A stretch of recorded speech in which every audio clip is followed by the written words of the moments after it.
And in line with the agenda that we will have today, is a long day.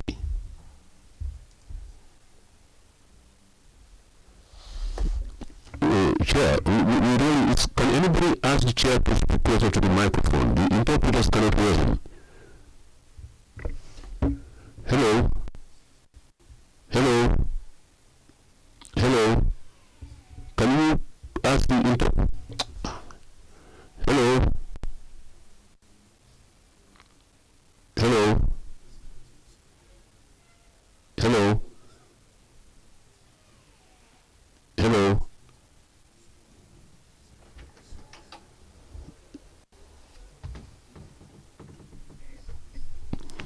Please stop.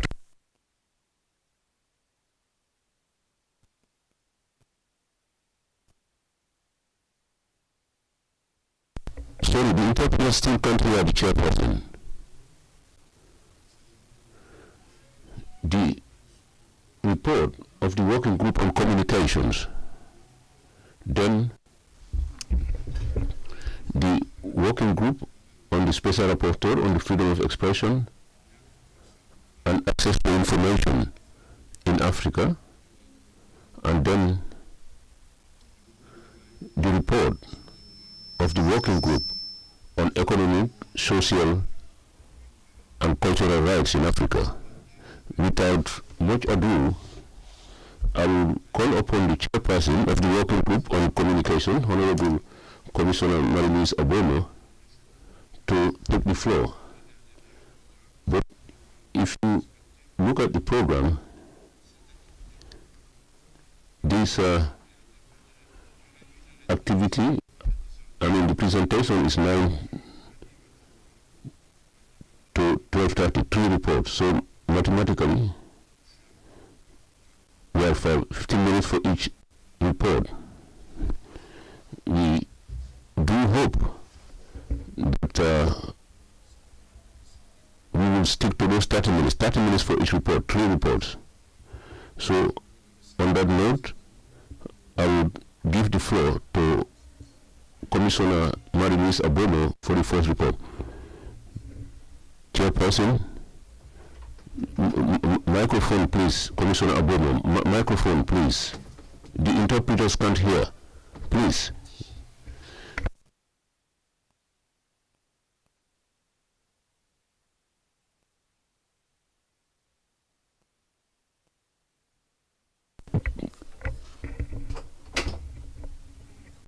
I was saying that I would want to greet participants. With respect to this report, you know, the working group was established through a resolution. It was in 2012 that the Commission defined the mandate. This report, presented in accordance with Rules 25.3 and 64 of the Rules of Procedure, is structured as follows. A. Activities of the working group. B. Communications considered during the period. C. Communications pending before the Commission, and end of simultaneous application of the 2020-2020 Rules of Procedure, and finally challenges, recommendations, and process. Activities of the working group on communications. In the margins of the 79th ordinary session of the Commission, the working group met to analyze various documents relating to communications, including a request for a corrigendum to a decision on a communication, the report on administrative seizure of communications, the document on the possibility for the Commission to raise on its own initiative violations of human rights and to consider them on the merits, the request for a review of non-seizure decision, and the request for guidance and communication. So the meeting had a very big agenda. Between the end of 79th ordinary session and the beginning of the present session, the working group was unable to meet due to budgetary constraints considered by consultation of various documents and requests for guidance on the management of communications. With respect to communications considered during the reporting period, the working group recalls that at the 79th ordinary session, there were 188 communications as follows: 36 on merits, 146 on admissibility, 5 communications for seizure, and 1 for request. During the 79th ordinary session, the Commission considered and ruled on 8 communications, including 1 communication on the merits, 5 declared admissible, 1 communication declared inadmissible, and 2 communications struck out from the list. So at the end of the 79th ordinary session, 184 communications were pending, including 14 on merits, 140 on admissibility, 3 for seizure, and 1 for review. The working group notes that these figures did not change at the beginning of the 88th ordinary session, private session, which was held virtually from 24th July to 2nd August. During the 88th ordinary session, the Commission considered 13 communications, that is 5 communications on the merits, 6 declared inadmissible, 2 declared inadmissible. Thus, at the end of the 88th ordinary session, 177 communications were pending as follows: 41 on the merits, 132 on admissibility, 3 for seizure, and 1 for review. Communications pending before the Commission. It should be stated that since the 79th ordinary session to date, new communications have been received. At the end of this session, 182 were pending. Now, they said 3 on seizure, 1 for review. With respect to communications submitted by state parties, the situation has not changed since the previous report. Consequently, no interstate communications are pending. Now, we look at the issue of the application of the rules of procedure. We have told you that there was a simultaneous application of the 2 rules of procedure, 2010-2020. The working group has the honor to inform the public that at this 88th ordinary session, which, like I said, was convened virtually from 24th July to 2nd August 2024, the Commission decided to put an end to the simultaneous application of the 2 rules of procedure. Consequently, only the 2020 rules of procedure will be in force. In accordance with Article 141(2) of the 2020 rules of procedure, the 2010 rules of procedure will apply only in the event of a recourse against a decision or measure adopted on the basis of the provision. With respect to the challenges, recommendations, and the way forward, when it comes to the challenges, the working group notes that notwithstanding the improvements, the changes related to the limited funds allocated for the translation of communications and submission by parties, particularly to and from Arabic, because most of the communications are in English and must be translated into Arabic. So we have this challenge: limited funds, and the volume of documents is enormous. The working group also noted the failure of the parties to comply with the time limits laid down in the Commission's rules of procedure and the low rate of implementation of the Commission decisions, which is still persistent. The working group is particularly concerned about the low level of cooperation of states when it comes to communications, which means that several decisions are taken through default. The states, when the states do not respond, when we communicate the conclusions, they do not respond.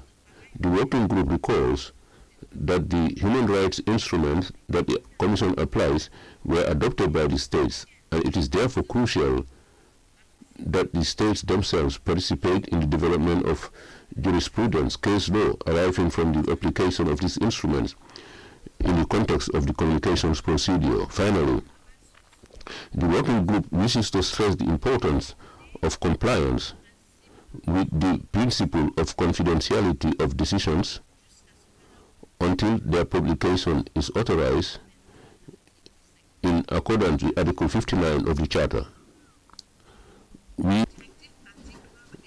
The directives could be consulted on the internet. Now, with respect to the way forward, the working group believes that its establishment is essential to ensuring streamlined and more efficient handling of the communications. However, the achievements of these objectives still depends on the collaboration of all the relevant stakeholders at the regional and also the national levels. The working group is ready to cooperate with the high courts of the state parties, including the National Bar Associations, research institutions, universities, in the dissemination and popularization of the Commission's case law and the procedure for the protection of human and people's rights. This cooperation includes the training of all the stakeholders, particularly those of the judicial system of the state parties. When it comes to training all the stakeholders in the judicial system, the working group therefore continues to gather diverse perspectives and suggestions from all the stakeholders with a view to strengthening the fulfillment of its mandate and by extension to enhance the mandates, Commission's mandate enshrined by the state parties. I thank you for your kind attention.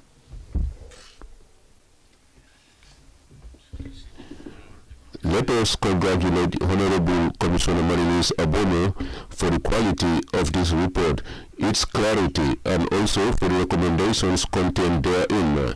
We would like to state that the mandate of the Commission involves promotion but also protection of human rights, and this protection of human rights would mean that we obtain communications. We are not twisting your arm, but then we would need communications from the NGOs, states, and also from individuals.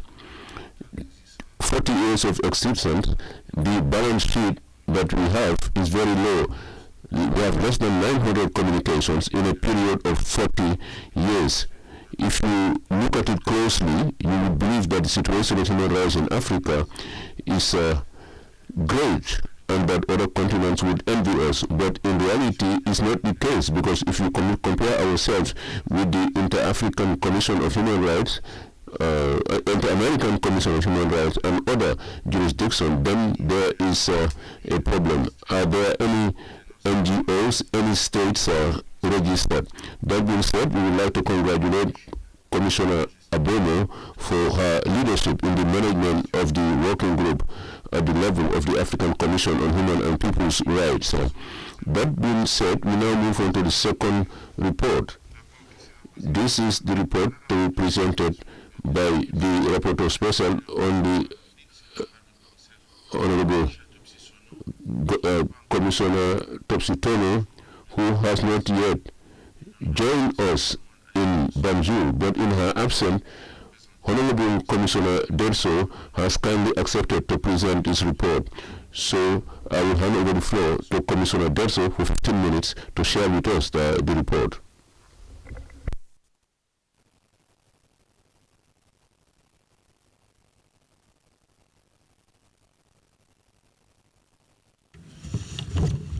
Come to present it here. Yes, that one is good.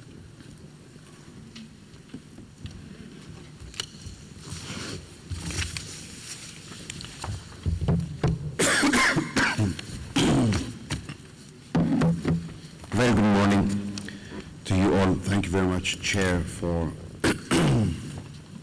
giving me the floor. This is the activity report of Honorable Commissioner Gracia Topsy-Tono covering the intercession period with a focus on the Special Rapporteur on freedom of expression and access to information. As the Chair mentioned, she couldn't be able to attend, to join us, and therefore I'm presenting this on her behalf. This report is presented in accordance with Rules 25(3) and 64 of the Rules of Procedure of the African Commission on Human and People's Rights, and covers activities carried out during the intersession period. The report is structured in 4 parts. Part 1, activities undertaken as a member of the Commission, as a member of the working group on death penalty, extrajudicial summary or arbitrary killings and enforced disappearances in Africa. Part 2, activities undertaken as the Special Rapporteur on freedom of expression and access to information in Africa. Part 3, a report on interventions issued in response to reports of human rights violations, and Part 4, conclusion.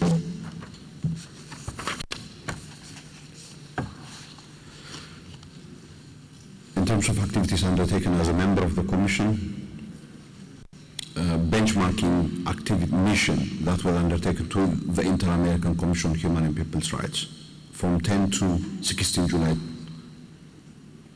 2024, participated in benchmarking mission to the Inter-American Commission on Human and People's Rights in Washington, D.C. The benchmarking mission focused on mutual exchanges on best practices aimed at strengthening the working methods and capacities of the two institutions in accordance with the mandates and objectives set in the respective founding instruments. The visit also served as an opportunity to engage with a number of civil society organizations working in the African and Inter-American human rights system. The meeting concluded with a joint declaration on collaboration for better promotion and protection of human rights through the establishment of focal points, exchange of public information and best practices in the field of human rights, and the convening of annual high-level dialogues in order to facilitate institutional alliance.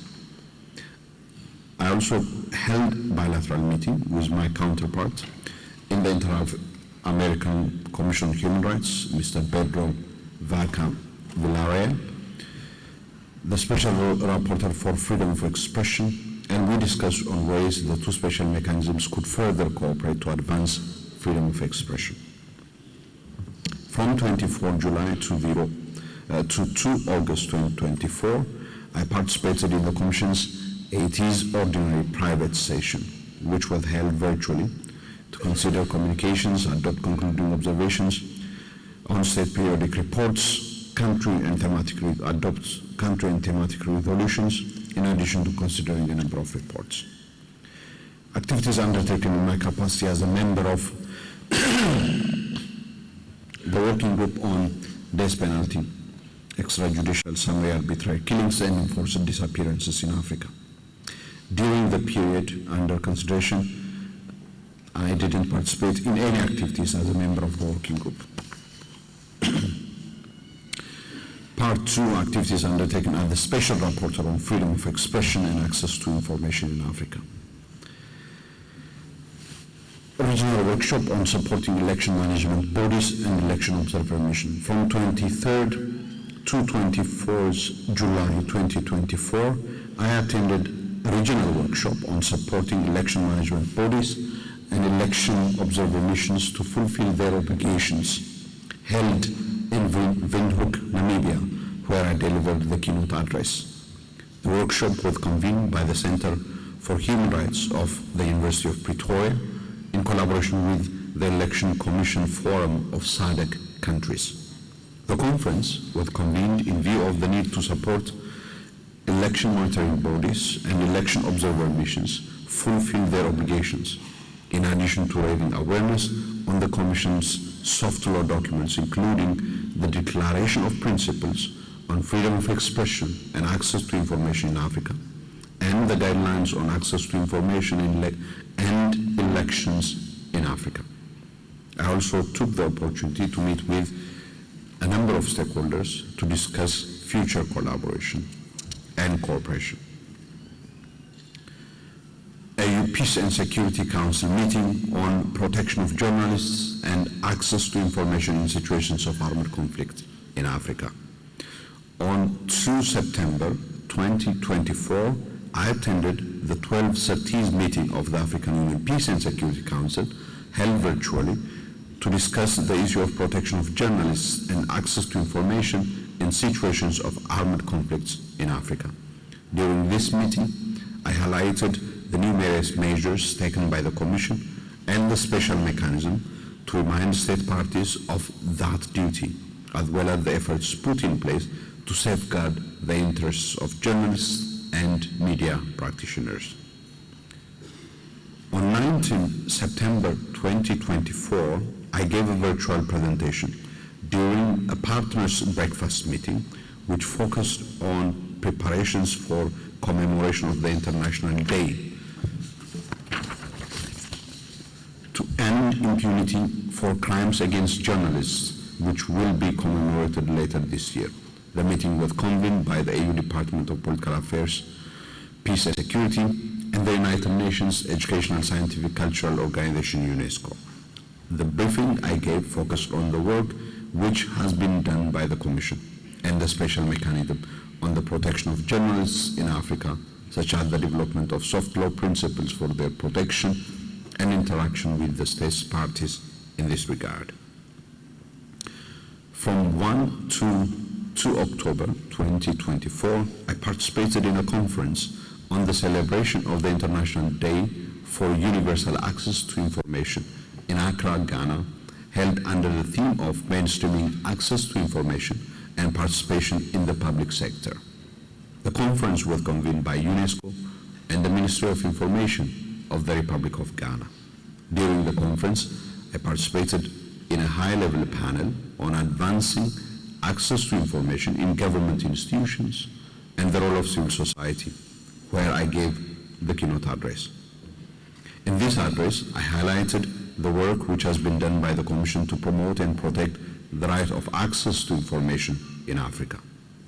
During the conference, the Office of the Special Rapporteur presented with First Media Africa the launch of the commemorative newsletter of the Special Rapporteur on freedom of expression and access to information in Africa, in commemoration of this year's International Day for Universal Access to Information, the 20th anniversary of the establishment of the Commission's special mechanism on freedom of expression and access to information in Africa, being celebrated in 2024, in addition to the 10th anniversary of the adoption of the model law in 2023. This newsletter brought together a number of articles written by former rapporteurs of the Commission, in addition to articles from the perspective of civil society and journalists, focusing on the right of access to information. I also had a meeting with UNESCO representatives where there were discussions on how UNESCO and the special mechanism could work together to advance access to information as well as promote the safety of journalists. Report on interventions issued in response to human rights violations. Intervention as the Special Rapporteur. In line with my mandate to make public interventions where violations of the right to freedom of expression and access to information have been brought to the mechanism's attention, including by issuing public statements, press releases, and sending appeals to member states asking for clarifications, the following interventions were issued in my capacity as the Special Rapporteur.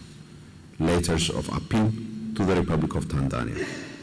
On 22nd May 2024, a letter of urgent appeal was issued in response to reports of a wave of arrests which were conducted targeting government critics, including a number of journalists, on 16 May 2024.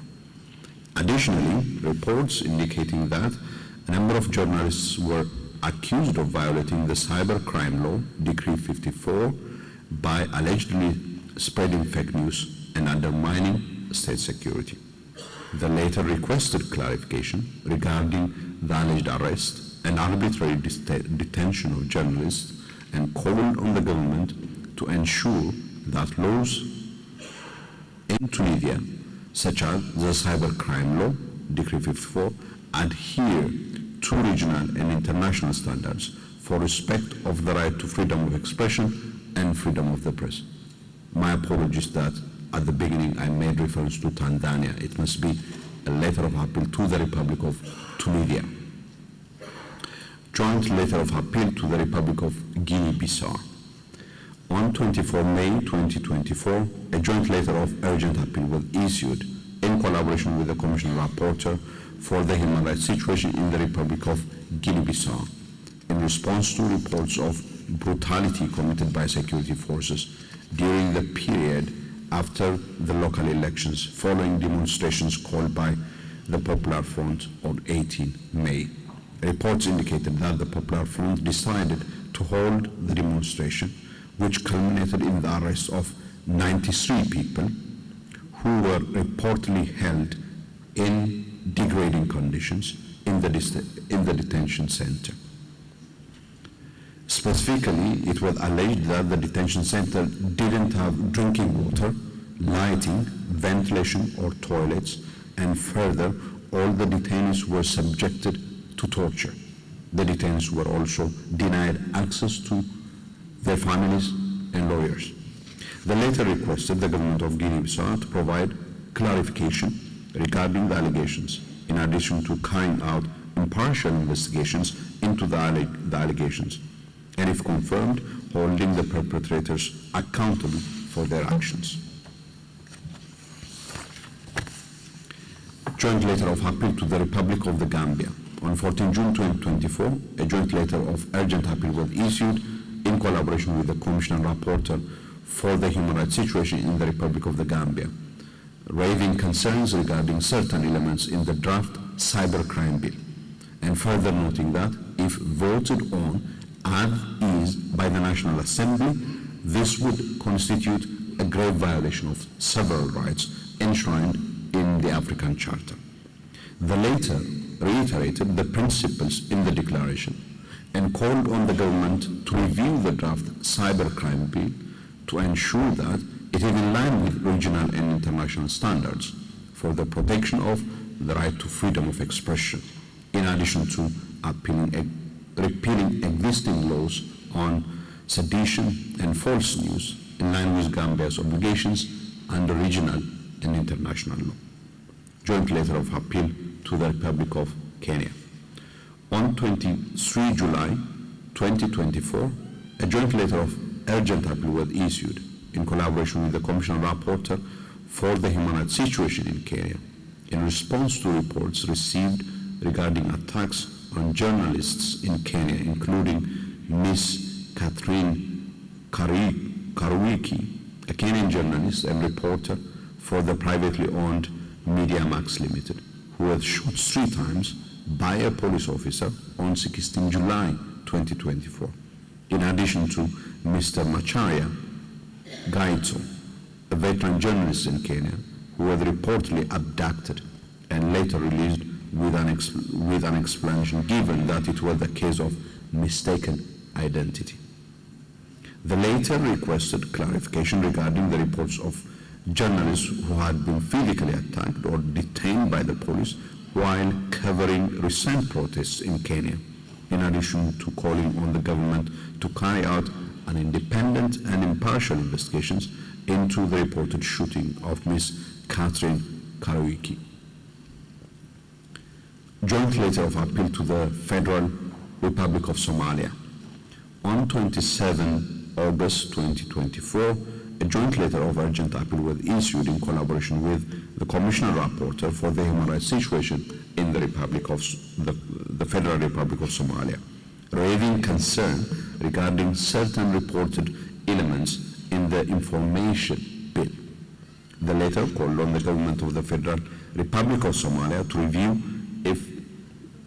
and effect the necessary change to the official information bill, ensuring that it is in line with regional and international standards for the protection of the right of access to information, including the Commission's model law on access to information for Africa and Declaration of Principles on freedom of expression and access to information in Africa. The latter also requested the government to ensure that the official information bill is subjected to adequate public consultation, providing an opportunity for public discussion and review of the draft bill. Joint letter of appeal to the Kingdom of Eswatini. On 10 September 2024, a joint letter of urgent appeal was issued in collaboration with the Commissioner Rapporteur for the Human Rights Situation in the Kingdom of Eswatini in response to a recent decision of the Eswatini Supreme Court handed down on 13 August 2024 in the case of Prime Minister of Eswatini and other versus Thulani Maseko and 6 others, which challenged provisions of the Sedition and Subversive Activities Act of 1938 and the Suppression of Terrorism Act of 2008. Reports indicated that the Supreme Court upheld both laws, however, with a more restrictive reading of the offense of sedition to include an element of violence or disorder. The latter called on the government to review existing laws to ensure that they do not unduly restrict freedom of expression in the Kingdom of Eswatini. Joint letter of appeal to Burkina Faso. On 19 September 2024, a joint letter of appeal was issued in collaboration with the Commissioner Rapporteur for the Human Rights Situation in Burkina Faso and the chairperson of the Working Group on Death Penalty, Extrajudicial, Summary, or Arbitrary Killings and Enforced Disappearances in Africa in response to allegations of the enforced disappearances of the following 4 journalists and columnists: Khalifara Sere, Serege Olumu, Adama Bayala, Alain Traore. The latter reiterated the principles in the Declaration on the Safety of Journalists, in addition to relevant provisions of the African Commission on Human and People's Rights guidelines on the protection of all persons from enforced disappearances in Africa. The latter also called on the government to urgently carry out an independent and impartial investigation into the reported enforced disappearances of the 4 journalists, take all reasonable measures to ensure their immediate release, and ensure that the domestic laws in Burkina Faso reflect the absolute prohibition against enforced disappearances. Joint letter of appeal to the Republic of Cameroon. On 3 October 2024, a joint letter of urgent appeal was issued in collaboration with the Commissioner Rapporteur for the Human Rights Situation in Cameroon concerning the situation of human rights defenders and journalists in the Republic of Cameroon. Reports indicate that the President of the National Communication Council had sanctioned a number of media professionals and human rights defenders via a communique issued on 8 August 2024. The latter, inter alia, called on the government of Cameroon to reaffirm the indispensable role of the media, refrain from all forms of intimidation and harassment, including judicial harassment, against activists, journalists, and other media professionals, and ensure that they can carry out their activities without hindrance or fear of reprisals, in addition to complying with the provisions of the Kigali Declaration, the Grand Bay Declaration, and the 1998 United Nations Declaration on Human Rights Defenders. Interventions as Commissioner Rapporteur. The following interventions were issued in my capacity as the Commissioner Rapporteur, responsible for monitoring the human rights situation in a number of states. Joint letter of appeal to the United Republic of Tanzania. On 2 August 2024, I participated in a joint letter to United Republic of Tanzania in collaboration with the chairperson of the Working Group on Indigenous Populations, /communities and minorities in Africa, in response to reports received regarding the alleged forceful relocation of Maasai people from Indoleni village in Ngorongoro Conservation Area within the vicinity of the UNESCO World Heritage Site where they have lived for generations. The latter, inter alia, called on the government to guard against all forms of forced eviction and involuntary displacement or relocation of Maasai communities without their free and informed consent, in addition to exploring alternatives to relocation of the Maasai from the Ngorongoro Conservation Area, legal recognition of their rights to the land and resources within the Ngorongoro Conservation Area, and respect their traditional and cultural way of life. Joint letter of commendation to the United Republic of Tanzania. On 19 September 2024, I participated in a joint letter of commendation to the United Republic of Tanzania, which commended the government's directives and developments related to the situation of the residents of the Ngorongoro Conservation Area. The letter specifically noted the steps taken by the government to restore suspended social services, including health and water services, in addition to education to the Ngorongoro Conservation Area. The letter also commended the initiative taken by the government to direct the holding of local elections. Part 5, conclusion. In view of the various issues raised in this report, I would like to call on state parties to the African Charter to renew their commitment to upholding the rights of access to information and freedom of expression in line with the African Charter and the various principles elaborated in the Declaration of Principles on Freedom of Expression and Access to Information in Africa. In particular, and in view of the reports received during the intersession period, I wish to reiterate the importance of ensuring the protection of journalists and other media practitioners, both offline and online. In this regard, I would like to highlight Principle 20 of the Declaration, which provides the following. Safety of journalists and other media practitioners. States shall guarantee the safety of journalists and other media practitioners. 2. States shall take measures to prevent attacks on journalists and other media practitioners. 4. States shall take effective legal and other measures to investigate, prosecute, and punish perpetrators of attacks against journalists and other media practitioners, and ensure that victims have access to effective remedies. 5. States shall be liable for the conduct of law enforcement, security, intelligence, military, and other personnel which threatens, undermines, or violates the safety of journalists and other media practitioners. And 6. States shall take specific measures to ensure the safety of female journalists and media practitioners by addressing gender-specific safety concerns, including sexual and gender-based violence, intimidation, and harassment. In conclusion, I wish to stress the responsibility of the state parties to conduct investigations on the attacks committed against journalists which have been mentioned in this report, in addition to the urgent needs to investigate and resolve the reported cases of enforced disappearance of 4 journalists in Burkina Faso. I thank you for your kind attention.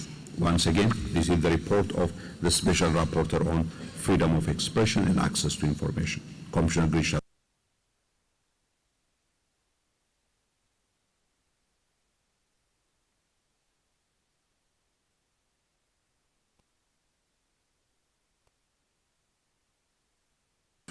Expression.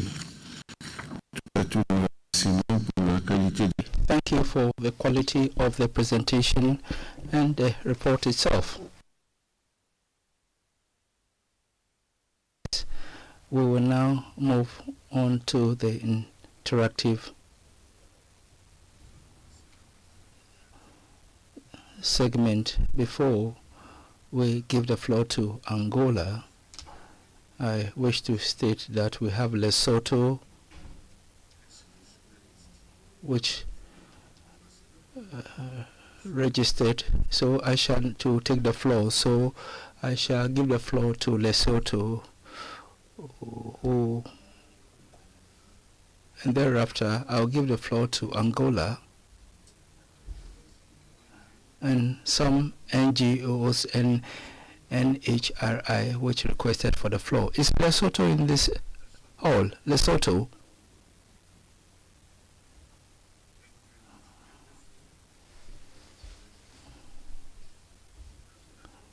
To the Republic of Angola.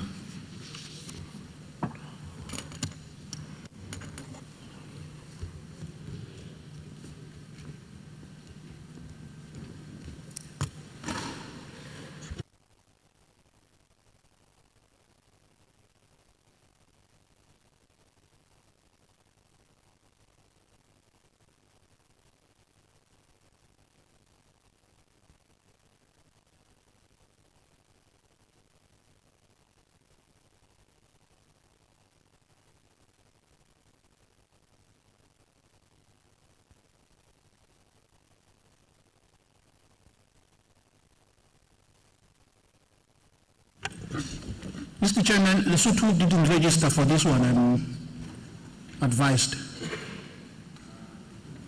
Thank you very much. It must be the mistake from our secretariat because they told me that Lesotho is registered. Thank you very much, Excellency.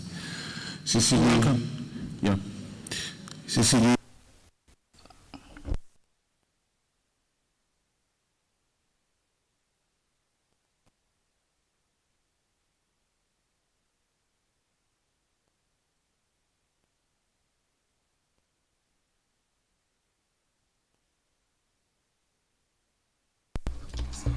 Honorable Chairperson of the Commission, Honorable Commissioners, distinguished representatives of the states, representatives of civil society organizations, ladies and gentlemen. I take the floor on behalf of the delegation of Angola to reaffirm the commitment of the Angolan government with the freedom of speech and information, which is constitutionally enshrined in Angola. The Republic of Angola is carrying out his work to update the legislative package for the media as part of a national public consultation process in line with the provisions of the African Charter on Human and People's Rights and its mechanisms. To name a few, the update of the legislative package for the media has allowed the following, and I quote, significant increase of the licensing of organs and companies in the media business in 248 newspapers, 468 magazines, 168 bulletins, 17 websites, 47 radio stations, 4 TV channels, both conventional and online, 1 news agencies, 48 companies in the sectors, and 3 distributing companies. The national broadcaster, radio broadcaster, has been increasing its coverage in the national territory. The operations since 2009 of the Commission on Ethics, body for regulation of journalism activity, is one of the results of this legislative package for the media. It has significantly reduced the amount of capital required by law to establish companies in the media sphere, namely radio and commercial television. We are now developing and finalizing the regulation on community radio, which will allow the regular existence of this type of radio stations in Angola. We are also developing and finalizing the regulation on electronic or online media, which will allow the peaceful and sustainable use of the internet for the legitimate exercise of media activities. The journalist statutes has been updated to enable more dignity and comfort to the media professionals. Systematic and regular initiatives for information have been implemented in the last few years in order to allow broader access to information by our citizens on programs, projects, and initiatives undertaken by the Angolan government. As we know, the motto of the executive for 2022-2027 is to work more and communicate better. To this effect, the President of the Republic of Angola, His Excellency João Manuel Gonçalves Lourenço, in his foreign visits, has regularly held meetings and press conferences, and there are now weekly communication events on programs that are included in the National Development Plan 2024-2027, and presenting updates, outcomes, challenges, and perspectives of these programs. As a result of the efforts carried out, there are significant improvements in the position of Angola on the freedom of press ratings. In 2023, for instance, out of 180 countries, Angola was in the position 125 on the freedom of the press. In 2024, as a result of the many actions being undertaken, many of those cited here, Angola significantly improved its freedom of the press index, and now the 2024 position is 104. Through the project Connect Angola, that uses technological resources of the ANGOSAT-2 satellite, we are increasing the availability of internet in remote areas. And therefore, the number of internet users in the country has increased, and we have now 11,139,000 internet users. Lastly, we would like to highlight that in the last few years, no case of arrest of journalists for the use of the freedom of speech has been recorded, nor the death of any journalist in the exercise of their activities. Thank you very much for your attention.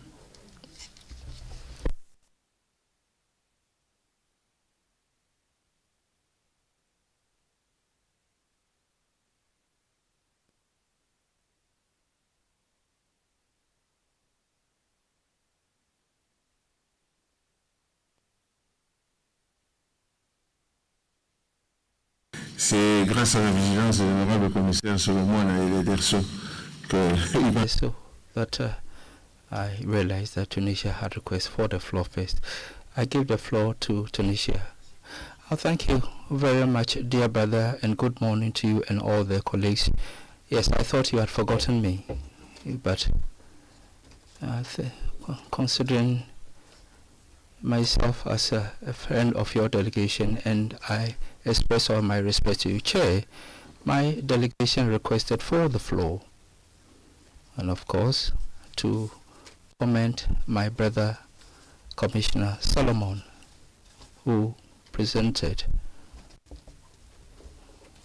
the report of his colleague, the Special Rapporteur on Freedom of Expression. Thank you very much, Deso, for your comprehensive presentation. I wish to comment on some issues. First of all, I want to say that my delegation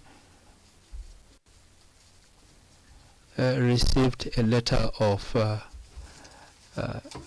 agents last month, and we assure you that we will provide the necessary responses. Having said this, I wish to address two words to my brother Solomon on this. Now, I want to ask the following question. Honorable Commissioner, there is a serious problem on the African and the global scene, and that is how do we rationalize the social media in order to deal with a dilemma known as hate speech, defamation, and then violation of freedom of others. And there's a serious issue in this area. It happens that we are one of the countries that have issued this famous decree, which the Special Rapporteur on Freedom of Expression alluded to.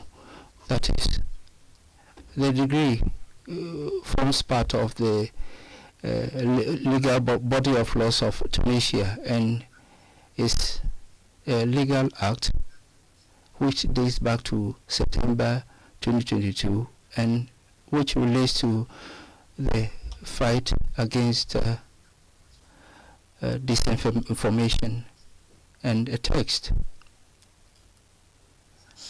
or the act targeted by these laws do not relate to freedom of expression.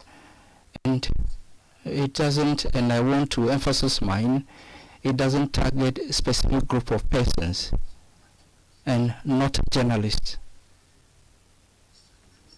Now, the text was promulgated within the framework of ratification by Tunisia of the Budapest Convention on Cybercrimes.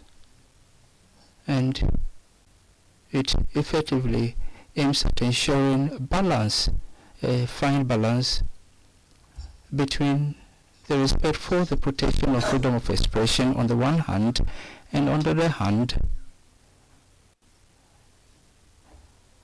ensure that we deal with hate speech and defamation on social networks and others.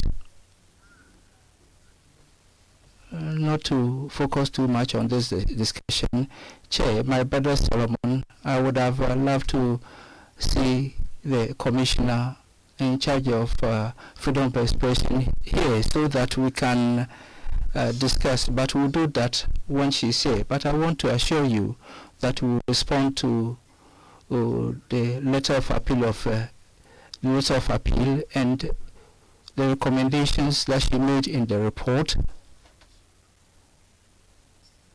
My delegation fully aligns itself with them. I come from a state which fully respects its commitments, especially vis-à-vis vibrant civil society, journalists who are vigilant and who are there and who work and in a manner that complies with the law.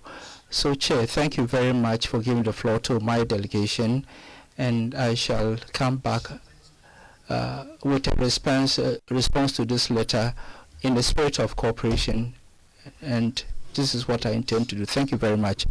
Thank you very much, Ambassador. I apologize once again for forgetting to give you the floor immediately after Angola.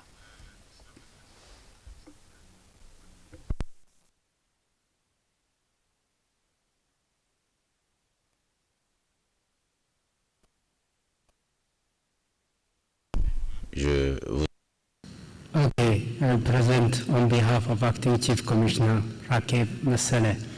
The Ethiopian Human Rights Commission conducted a comprehensive study on freedom of expression and identified areas of intervention. The Commission provided training to justice sector professionals on freedom of expression and the prevention of hate speech. The Ethiopian Human Rights Commission notes that the 2021 media law and the 2020 prevention of hate speech law contribute to the implementation of the right to freedom of expression and access to information. In particular, the media law prohibits pre-trial detentions of journalists. The prevention of hate speech law criminalizes hate speech and disinformation. However, Chairperson, the challenge is in the implementation of the media law.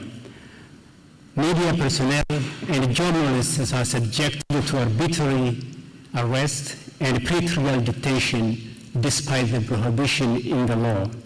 There were instances of confiscation of media equipment prohibiting free exercises of reporting and the movements of journalists.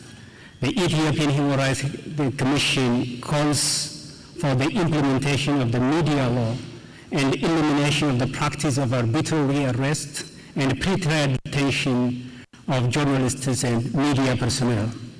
The Ethiopian Human Rights Commission urges the government of Ethiopia to take action to complete the review of the access to information law that has started a while back. Thank you, Chairperson. Thank you very much for your statement. Now we call some NGOs. The Secretariat has informed me that they should come here for the statement. There is a place dedicated for NGOs to speak. The podium is there in the middle. Okay. I will call now Gambia Press Union, GPU. Modou Diouf, numéro du statut d'observateur 429. Gambia Press Union. Est-ce que Gambia Press Union est dans la salle? Gambia Press Union, ils ne sont pas là. Je vais appeler Zimbabwe Alliance for Human Rights, Roselyne Anze, numéro du statut d'observateur 329. Zimbabwe Alliance for Human Rights. Thank you very much. 3 minutes, maximum. Thank you, Chairperson. Honorable Chairperson, Honorable Commissioners, State Delegates, ladies and gentlemen, Zimbabwe Lawyers for Human Rights presents the statement on the situation regarding freedom of expression in Zimbabwe. Since the 79th Ordinary Session in May 2024, Zimbabwe has continued to experience violations of the right to freedom of expression. The government of Zimbabwe has failed to take meaningful steps to uphold the fundamental right. There has been an increased disgruntlement within the citizenry due to the deteriorating political and socio-economic situation in Zimbabwe. As a result, citizens who speak out to be arrested for expressing themselves against the president, and they've been charged with criminal insult laws. The government's response to free speech by the citizenry has demonstrated an escalating affront to the freedom of expression.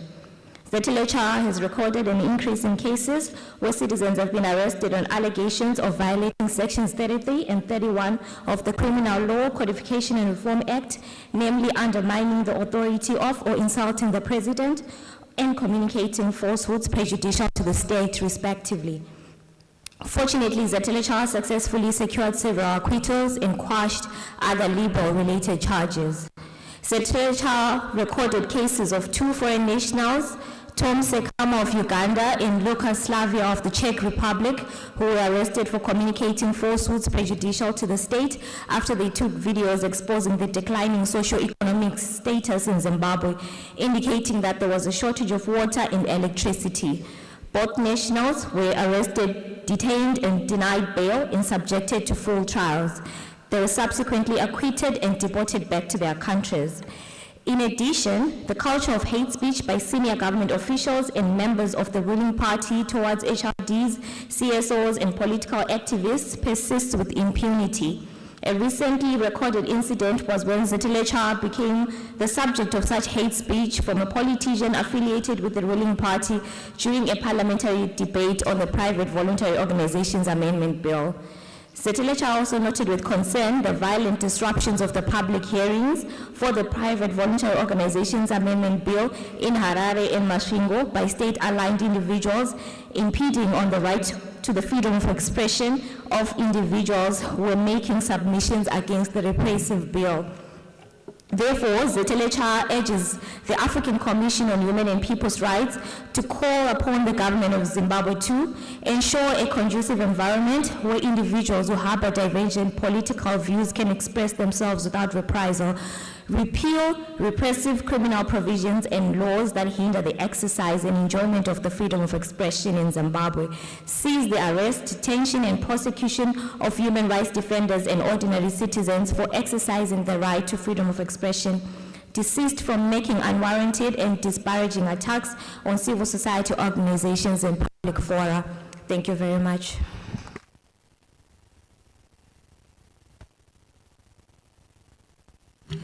Thank you very much. It's 22 minutes are remaining before we break.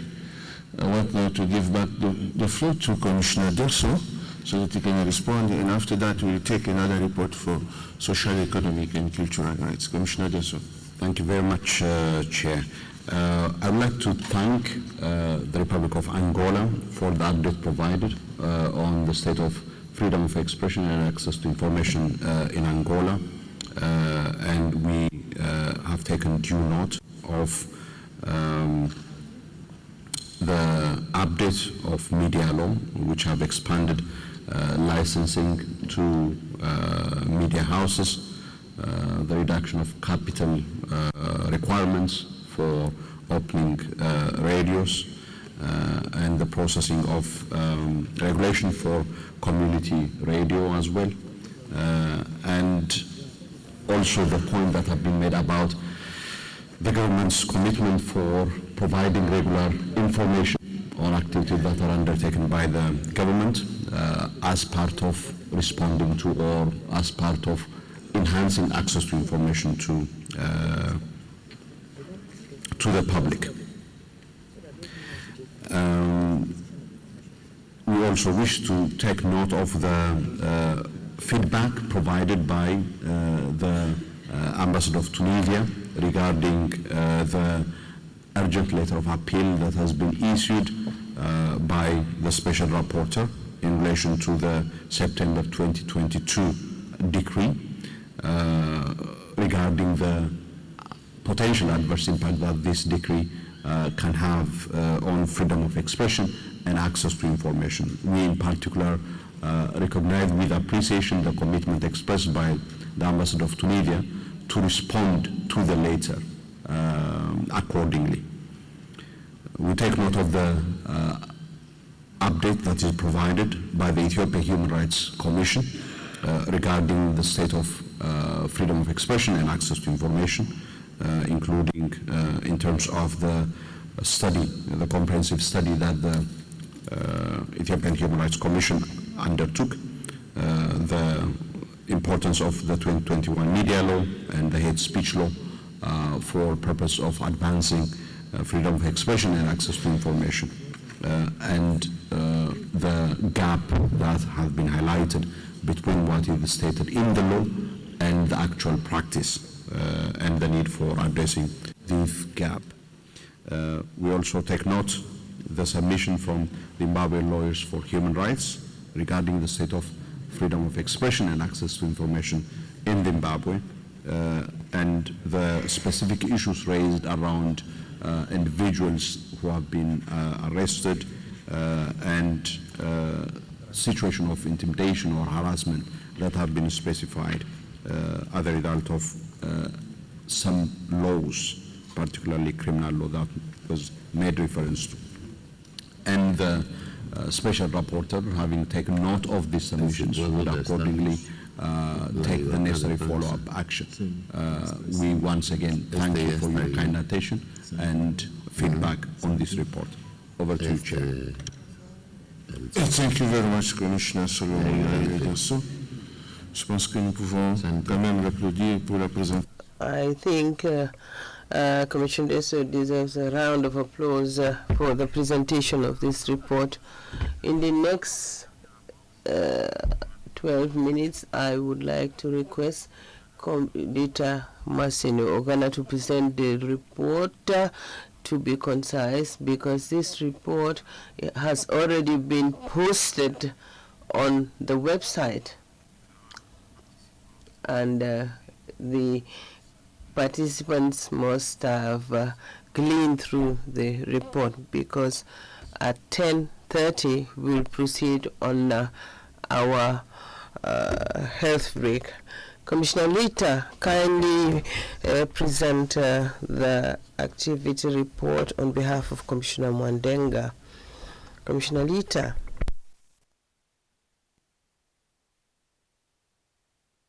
Good morning, Your Excellencies, delegates, commissioners, ladies and gentlemen. I will attempt to present the report on behalf of Commissioner Mwandenga. I think I'll try to summarize the report. The report is submitted in accordance with Rules 25(3) and 64 of the Rules of Procedure 2020 of the Commission, and it covers the activities undertaken by Commissioner Mwandenga during the intersessional period between the 79th and the 81st ordinary session of the Commission. It covers activities that Commissioner Mwandenga undertook in his capacity as a country rapporteur responsible for Ethiopia, Liberia, Malawi, Rwanda, and Uganda, and as the chairperson of the Working Group on Economic, Social, and Economic Rights in Africa, as well as his capacity as the vice chairperson of the Working Group on the Rights of Older Persons and Persons with Disabilities in Africa. The report is divided into 3 sections. Introduction is the first section. The second section covers the activities of the Commissioner, and section 3, the situation analysis of ECOSOC rights, opportunities seized by the working group, recommendations and conclusions. With regard to the intersessional activities conducted by the Commissioner, he participated in the 79th ordinary session of the Commission between 15th May to 3rd June 2024, and also participated in the 80th ordinary session, which was a virtual session held between 24th July to 2nd August 2024. With regard to country monitoring, Commissioner Mwandenga was able to monitor the situation of human rights as a country rapporteur in the 5 countries that I've mentioned, but in particularly, he issued some letters of urgent appeal for Uganda and the Republic of Ethiopia. With regard to Uganda, on 19th of September 2024, the Commissioner issued a letter of urgent appeal to His Excellency President Yoweri Kaguta Museveni regarding the reports of recurring attacks against environmental rights, human rights defenders in Uganda. In view of the concerns expressed in his letter, he affirmed the following issues: that Uganda should take the necessary urgent measures to guarantee the rights to life, liberty, physical and moral integrity of human rights defenders involved in environment, conduct a thorough, independent and impartial investigation into the allegations and violations described, and also initiate a safe space consultation with affected communities and independent experts to measure and ensure abuses do not occur. With regard to the Commission is yet to receive a response from the government of Uganda. With regard to Ethiopia, on 19th of September 2024, in his capacity as the rapporteur of human rights in the Federal Democratic Republic of Ethiopia, the Commissioner issued a letter of urgent appeal to Her Excellency Sale Work Zaude regarding the escalating threats against Ethiopian Human Rights Council organization and increasing crackdown on civil society in Ethiopia. The report indicated that on several occasions there had been threats, arbitrary arrests, assaults of human rights defenders working in various civil society organizations such as ECHO, Association for Human Rights in Ethiopia, Center for Advancement of Rights and Democracy, and the Ethiopian Human Rights Defenders Center. In view of the letter, he expressed, number 1, that Ethiopia takes measures to guarantee the security and protection of all members of the institutions mentioned. Secondly, carry out independent and impartial investigations into the allegations of harassment against staff members of the institutions mentioned. Take necessary measures to ensure that all human rights defenders in the Federal Democratic Republic of Ethiopia are free and safe environments which allow them to carry their human rights work, and lastly, inform the Commission of the steps that they had taken in fulfilling these requests. The Commission is yet to receive any response from the Democratic Republic of Ethiopia. The Commissioner issued a press statement on the devastating landslides in Kofa zone in southern Ethiopia through a press conference statement the 24th of July 2024 in his capacity as a country rapporteur. With regards to activities undertaken by the Commissioner in his capacity as the Vice Chairperson of the Working Group on Rights of Older Persons in Africa, he participated in a meeting in Nairobi, Kenya between 1st and 5th of September 2024. The theme of the conference was Persons with Disabilities in a Post-Pandemic World, Redefining Inclusive Development and Humanitarian Agenda in Africa. With regard to activities undertaken in his capacity as the chairperson of Working Group on Economic and Social Rights, the Commissioner sent a joint, the Commissioner, The Commissioner did strategic engagement during the sessions of the Commission at the 79th Ordinary Session, and in this regard, he also participated in a panel on the African Union theme of the year on the right to education. He also, secondly, did engagement with partners during the intersessional session of the Commission. In this regard, he met Working Group on on ECOSOC with partners. Namely, on the 3rd of May 2024, he took part in an online meeting of Working Group on ECOSOC with partners that has well elaborated in the statement. He also was involved in the second annual Reproductive Justice Litigation Baraza between 15th and 17th August 2024 in Uganda, which was the second annual Reproductive Justice Litigation Baraza held in Entebbe.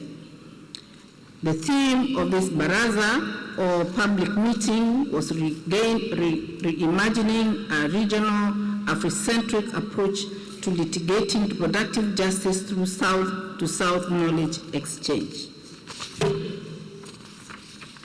The Commissioner also participated in the 10th anniversary of the African Union Commission Resolution 275 in Johannesburg between 28th and 29th of August 2024. He also participated in a human rights forum, which was held in Nairobi between 8th and 10th of October 2024, though he did it virtually, and made a presentation in this conference.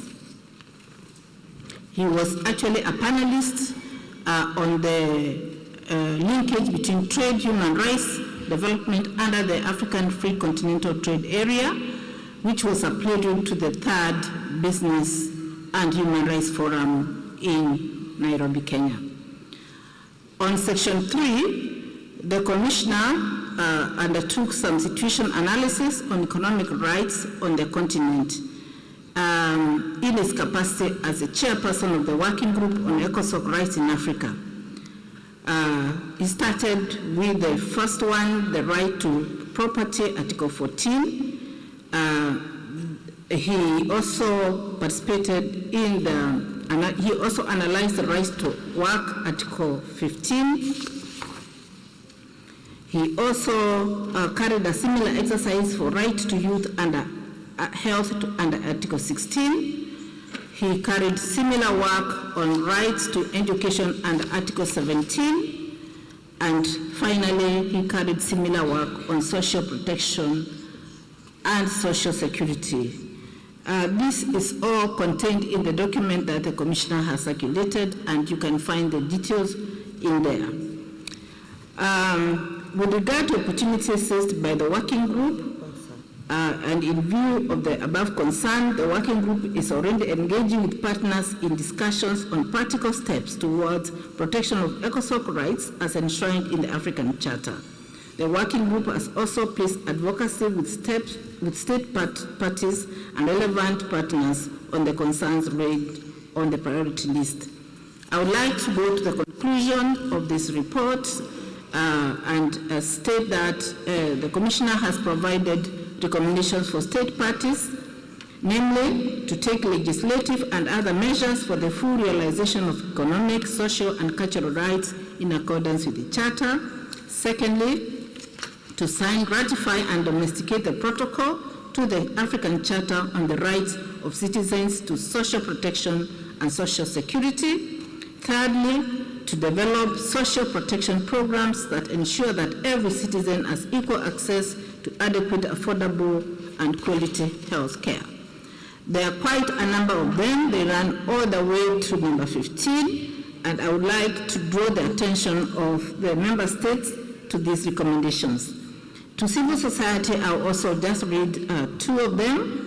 To continue to collaborate and support the advocacy efforts of the national, sub-regional, and continental levels of implementing economic, social, and cultural rights, and to provide support to the working group on economic, social, and cultural rights in Africa to enable it effectively and implement its mandate. To stakeholders, the Commissioner calls on member states, the state parties, national human rights institutions, NGOs, and all other partners to be involved in mobilizing efforts and resources towards projects that to translate into employment, enjoyment of economic, social, and cultural rights in African countries where they operate. Lastly, in conclusion, the Commissioner would like to take the opportunity to extend his gratitude to all the members of the expert group on the execution of the mandate. We would also like to extend profound appreciation to all the partners for their continued support and calls on for continuous collaboration in promoting and protecting economic, social, and cultural rights in Africa. Chair, I submit. Thank you very much, Commissioner Rita, and we congratulate you for the presentation of this report. As there is no member state, NHI or NGO registered on this report, we will just take note and congratulate you once more for all the effort that you did to present this report on behalf of bon, c'est une demande spontanée parce que la liste, il n'y avait rien. Je vais donc donner la parole à la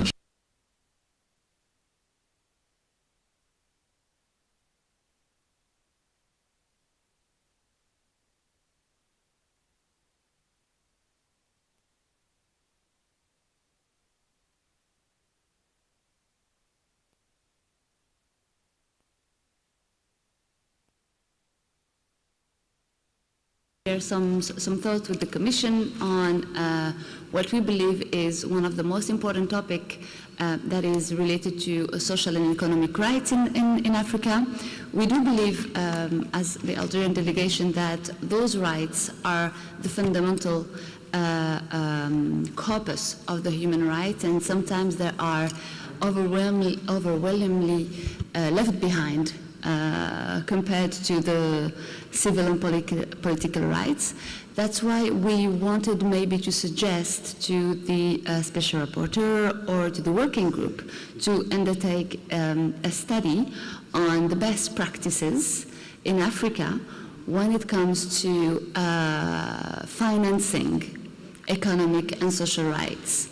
Because what we believe is that when you undertake finances law and when a country invests in social transfers, this is when the economic and social rights of the population and the citizens are empowered.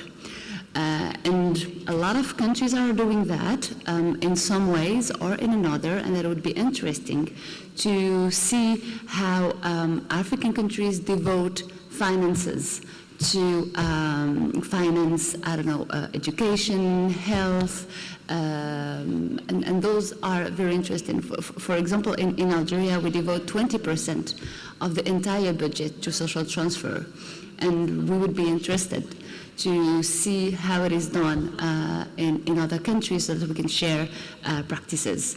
And when it comes to another issue, that is the protection of the rights of other person, here again, and sometimes, you know, in Africa, as we are a vibrant country made mainly and in majority by young people, sometimes the elders are a little bit left behind.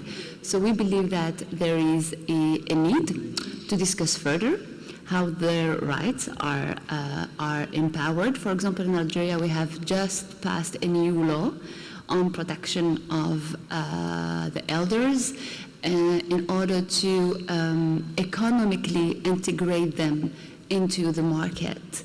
And this is one issue that I guess and I believe the Special Rapporteur can also examine. And I thank you, Mr. Chair. Thank you very much, Algeria. It seems that there is no translation in French. Moi, je n'ai pas entendu le français dans mes écouteurs, mais si tout le monde a ça et qu'il n'y a pas de plainte, c'est bon. Je n'ai pas entendu la traduction française. Je voudrais demander à la technique de bien... As was hearing the French, I'd like to request the technicians to check the... Portuguese is available, Chair. Portuguese has been always available.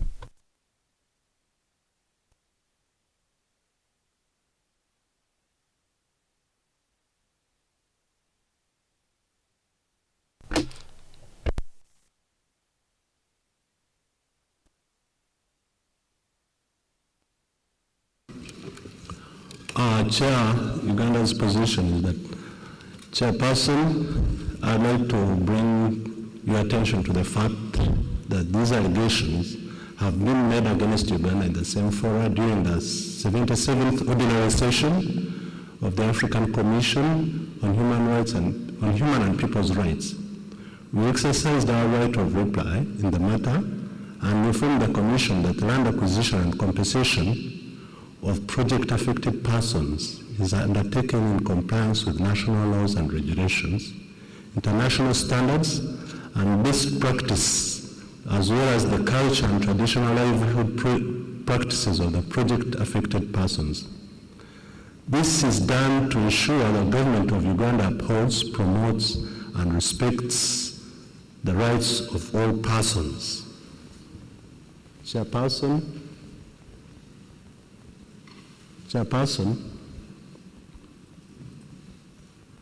while there have been a number of demonstrations against the Tirenga and ECOP projects, most of the protesters claim to be university students,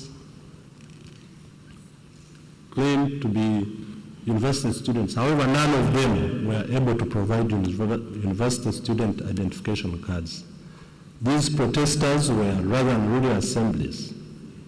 The protesters seek to put an end to the oil and gas projects as they allege unfair compensation in the land acquisition process, delayed court processes, and lack of a fair hearing.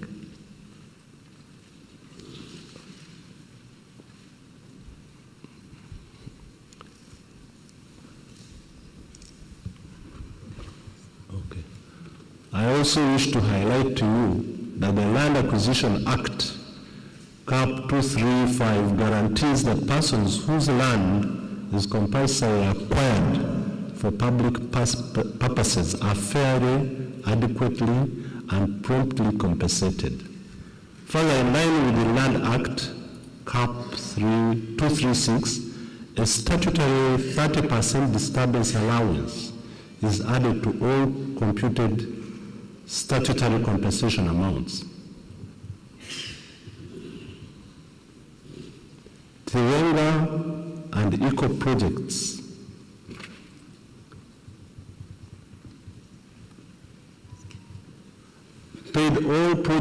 affected persons an additional monetary uplift over and above the statutory compensation approved by the chief government valuer.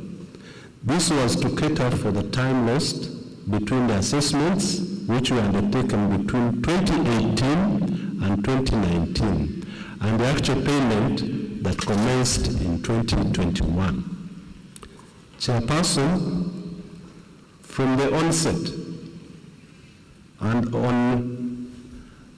in accordance with the international best practice and approved the resettlement action plans, the project affected persons are given two options in terms of the forms of compensations to be paid to them. These forms include in-kind compensation, which includes land for domestic use or a residential house, and cash compensation, which includes 100% of the fair market value as assessed by chief government valuer, a 30% disturbance allowance, and a 30% project uplift, in brackets specific to ECOP and Tirenga, whose compensation payment delayed by 2 years. Therefore, the project affected persons that opt for cash compensation are paid an extra 60% over and above the market value of the affected persons. Chairperson, I'd like to bring to your attention that all approved resettlement action plans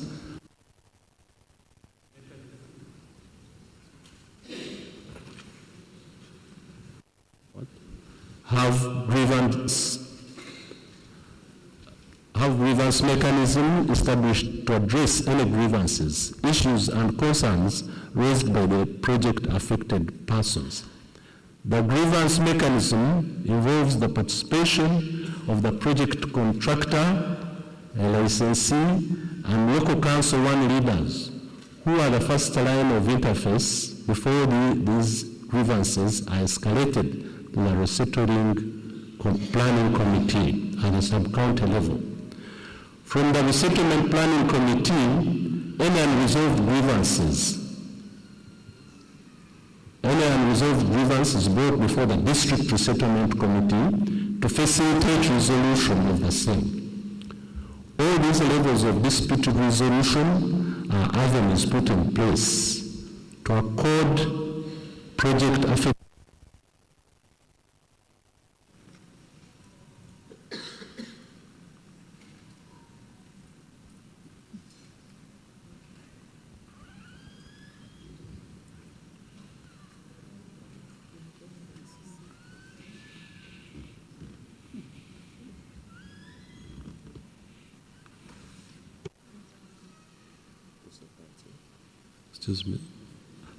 To accord project affected persons a fair hearing before the courts of law are involved as a last resort.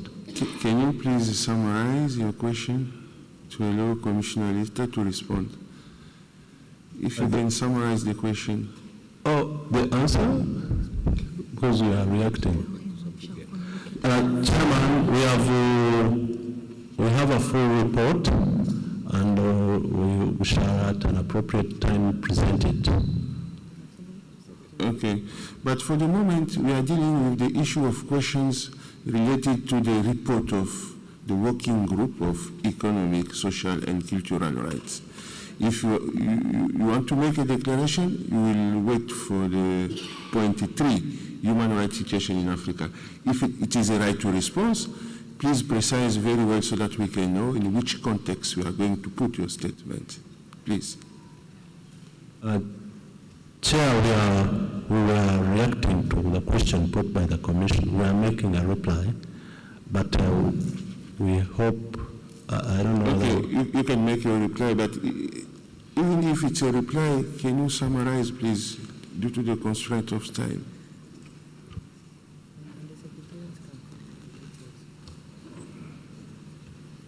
Thank you. Chair, we shall make a full presentation of our report later. Thank you. Thank you. If you want to make it, please allow us, please inform us. We'll give you the floor again so that we can make it properly. Thank you very much. Thank you, Chair. Il est 10h38, c'est l'heure de 38, according to my watch.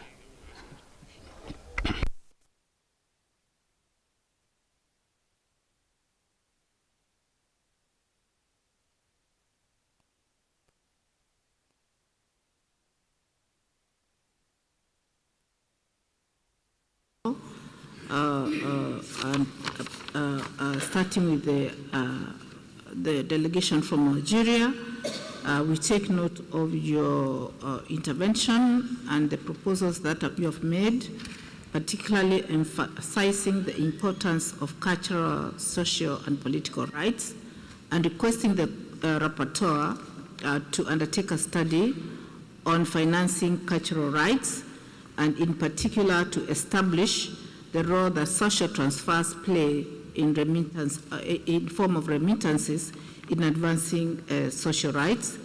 Also, you raised the issue of the rights of elderly persons, and you wanted to ask how if we can have a further discussion on advancing the rights of these people in the market.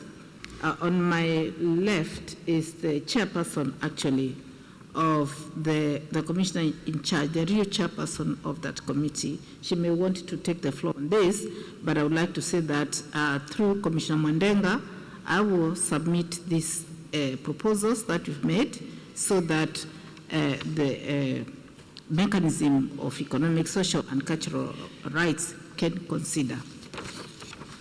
With regard to the submission from the Republic of Uganda, we take note of the intervention that has been made, particularly noting that Uganda had submitted the information that is sought for by the letter of urgent appeal and during the 77th ordinary session, and the extensive elaboration on what is going on the ground in the Tarenga and ECO projects, and wish to agree with the chairperson that it's very important for this information to be submitted to the commissioner, because he would be able to know whether actually the letter of urgent appeal is separate from what you've just submitted, and he will be able to respond to your report. Chair, I wish to take this opportunity to thank delegates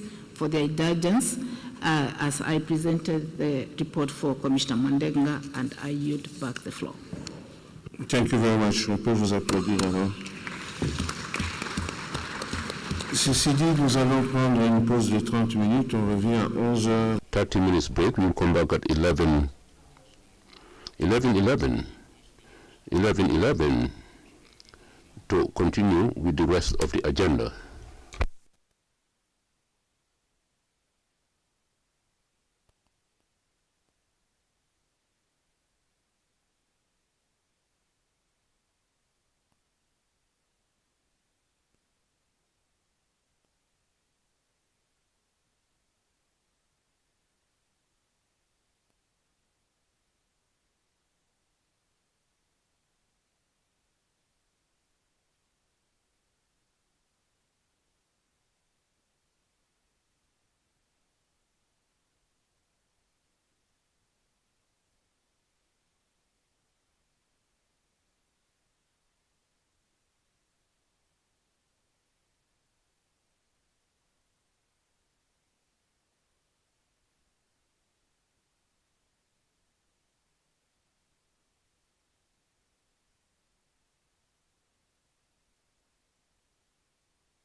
who, since the beginning of this war in April 2023, have been extensively engaging with various Sudanese stakeholders on a regular basis, providing them the necessary hearing as a country rapporteur, and also whenever he gets the opportunity, profiling the plight of Sudanese in this very brutal war. He will be providing us a keynote address, and then we will take it from there. I think for us, in discussing and profiling this situation in Sudan, it is about us as the African Commission discharging our responsibilities and also mobilizing the attention of all of us and the entire African Union on the urgency and imperative of mobilizing collectively for ending this violence, and importantly for advancing the protection of civilians and establishing mechanisms for accountability. With that, I now give the floor to Commissioner Hatem for his keynote address. Commissioner Hatem, most welcome. Thank you. Merci, cher frère Solomon, pour la parole. Je suis heureux de m'adresser de nouveau à cette auguste assemblée pour débattre de la situation du Soudan, cette tragédie qui nous interpelle tous les jours, et d'ailleurs la concern to us. And yesterday we had a whole side event devoted to the situation in Sudan with the various Sudanese organizations here with us. So I'll briefly recall all that has been done by our commission since the outbreak of the unfortunate events of 15th April in Sudan. But our attention was even focused on Sudan prior to this event, especially when there was an unconstitutional change of government and before this war. And we hope that things would end so that Sudanese will go about their lives in peace. Since the outbreak of the war, the Commission has made urgent appeals and organized meetings to carry out advocacy work, and we also sent a joint letter to the country highlighting the plight of victims and the aged, and that was on 28 December 2023, and a special report was issued by the special rapporteur also. And I've had 2 virtual meetings with Radwan Misa, who is the Human Rights Commissioner for Sudan, and the representatives of civil and humanitarian organizations in the country. I wouldn't mention all the virtual meetings organized since December 2023 between our office, the African Commission, and the Special Rapporteur on Human Rights and Conflict, and the Federation of International Human Rights and Civil Society Groups. The fact-finding mission undertaken by the Human Rights Commission, and which we intend to participate, and he has requested a meeting with them to clarify that, and that was on 20 February 2024. And thereafter, we've been monitoring on daily basis the situation in Sudan, and we've adopted several resolutions. Resolution 555 of 2023, 623, 628, and 148 of 2024 on the human rights situation in Sudan, and we mentioned and then reiterated the human rights abuses. And we also worked with the Peace and Security Council during its 1223 meeting, during which it requested the Banjul Commission to look urgently into the human rights abuses in El Fasher, and also report to the Peace and Security Council requesting, and also the Peace and Security Council requested the Peace and Security Commission to work with the Banjul Commission and then look at the situation in Sudan. Following the 2 meetings with the Peace and Security Council, and during our virtual private meeting in July 2024, we adopted Resolution 570, which was very important, and a resolution which ordered the fact-finding mission in Republic of Sudan. And so the joint meeting was arranged by us, made up of 7 commissioners, and then we also had interested mechanisms. And as country reporter and the vice chair in charge of issues of women and the rapporteur for refugees and displaced persons, given the grave situation in Sudan on the issue of refugees, she was included, and also Commissioner Deso was involved in his capacity as focal point on conflict, and they also had other experts to help us in all other issues. As well, we also had an experienced group of jurists from our commission, and so we intended to go to Sudan, but we had a problem of financing which has not been fully resolved. And finally, is a scope which I'm announcing now, and that is we'll be able to obtain some financing, and we will be able to travel to the country, and we hope to have the necessary authorization from the government in order to carry out the necessary investigation with the refugees in Uganda and refugees in Sudan. And this mission, as I said, would be undertaken at the end of November. So this is the general situation which I want to present to you.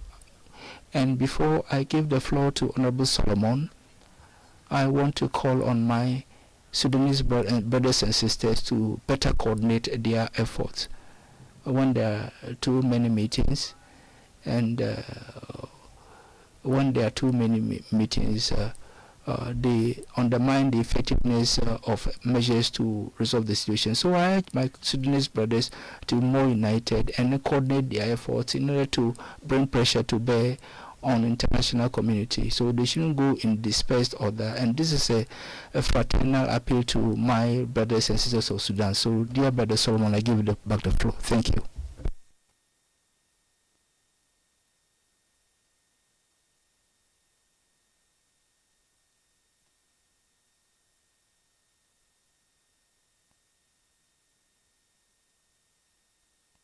Porter, including the current state of preparations for undertaking the investigation mission to Sudan, which has been constituted following, as Commissioner Hatem indicated, the decision of the Peace and Security Council of the African Union for this commission in collaboration with the African Union Commission to undertake investigation into reports of violations of human rights in Sudan. Thank you again, Commissioner Hatem.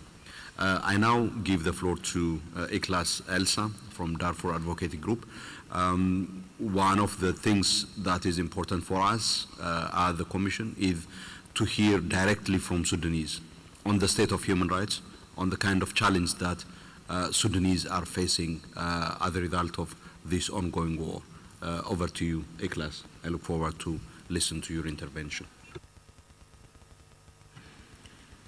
Good morning, everyone, and thank you, Solomon. So to fully understand the current state of situation in Sudan, we must recognize how this conflict has evolved and how, like, SDBV and other forms of violence have been used, especially targeting women and girls and children in Sudan. So the state of human and people's rights situation or violations in Sudan is extremely dire, with like civilians, especially women, girls, and children, suffer immensely due to the ongoing conflict. So since the conflict between the Sudanese armed forces and the rapid support forces began in April 2023, we as civic society in Sudan worked a lot, despite the danger and challenging conditions. SEIHA and the Darfur Advocacy Group have been actively documenting human rights violations. So since the outbreak of the war that is starting on the first day of 15th of April, 3 cases of rape was documented by SEIHA from just the need to document for advocacy and amplify the situation on ground to documenting and ensure justice and accountability. So SEIHA and DAC, for instance, have received documentation training and partnered with the ICC on improving documentation as a trusted network. They have also been like people constantly reporting the gravity of the situation there. These include all forms of gender-based violence, including rape, gang rapes, sexual violence of identified groups such as the Masalit tribe. So one of the most horrific aspects of this conflict has been the widespread use of sexual and gender-based violence as a weapon of war. Women's bodies have been used as a battlegrounds with reports of rape, forced marriage, trafficking for sexual exploitation, and forced prostitution. They are not like isolated incidents, but rather systematic attacks that aim to terrorize and control communities. While the RSF has not has been identified as the primary perpetrator, the service is also responsible for some cases of sexual exploitation. So according to multiple reports, a vast majority of these crimes are directly linked to RSF forces who have used SGBV to displace and dominate population, especially in Darfur. So 24 million children also at the risk of not being in school. Just think about this number, 24 million. Like many of these children have been pulled out of school, and nearly 19 million are no longer receiving any form of education. So without the school, they are left to navigate these chaos on their own, making them susceptible to recruitment by armed groups, early marriage, and exploitation. We are witnessing one of the largest child displacement crises globally that combine with food shortage, lack of clean water, and no health care.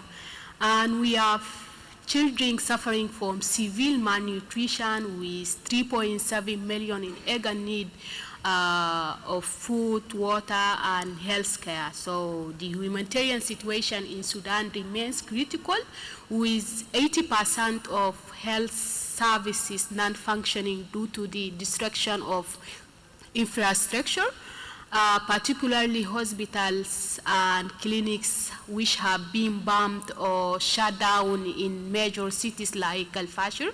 This has led to preventable deaths, including those of pregnant women and children who cannot access the care they need. Despite the best efforts of humanitarian organizations, access restrictions and security threats continue to hinder aid deliveries, leaving millions without basic necessities like food, water, and health care. For me and for all the Sudanese and for the world, the ongoing crisis demands urgent action. The international community must step up efforts to protect civilians there, provide humanitarian aid, and hold perpetrators accountable. So without a coordinated and strategic response, the suffering will only deepen and more innocent lives will be lost.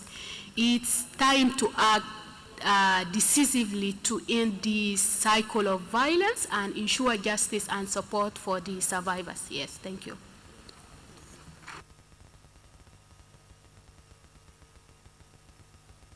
Thank you very much, Ikhlas. I think your voice matters a great deal for us to have a glimpse into the kind of suffering that Sudanese are currently enduring. Your point in particular that women bodies are made the battleground on which the war is being fought is a profound reminder of how this war is not just a war between two armed groups on a geographic physical space. It has actually escalated into being a war that is being fought on the lives and bodies of Sudanese as well. And that is what makes this war and recent wars generally very difficult and dangerous for civilians. Your call for protection of civilians and access to humanitarian assistance are critical. I think the gravity of what is unfolding in Sudan is not limited to the massacres on the basis of ethnicity. You made reference to the Masalit in Darfur, how they have been targeted. It's not also limited to the impact on the physical well-being of people, but socioeconomic rights as well are hugely affected, making an already difficult situation worse. So the reference to the fact that 80% of health services out of function speaks to this point of how war affects not just civil and political rights, but also economic and social cultural rights. Thank you again. I now hand over the floor to Amir. Amir, to you, it would also be beyond and above reinforcing the point about the scale of the human rights crisis in Sudan, if you could reflect on the adequacy of the response from us, from the African Union, from the region and the international community. What more and how should we be of assistance and solidarity with Sudanese? Thank you. Over to you. Thank you, Mr. Chair, and thank you for giving me this chance. About what is happening in Sudan, since the independence, we are in this circle of conflicts all the time. We have so many wars inside Sudan, and the last war before the separation of South Sudan, 2 million people died. Nobody held account. And after that, then we started the war in Darfur, and we're still continuing.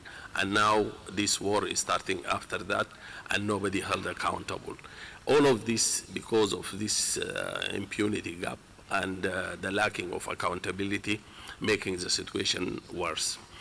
The problem, as we talked before, the war, when it started in South Sudan or then after that in Darfur, it will not end up in Darfur.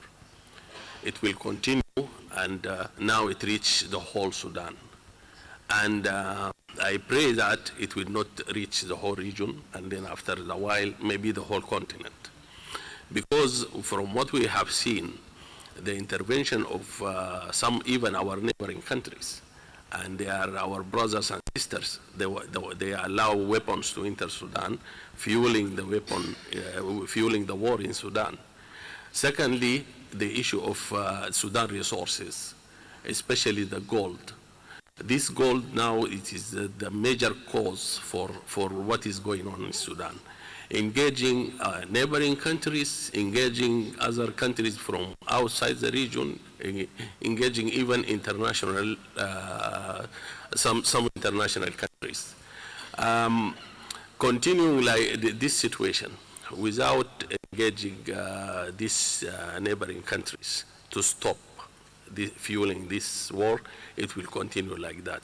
The problem, the two generals, the way they are handling this war, it is not for the benefit of the Sudanese citizens. It is for own interest and how to take power. Because most of the people that are dying, they are Sudanese citizens. And I can give an example. After the resolution, there is a Sudanese, they have a set-in before the headquarters of the army. And in June 2020, there is a massacre happened there. Both of them, the general, one is the president, the other is the vice president. They killed all of the people that are staying there at night when they are sleeping. And after that, they stand against all of the people that are calling for democracy and freedom and for peace in Sudan. So that is, it shows their mentality that they are heading to control the country using the weapons against their own citizens. After that, then also they had this military coup against the transitional government. And the Sudanese people, they stand against that military coup. And hundreds of young people, they died on the road because they say, no, we want to have our democracy back. This shows that these two generals, they want to take us back for the back 60 years, which we are ruled by the military in Sudan. We have only 6 years democratic regimes. They don't want us to have our freedom. They don't want us to have our rights. They don't want us to have our democratic regime. And this is our rights for that. Secondly, most of them, they are committing crimes against the Sudanese people. During in Darfur, especially, and they want to avoid this kind of the accountability. To avoid this accountability is that by staying in power. The same way Bashir stayed for 30 years, not stepping down because he's fearing from the accountability. Coming to the efforts from the AU and the African Commission, the AU is delayed a lot to intervene in what happened in Sudan. Yes, after the military coup, they frozen the Sudan membership, but they are not taking further steps to have a dialogue with Sudan and to end up the effect of that military coup until the war started. Two, the AU, they left the initiative to be start out of the continent in Jeddah. And then they follow, and then they said, let us go. And then the AU themselves, then they throw the ball back to IGAD. So it's a kind of, they are not interested in what happened in Sudan and what happening for the Sudanese people. Coming to the African Commission, we know it's a human rights mechanism. They did what they have in their mandates. They publish resolutions. Now they go for a committee for a fact-finding mission. But at the same time, they don't have funds. They don't have resources. How to work, this is another issue. So if there is no resources, they can't help us. And they can't intervene and can't help the Sudanese people. We are pushing as a Sudanese civil society and others from international NGOs and African NGOs, pushing for the right of the Sudanese people, pushing for asking for ceasefire, at least asking the AU to intervene to the two parties to ceasefire. All of this, this is the first thing. Two, to open the corridors for the humanitarian aid for the Sudanese people inside Sudan. And today in the news, the government of Sudan, they announced that they open 6 airports and 7 entry points to allow the humanitarian aid to enter Sudan. Unfortunately, it is not secure to reach people because some areas is controlled by RSF, the other one is controlled by the government. And so many incidents of attacks against humanitarian workers, and also they are looting and robbing the food that should be reaching the people. So we need at least a kind of some troops to protect this humanitarian aid, and this is the role of the AU, at least to do it in collaboration with the UN. Thirdly, this initiative of peace negotiations, there are many. We need at least to put them together and having one joint effort, because the two parties now, they are jumping between the initiatives. One goes to Geneva, one goes to Jeddah, one goes to, and they don't want to sit together. And this is worsening the situation in Sudan. Lastly, from now, we need from the AU to establish a mechanism for accountability. from now, even the peace process issues, like kind of Sudan court, like the one for Rwanda, or for the hybrid court, or any, since now they are saying African problems should be sorted by Africans. Let us go for that and wait for this, because the accountability will help us to stop this circle of violation and conflict. Thank you.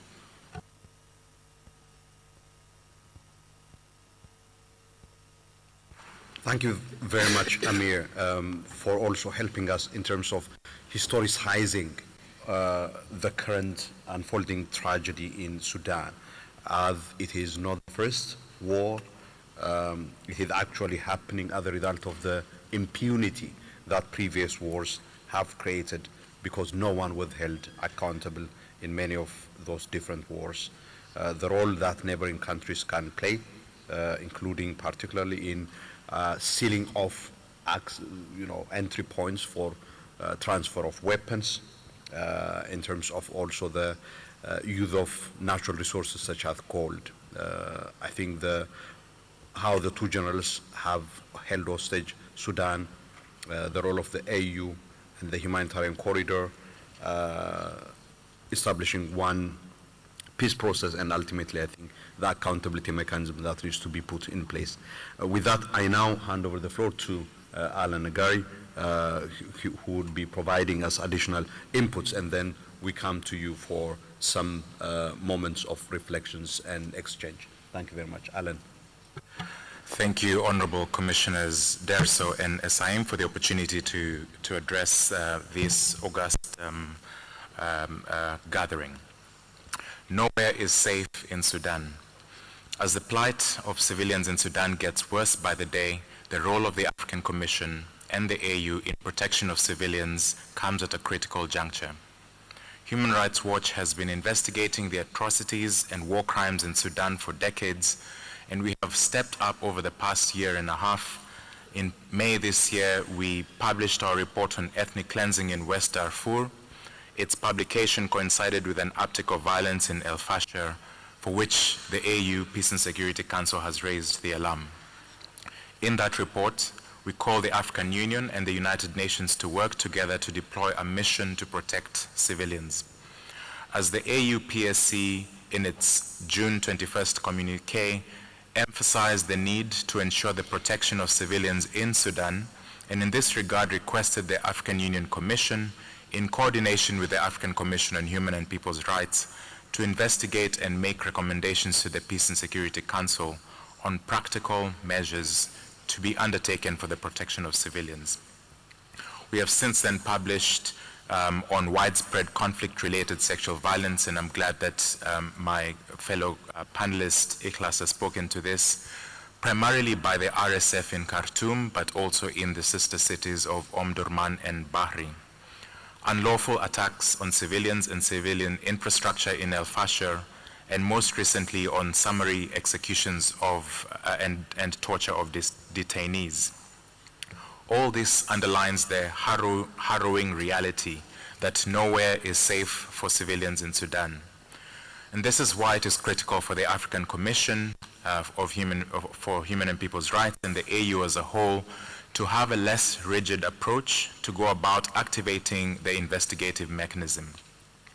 And while the African Commission has demonstrated its willingness to do this by its resolution at the last session, which Honorable Commissioner Hatem spoke to set up its own joint fact-finding mission, it will take more than the African Commission to activate this mission.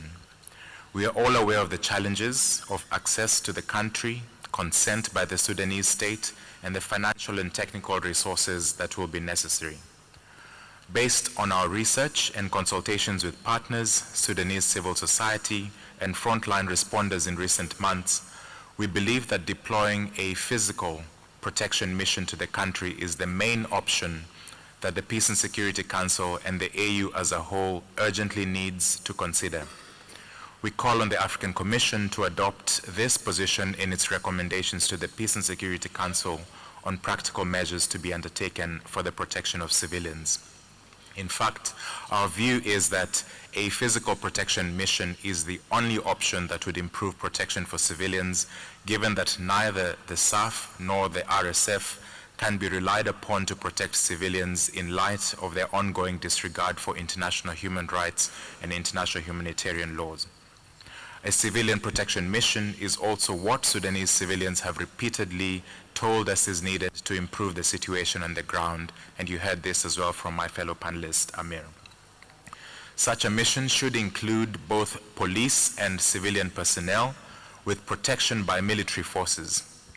It should be a robust mandate to protect civilians, to monitor human rights and international humanitarian law violations, including the obstruction of humanitarian aid, and facilitate the safe return of displaced people. Practically, the African Commission mission will need protection to fulfill its mandate. The physical protection mission is indispensable.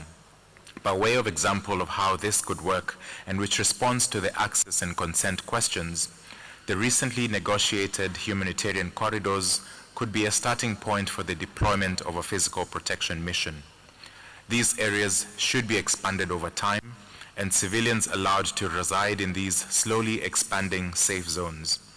It is in these safe zones that the African Commission would practically get on the ground to investigate human rights violations, in addition to the visits to the neighboring countries where a number of Sudanese refugees are living. Again, this will need the concerted efforts of the AU as a whole, but also other international governmental organizations such as the United Nations, the East Africa Standby Force, which has committed to providing troops on the ground. The Peace and Security Council should not wait for a ceasefire deal before it considers a physical protection mission. While consent for such a mission could represent a formidable challenge, we believe that robust diplomatic support for such a mission, including the role of the Commission of 5 Presidents, along with concerted engagement, could elicit such consent, and this commission should engage with the Committee of 5 Presidents. Finally, an agile and well-informed protection mission could deter attacks on civilians, offer sites of refuge to those most at risk of atrocities, allow for the investigation and documentation of human rights violations, and give humanitarian space to work without obstruction. It could also contribute to cementing localized arrangements that have kept the peace in some parts of Sudan. Thank you very much for your attention.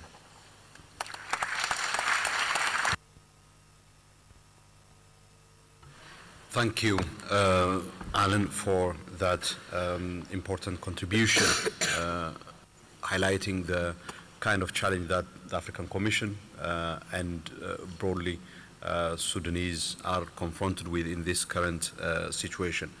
In the light of the interventions that we have received, I would now open the floor for interventions. I think all the interveners have made it clear that we, as the African continent, bear a leading responsibility in coming to the rescue of Sudanese, in expressing and showing our solidarity, not through just words, but through action.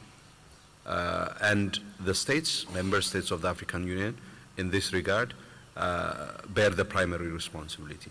And we have here also the Pan-African Parliament as an organ of the African Union that also needs to be activated. With that, I now recognize Ambassador Abdelhamid of Tunisia. You have the floor, please. Merci beaucoup, mon frère Solomon.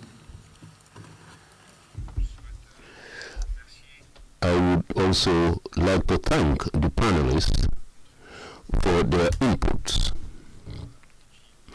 Quite useful, I must say. What I would like to say, first and foremost, is that it is unfavorable, it is a pity that the big nation of Sudan is not with us. Let me start with us. Sudan, one of the consequences is Sudan is suspended from the African Union. and the representative, of course, interacting with the panel. Chairperson, this same delegation, in April 2023, you know very well, and myself, my modest person, I presided over the urgent meeting of the of the Security Council, the first day in April, 2 days, 1 day after the drama that took place in Sudan. Two brothers are fighting over power. I requested the floor to support the appeal. You said so yourself. You said so. The big nation, the big country of Sudan has the right to live in peace. And most especially, it should count on our solidarity. I totally agree with Mr. Amir Suleiman with respect to the urgent things to be done. The first thing to be done is an immediate ceasefire.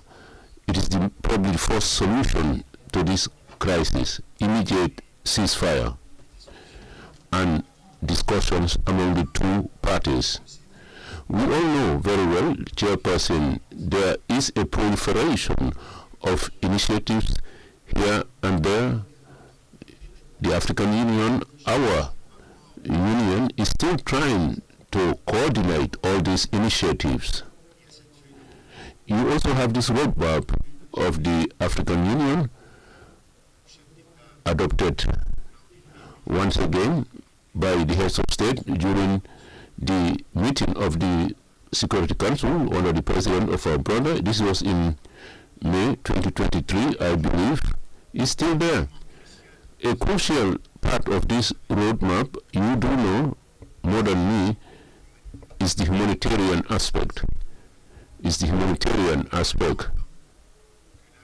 Whilst we await for reason to prevail, the ceasefire, humanitarian assistance should be facilitated.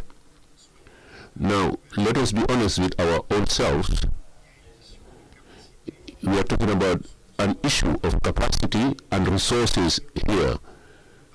Even our meeting does not have the resources to come to the rescue. This is a case that should be deplored. It really should be deplored.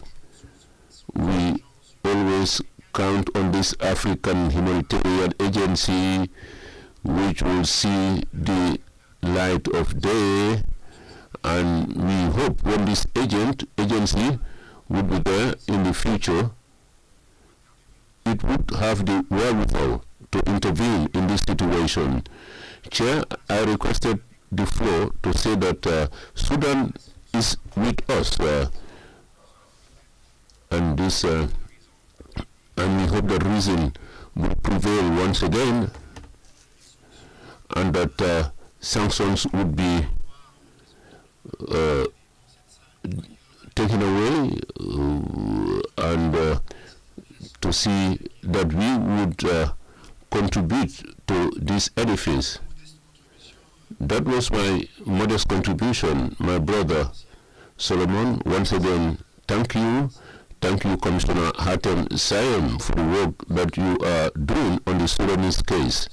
Obviously, the issue of human rights is a component of this crisis.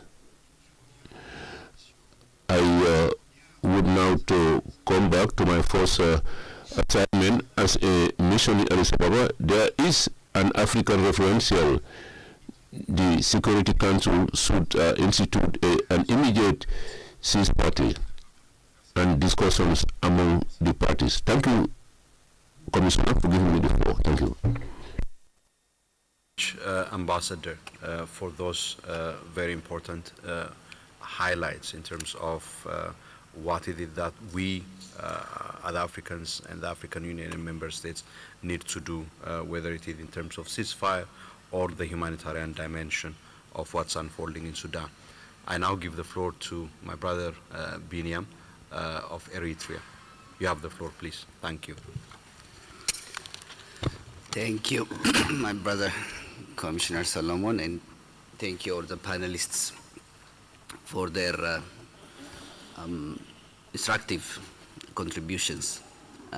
Mr. Moderator, the conflict in Sudan is causing immense suffering on the people of Sudan.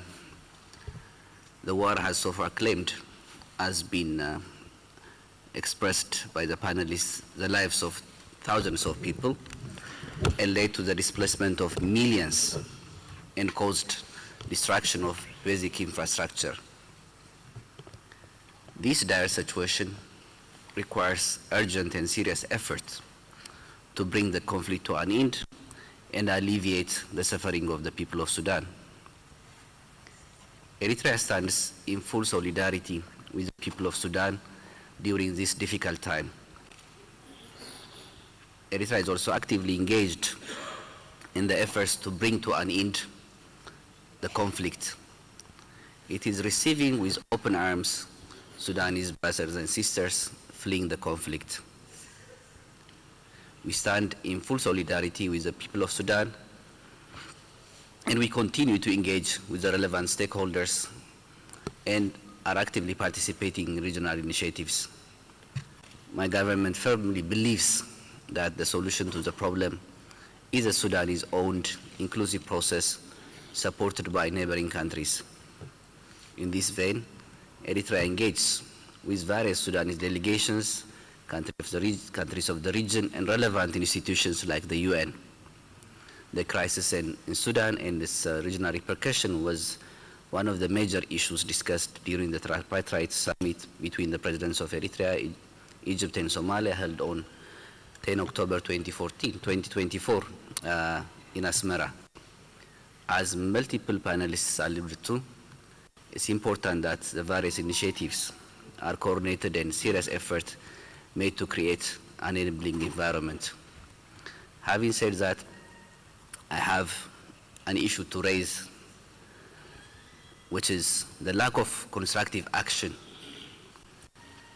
proliferation of meetings in place of decisive action on the part of our Pan-African institutions, including this Commission, in the face of this tragedy, requires serious reflection.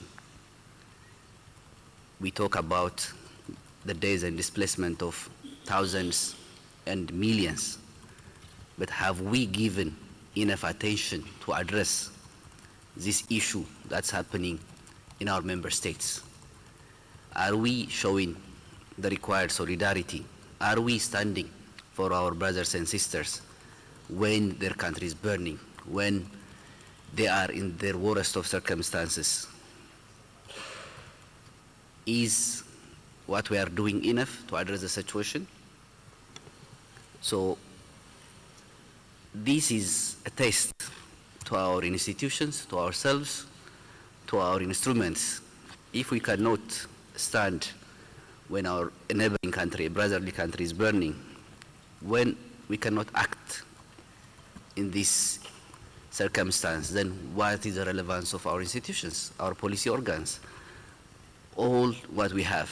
So I think beyond mere discussion, beyond mere words, we have to dig deep and reflect whether this issue, if it happens elsewhere, we can do any better, or even now, if you can address it any better and stop the suffering of the people and make sure that this doesn't repeat elsewhere. Thank you, Mr. Chairperson.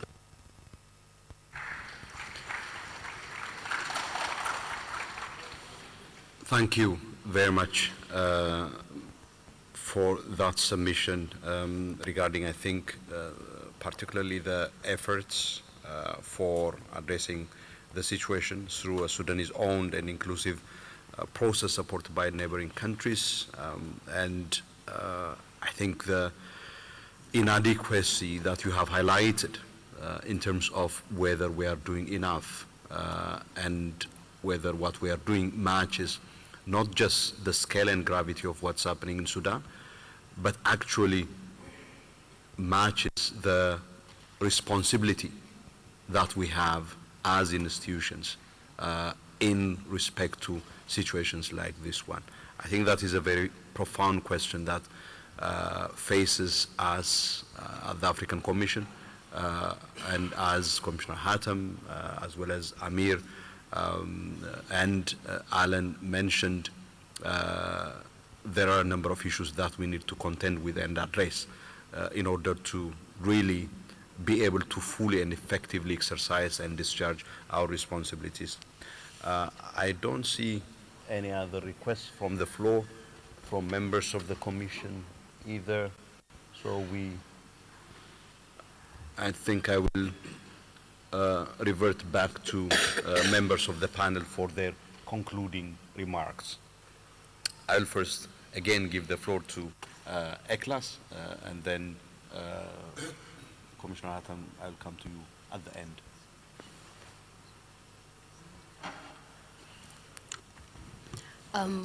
Thank you again. As Sudanese civil society, we expect from the African Commission and the state parties and the African Union, like to hold perpetrators of these violations accountable, because women rights organizations have worked very hard and risked their lives to document those crimes, and we expect that the African Commission and the court comes together and ensure that justice and accountability for survivors are served. The sexual violence occurring now is systematic, not just acts. Therefore, leaders of the warring parties, those responsible for directing these acts, must be held accountable.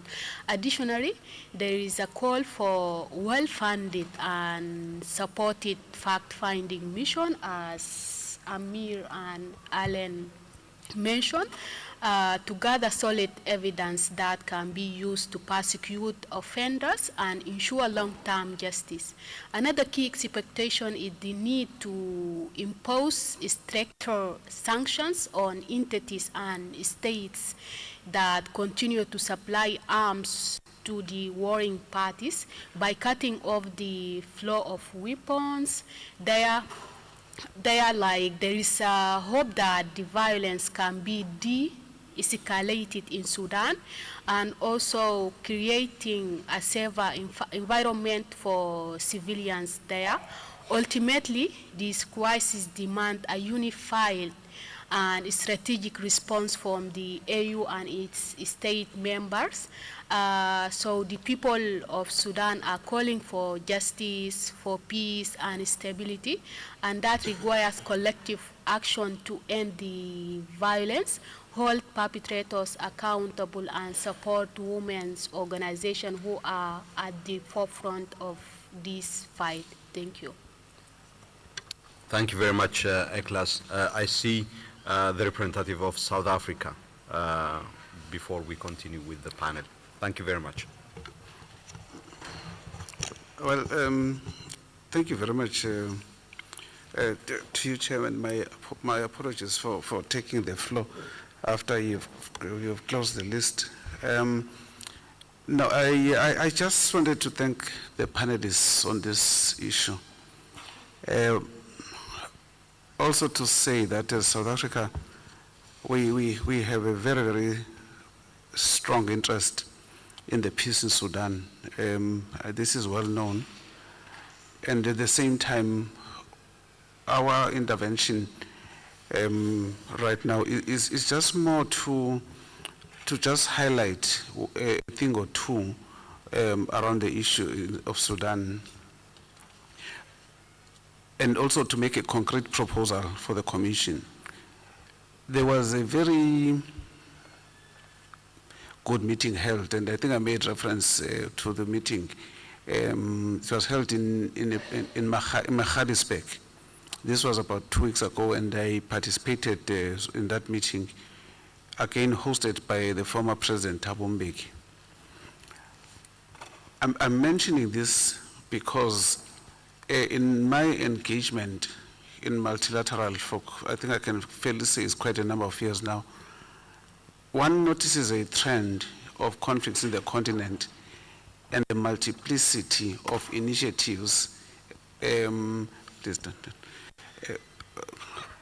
multiplicity of initiatives that are taken, which by themselves end up defeating the purposes and the success of resolving issues. One is noticing this aspect again in Sudan in many respects, but the point is that it would be beneficial, I think, and a strategic engagement by the Commission to engage with the Thabo Mbeki Foundation specifically to highlight the outcomes of this discussion, because it would bring different facets and an understanding of what is it that is coming from those affected on the ground. It's just a small proposal, which I think the Commission can take up, and we can facilitate the engagement with the Thabo Mbeki Foundation, so that is something that is at a strategic level. There were high-level participants in that engagement, and I think it would be remiss not to take the floor and mention this, because the extent to which those engagements are cut a lot of bureaucratic issues in between. I just thought I should make this quick intervention as a concrete proposal for the Commission. And again, I'll repeat this to the Commission. We stand ready as a delegation to continue to offer support and profile the work of this Commission. Amongst others, we think this is one of the commissions that has a bearing on the human rights approach and represents the views of the African continent in the context of what is happening even in geopolitics. You never hear the issues that are coming out of the Commission here.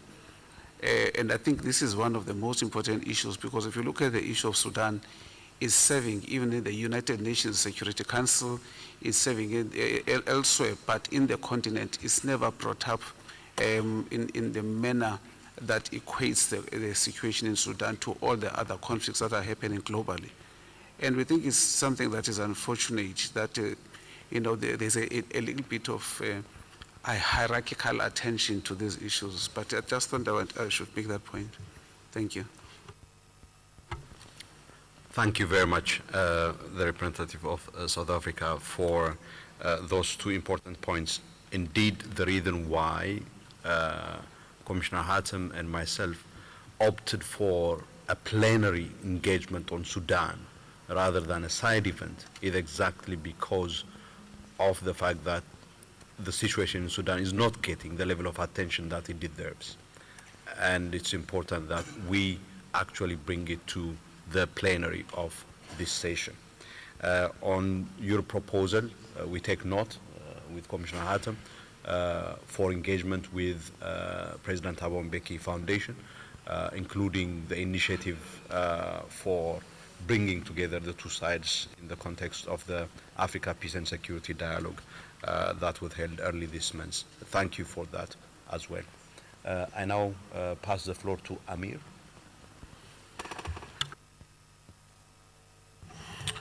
Thank you. And I think from what I heard here, from the diplomatic community and from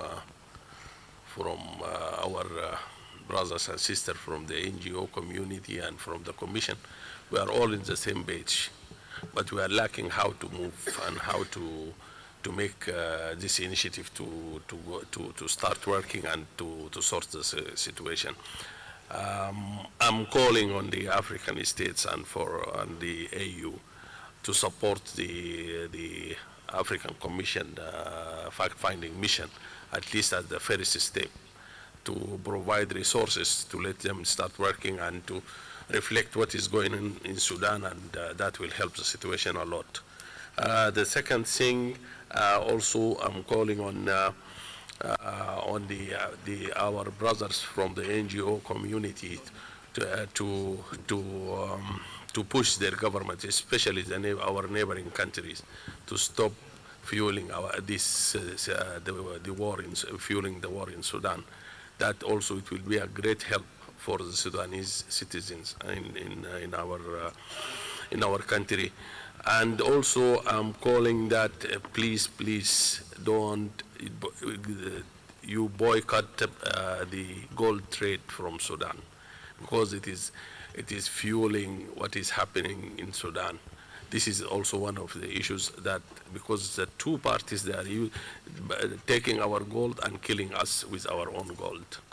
And lastly, I think also as an Sudanese NGOs, we will offer our help to the African Commission in any step, providing information, helping to assist, and this is on behalf of all of us, not only me. Thank you. Thank you, Amir. Alan? Thank you very much, Honorable Commissioner Derso. And just my concluding remarks are to say that the Sudan case is really a test for both the United Nations as well as the African Union as a whole.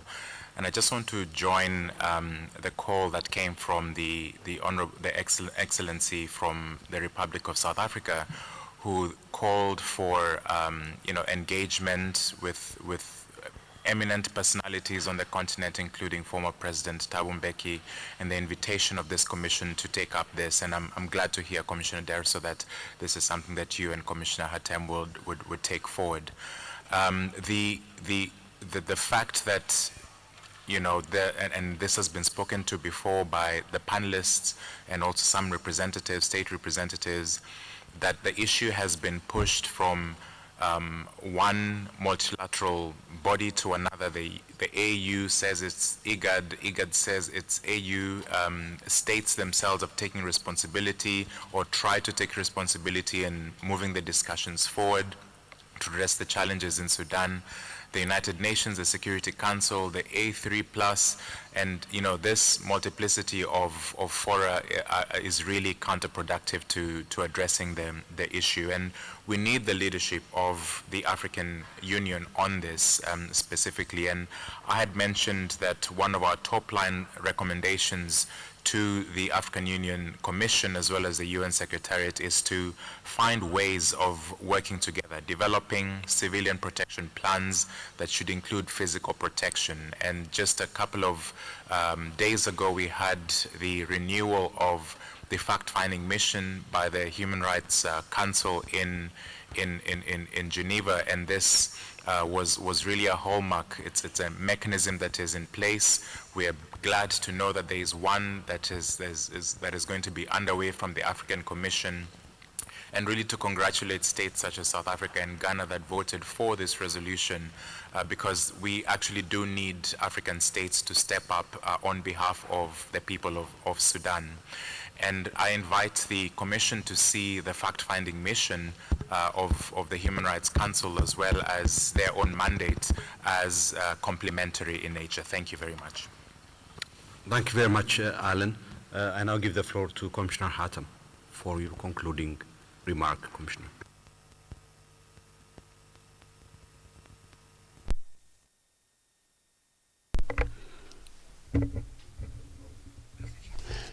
Thank you, dear colleagues, for giving me the floor.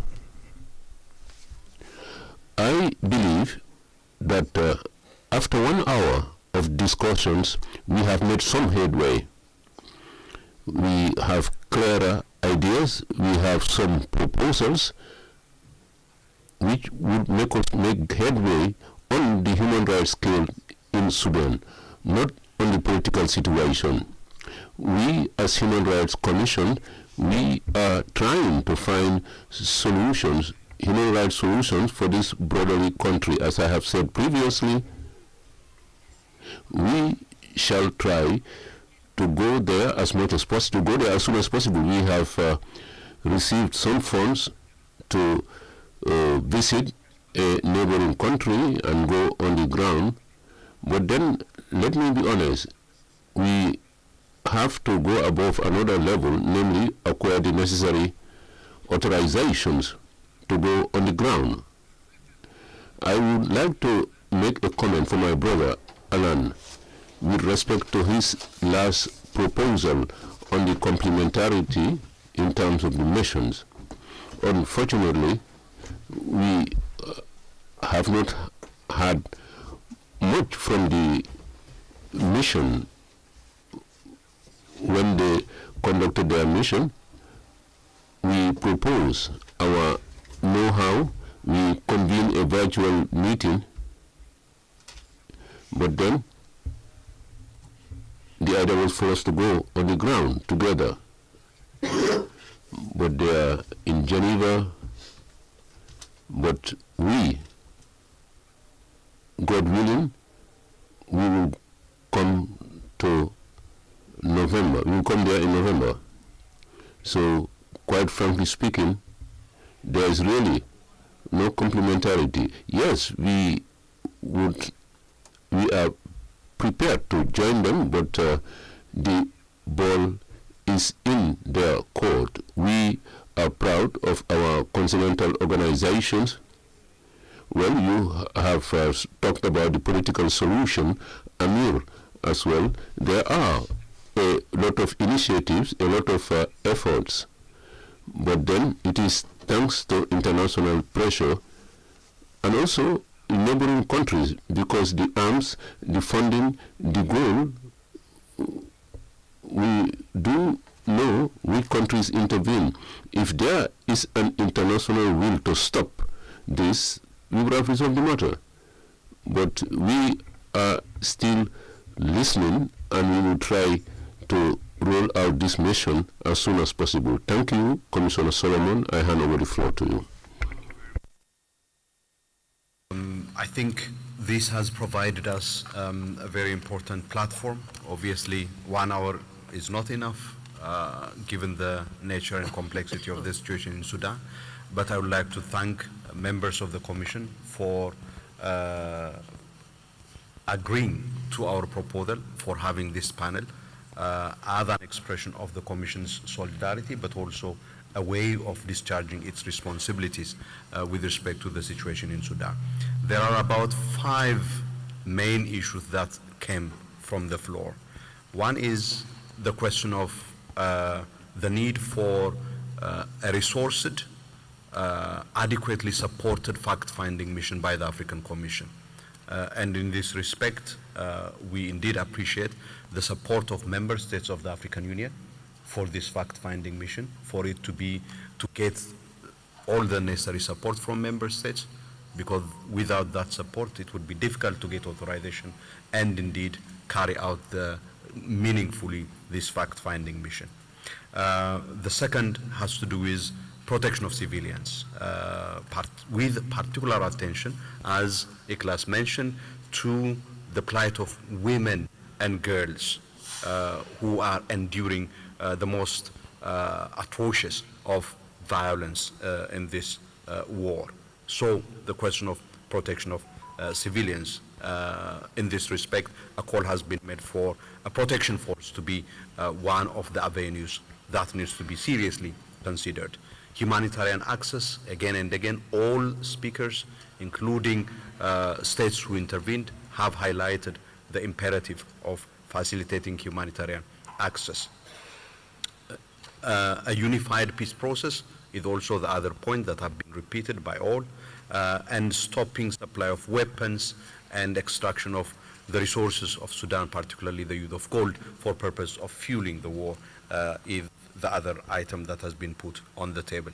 I would like to once again thank the representatives of Tunisia, Eritrea, and South Africa for their interventions.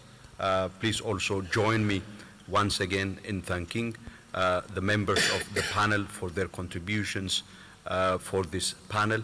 Please, all of us individually, let's express solidarity with the people of Sudan by continuously raising the profile of this situation and drawing attention to this situation, urging all our governments to come to the rescue of Sudan, to act with the sense of urgency and responsibility that this situation demands. Once again, thank you for your kind attention. I thank my colleagues again for this opportunity on this panel. Thank you.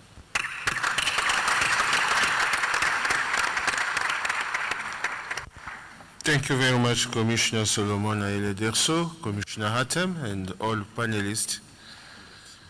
We have received the key message of this panel, the support of the member state for the fact-finding missions that we are expecting to get in the future to come, and the protection of civilians, and also the humanitarian access that they require. Nous voulons reconnaître la Commission africaine des droits de l'homme et des peuples. Human and People's Rights, and we would like to welcome His Excellency Alfonso Nsue Mokui, who is the Deputy Prime Minister of the Republic of Equatorial Guinea. Excellency, you are welcome. I request Commissioner Hatem to remain with us because he would intervene in another panel, that is the panel on the role of education and training in the prevention of torture, inhuman and degrading treatment and violence on the African continent. And this panel will have 1 hour, and thereafter we would have the lunch break. Commissioner Hatem, you have 1 hour, and once we end, then we will go for our break. If you delay, then you will be responsible. So it's up to you to call the panelists. Where are they? So you have 1 hour, Commissioner Hatem.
I'm honored to welcome you to today's panel discussion on a critical topic, the role of education in preventing torture and ill treatment in Africa.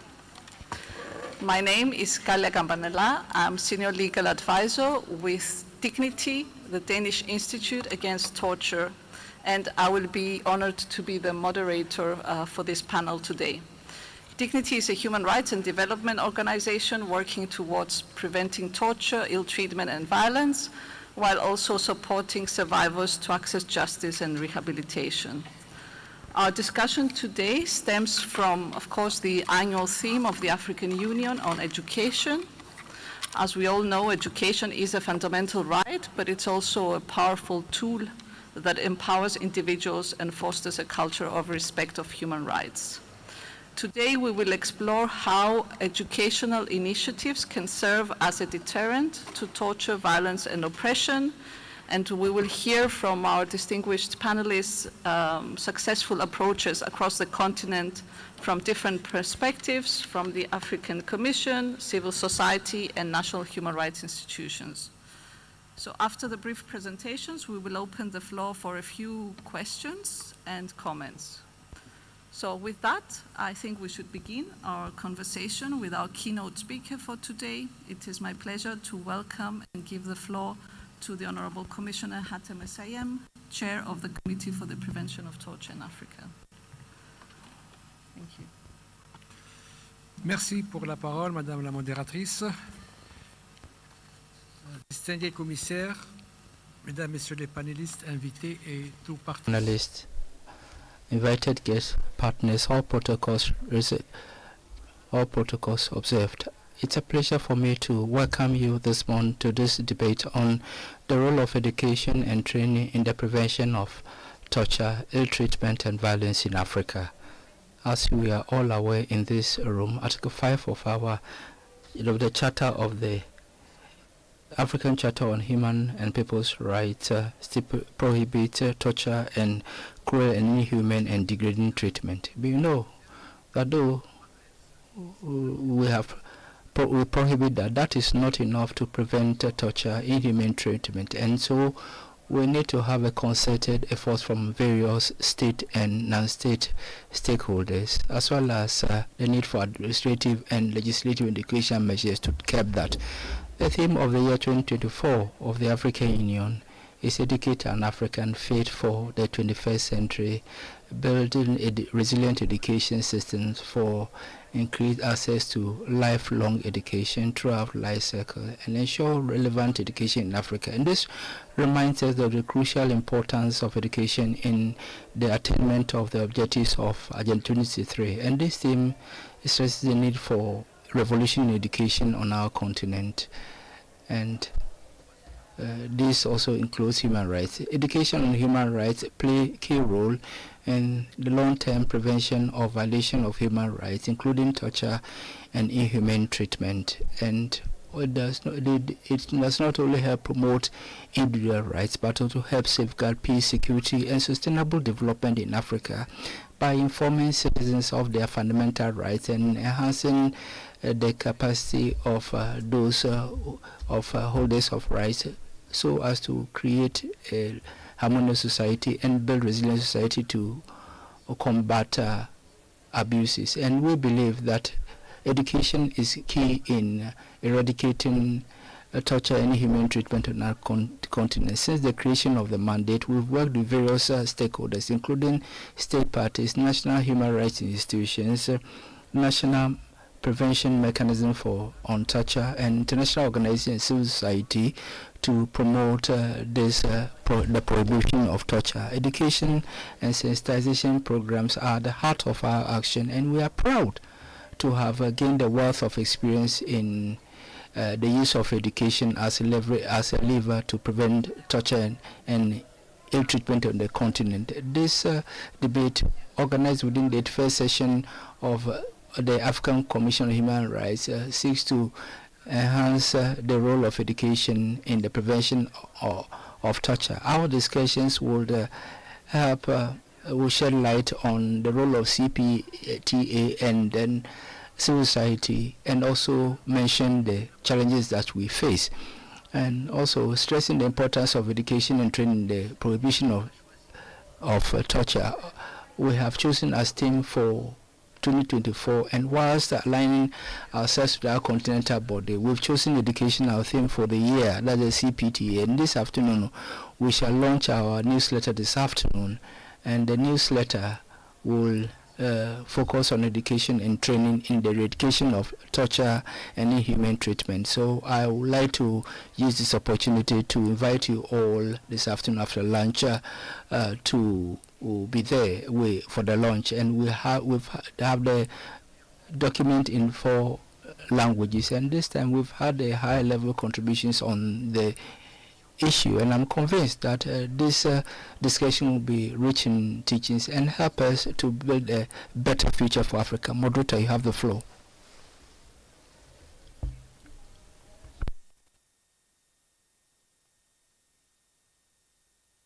Can contribute to sustainable development, human rights, and generally prosperity, and also highlighting the activities of the CPTA, of your excellent work, and the launch of the newsletter later today, which we look forward for. With that, I will pass the floor to a video message that we will now hear from Ms. Anna Raku. She's the Vice Chair of the UN Committee Against Torture, and has been kind enough to send us a video message to highlight the UN perspectives on education and the prevention of torture.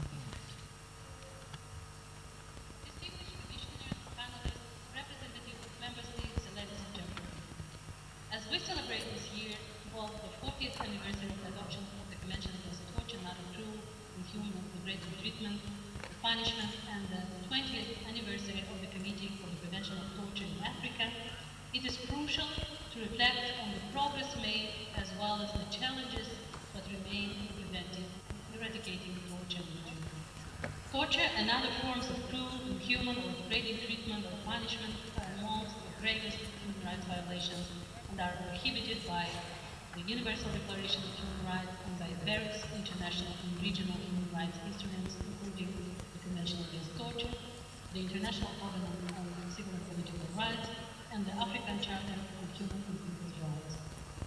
The prohibition of torture is absolute and non-derogable. No exceptional circumstances whatsoever may be invoked to justify it.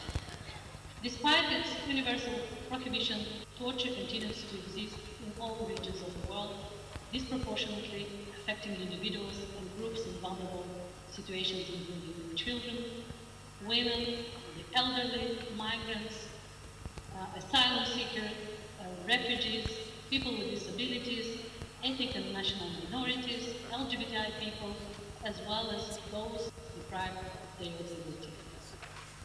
The Convention Against Torture is the most important international human rights treaty that deals with torture and pushes for its universal eradication. It hopes to unite states to fight against torture and take affirmative action to prevent its use at the domestic and international level. Specifically, the Convention requires state parties to criminalize torture under its national laws, take action to investigate and prosecute allegations, train personnel, and provide redress to victims and survivors. Education and training are essential for preventing human rights abuses, particularly torture and treatment, and to foster a culture of human rights globally. Human rights education, especially at the community or grassroots level, is critical for informing individuals and empowering them to demand respect for their rights and hold authorities accountable.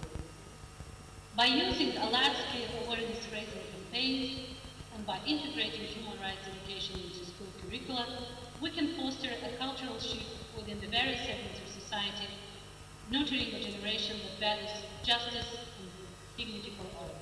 In the same vein, developing mandatory initial and in-service training programs for all public officials, particularly law enforcement officers, prison staff, immigration officers, border guards, military personnel, medical staff employed in prison and police units, personnel working in care and psychiatric institutions is essential. Such training ensures that they are well acquainted with the provision of the Convention, especially the absolute prohibition of torture, and fully aware that violations will not be tolerated, will be investigated, and that those responsible will be prosecuted and, if convicted, appropriately punished. It is also important that all relevant public officials, including judges, prosecutors, and medical personnel such as forensic experts, receive specific training to identify cases of torture and treatment and to refer such cases to competent investigative bodies in line with the Manual on the Effective Investigation and Documentation of Torture and Other Cruel, Inhuman, or Degrading Treatment or Punishment, Istanbul Protocol, as revised. However, the prevention of torture and ill treatment requires collaborative efforts from various actors at all levels, including states, national human rights institutions, national preventive mechanisms, civil society organizations, academics, human rights defenders, journalists, survivors of torture, as well as international and regional human rights mechanisms.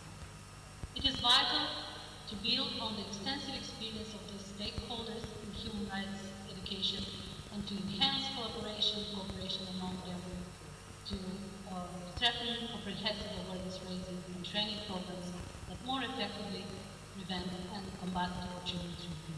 The celebrations marking the 40th anniversary of the adoption of the Convention Against Torture, which will culminate in a high-level event scheduled on 14 November 2024 in Geneva, provide a unique opportunity to consolidate ties and reinforce synergy and complementarity among all these actors. It is also serves as moments to encourage them to intensify their efforts in education, awareness raising, and training to make the prevention and fight against torture and treatment more effective. Education and training are not just preventive tools, but catalysts for change. By investing in these areas, we can create a future where torture and treatment are a victim of the past. Let us reaffirm the commitment made 40 years ago with the adoption of the Convention Against Torture to uphold dignity and eradicate torture. Let me express my gratitude to all those who fight for the right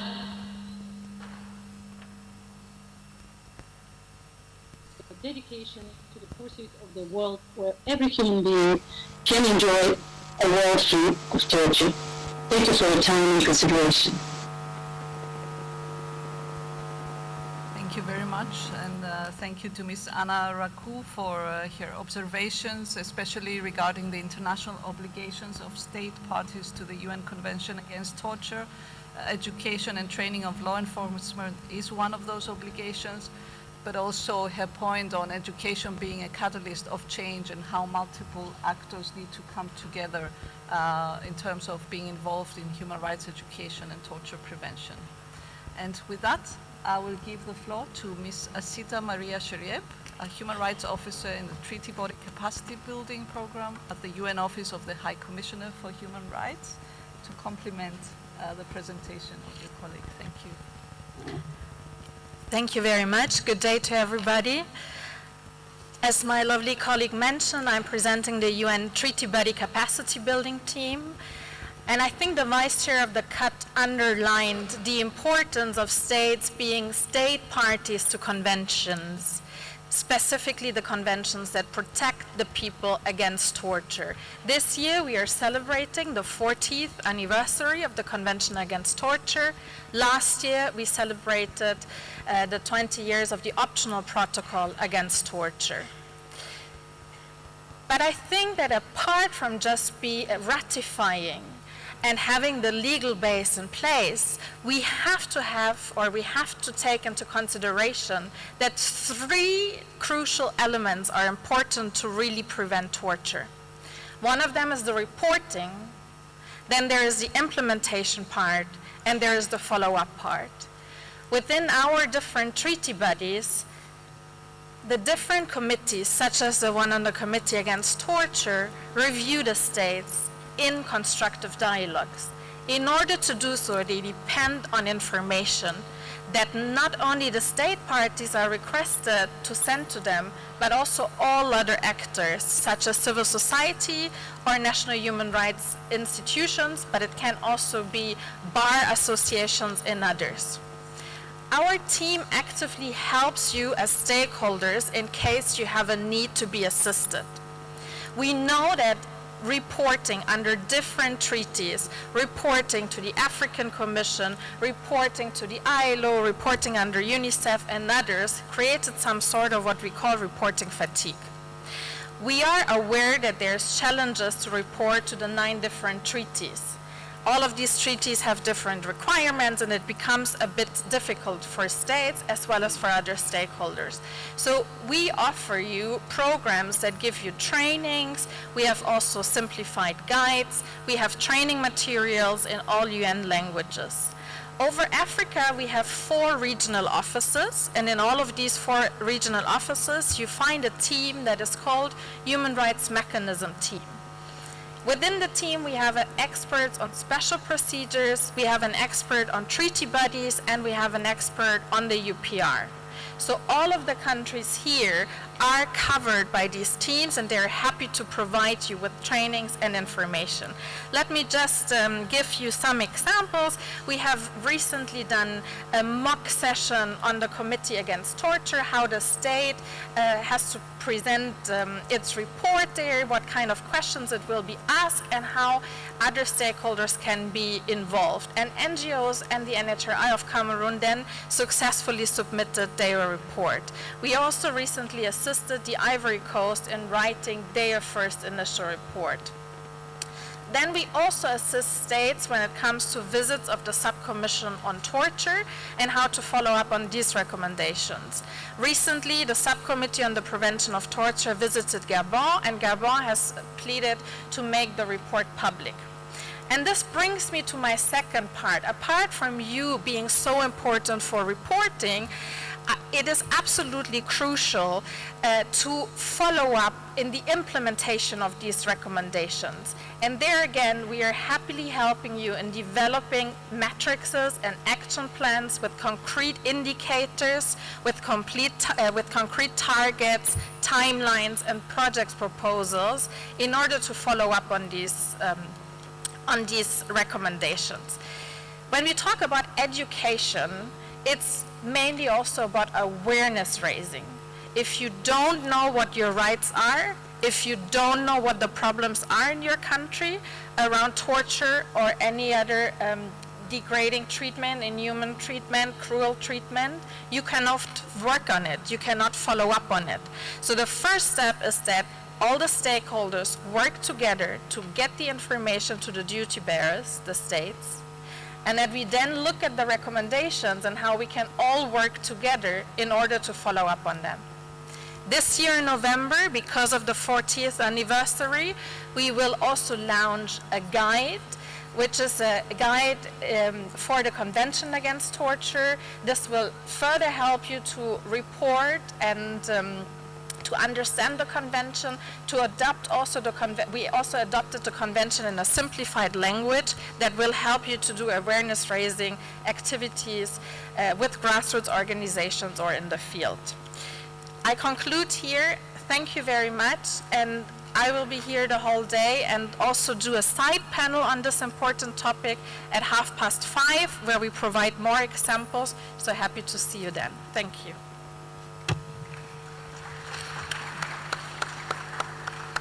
Thank you very much, Asita, for your intervention and for reminding us of this holistic approach towards torture prevention, including reporting, implementation, and follow-up, and also highlighting cases how your team can support states, but also other actors to engage with the Committee Against Torture and other treaty bodies throughout this holistic process. Thank you very much.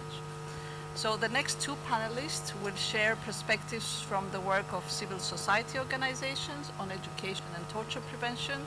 I will give the floor first to Mr. Alex Kigoye, Head of Programs at the African Center for Treatment and Rehabilitation of Torture Victims, ACTV, from Uganda. Alex, the floor is yours. Thank you so much, the Chairperson, Your Excellencies, and members of the Commission. Thank you for organizing this panel and the opportunity for me to share our experience on this important topic, the role of education on the prevention of torture.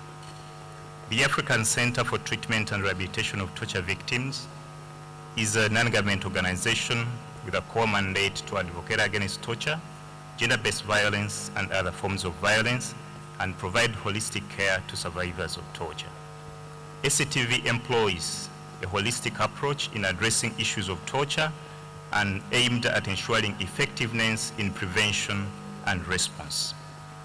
To start my discussion on this important topic, I want to reflect on the words of Kofi Annan. Knowledge is power. Information is liberating. Education is the premise of progress in every society and in every family.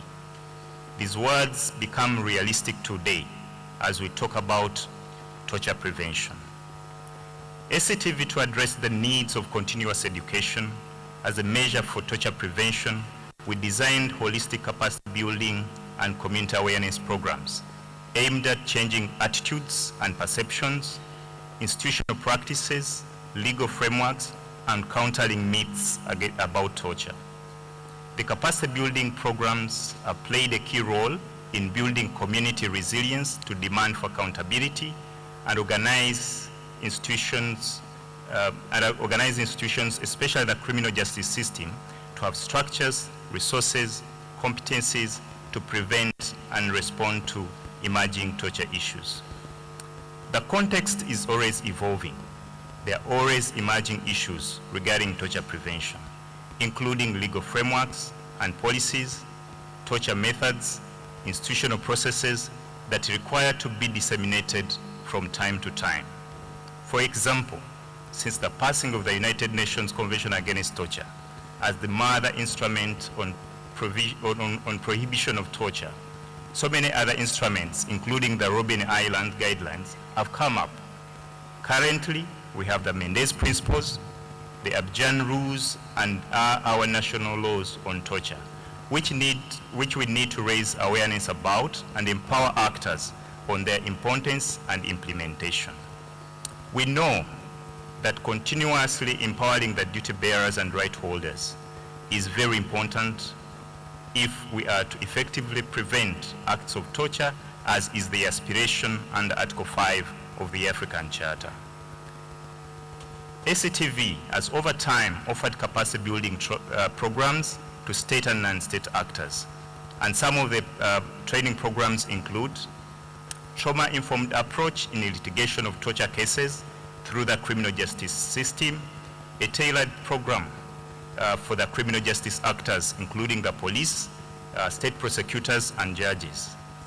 Effective application of the provision of the Prevention and Prohibition of Torture Act 2012 among the criminal justice actors, human rights defenders, journalists, the army, and civil society organizations. This was initiated in Uganda after the passing of the anti-torture law in 2012 that domesticated the UN Cut. The other training that we have been offering since then is stress and anger management for security officers. Given that security officers' work is very stressful, there is a need for imparting knowledge on anger management, for them to be able to exercise self-control and restraint, not to engage in acts of torture. Mental health and self-care for human rights defenders and journalists. Human rights defenders require mental stability in order to defend the rights of others. Investigations and documentation of torture cases following the Istanbul Protocol guidelines as revised for lawyers and medical practitioners. This plays a significant role in ensuring that there is credible evidence during the criminal justice processes, which increases accountability. With these capacity building programs, in a period of 5 years, between 2019 to 2023, ACTV has trained and built capacities of 1,227 criminal justice actors, including the police, prisons, state prosecutors, judiciary, and over 300 soldiers.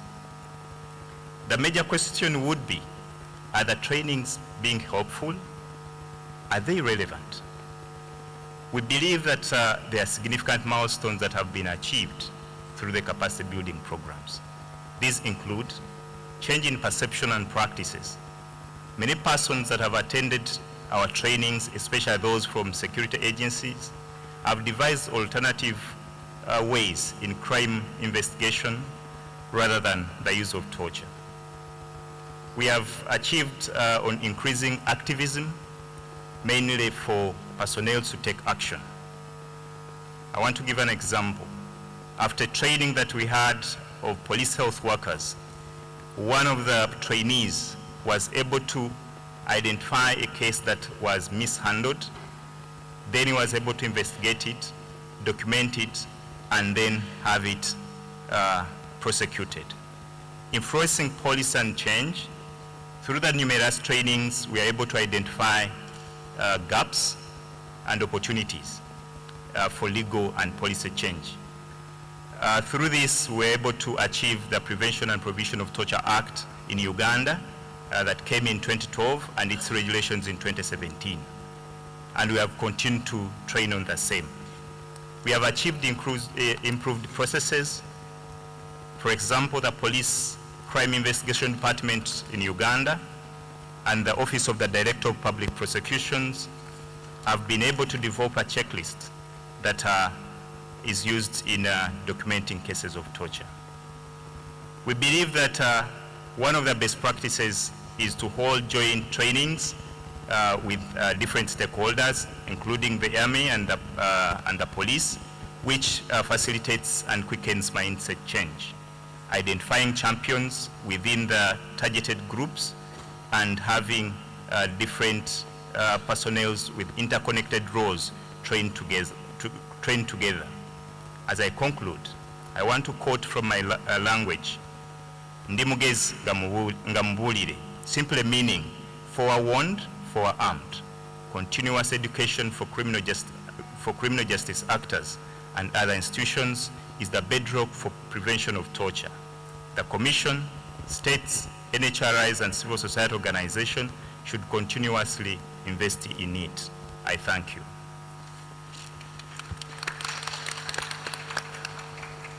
Thank you very much, Alex, for sharing great insights into the work of ACTV and the achievements. I will immediately pass the floor to Mr. Baro Ulrich Donald from the Burkinabe Movement for the Defense of Human and People's Rights.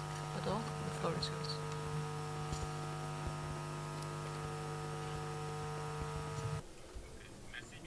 Thank you, Kalia, for giving me the floor. As the previous speaker said, it is a fact that education and training are pivotal in the prevention of torture. And it is for this reason that the movement Burkinabe Droits de l'Homme, since its establishment, has placed at the heart of its activities on human rights, but also incorporated amongst its actions the training of state actors, especially security sector, in order to preempt and prevent torture in our country. With regards to the actions that are conducted by our association, there's a series of programs organized on human rights and especially on torture to ensure that people take ownership of the legal instruments that govern the abolition of torture, and also to abolish torture in the country, so that the people who, in the event they are victims of these acts of torture, that these people can report to the competent authorities or to the human rights protection agencies. And we do these meetings in the local languages, so that the maximum Burkinabe citizens are conversant with the laws of the land, and then the regional and national instruments that govern the prevention of torture. This is an important aspect of what we do, and this makes it possible to ensure that not only at the level of the judiciary, but also organizations defending, protecting human rights, there's a lot of reports from the average Burkinabe, thanks to the sensitization that is done on the ground. In addition to sensitization of the population, our association also organizes the youth through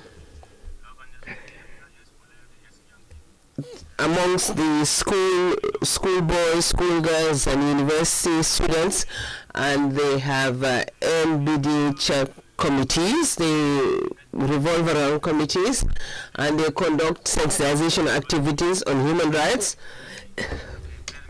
And this makes it possible for the youth at the level of high schools and universities to be better apprised about human rights. But for example, during school or university activities, when there are demonstrations and some of the students are tortured by the law enforcement agencies, they know how to complain to the authorities and to the human rights protection bodies. Other actions that we conduct on the ground, in addition to this education for the citizenry, we, as a previous speaker said, we are interested in training of the law enforcement agencies. because since 2015, Burkina Faso is experiencing a security crisis, and we all know that this can have an adverse effect on the freedom of persons. Therefore, there may be arrests for complicity or for connivance with, or they be considered as the perpetrators of acts of terrorism. They are detained in the police stations and at the gendarmerie, and then there are detentions in military camps. So people can be subjected to torture in those places of detention. So our association is training law enforcement agents. We have developed models and curricula that will help build the capacity and enhance knowledge of the law enforcement agencies about human rights. And then we have what we call Kolowego. These are self-defense groups. They are made up of farmers or peasants who are not sensitized on human rights, but who are reported because they do corporal punishment on people. So for those two, we sensitize them, we train them, and explain to them what human rights constitute. And since then, some of these groups have stopped this corporal punishment they used to inflict on others. And if they catch any miscreants, they hand them over to the gendarmerie and police. In view of all that, our association is convinced that training and education are pivotal and are very important, and we want to make the following recommendation. For civil society, it is important that we forge large coalitions to conduct advocacy at the level of states, for the states to honor their commitments. With regards to states, we have a recommendation that states provide the human rights training in primary school, secondary, and university too, so that all citizens will take ownership of the importance of human rights protection and to preempt torture. And then it's for states to provide ongoing training in human rights for the law enforcement agents. It's not just a one-off training at school. When the pupils leave the school, the training has to continue on an ongoing basis on human rights. We, as an association, would like to call upon African Commission to enjoin states to honor their commitments in terms of prevention and prohibition of torture, to conduct regular visits of the special rapporteur, and to ensure that states implement the decisions of the Commission and their recommendations too. Honorable Chair, this is my contribution to the debate. Thank you. The two civil society actors here have really highlighted how civil society works with both capacitating state actors to deliver on their duties, but also at the same time capacitating citizens and doing a lot of human rights education and awareness so that the rights holders can claim their rights and complain when they are violated. So thank you very much.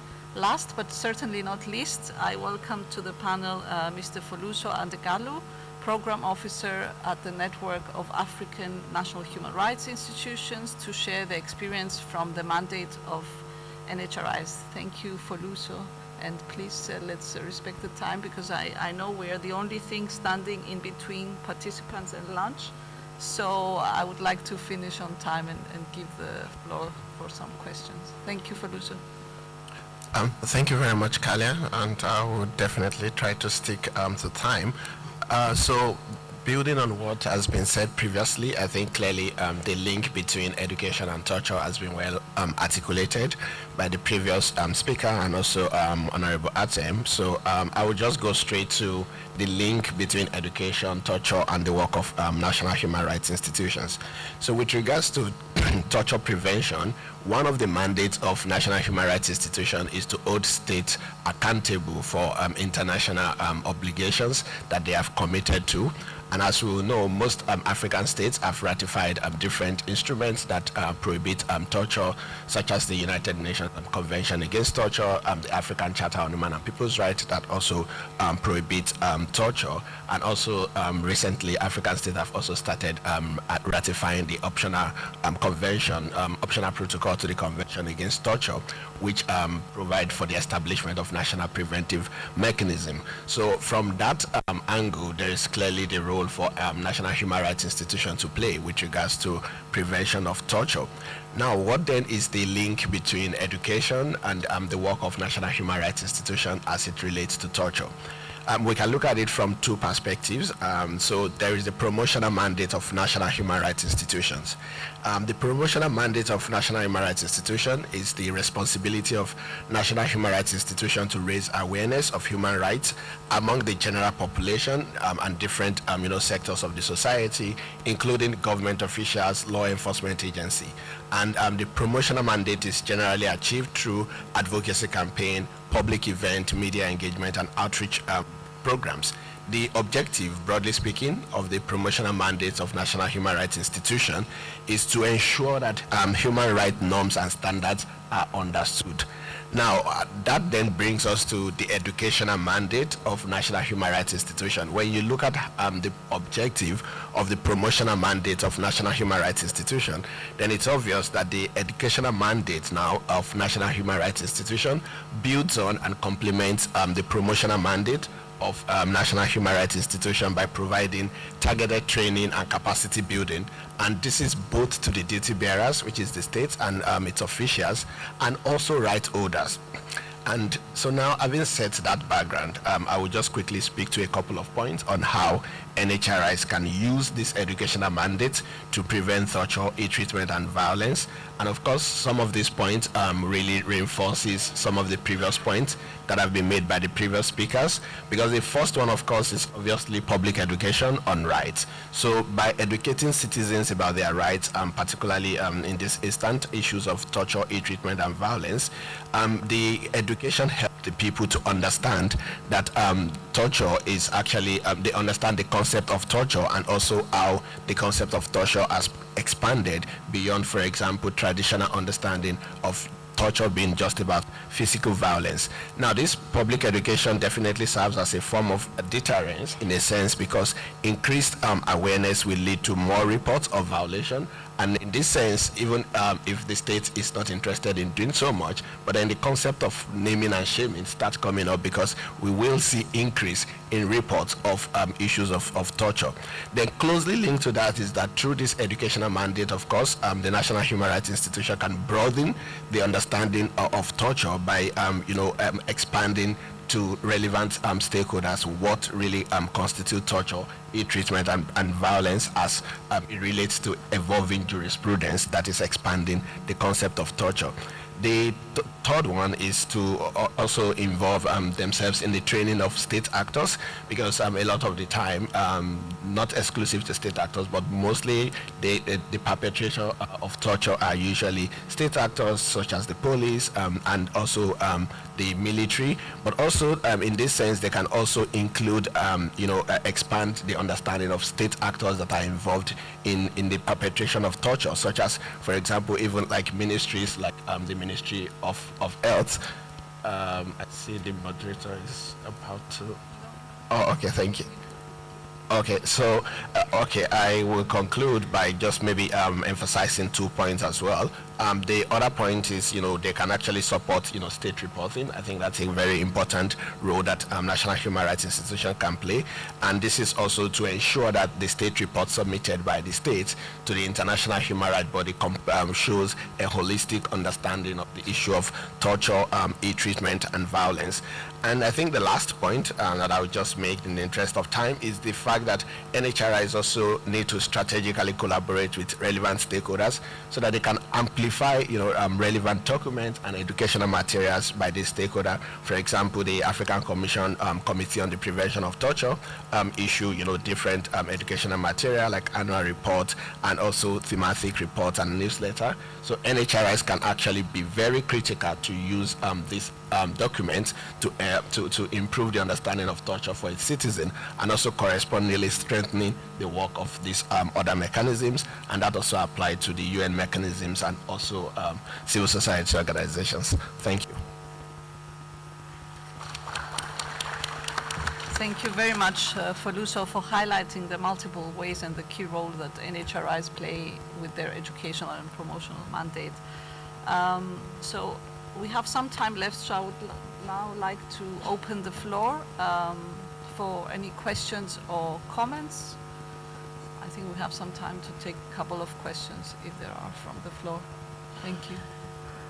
Yes, I see Uganda State Representative. You have the floor.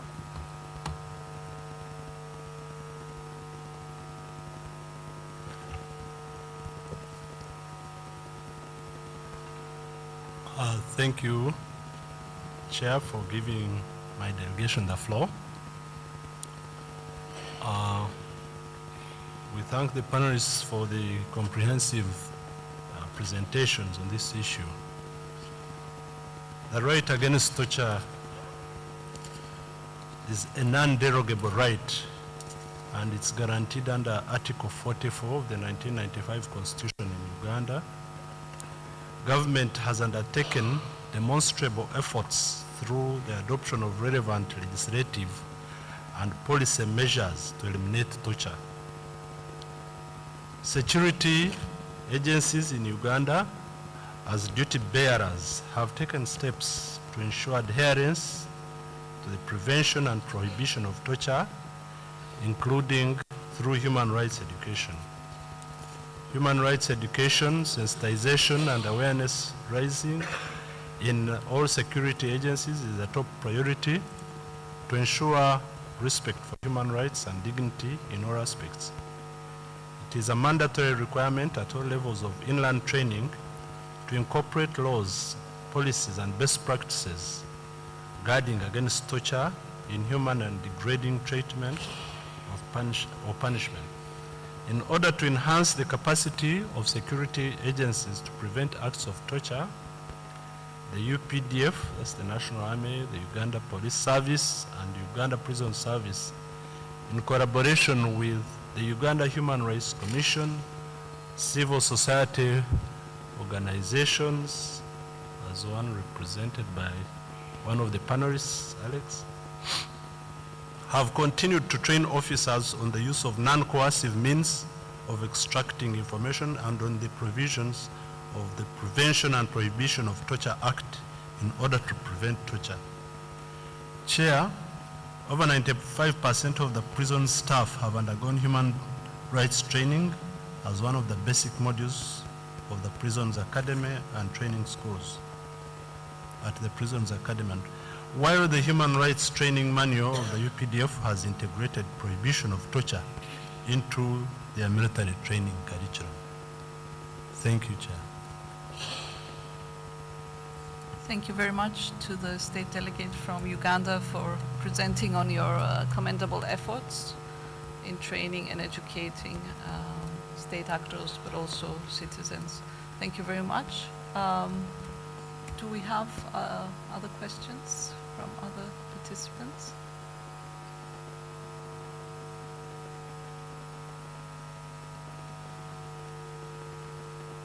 Or commissioners?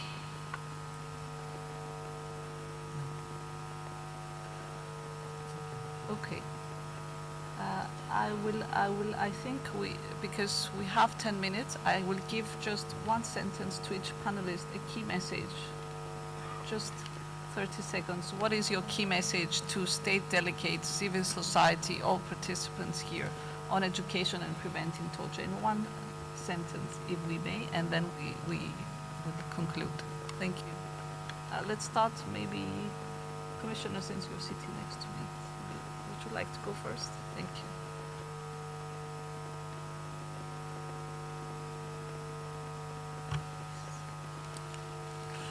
Si je voulais résumer un fort message, éduquer, former, c'est prévenir la torture. C'est uniquement ça.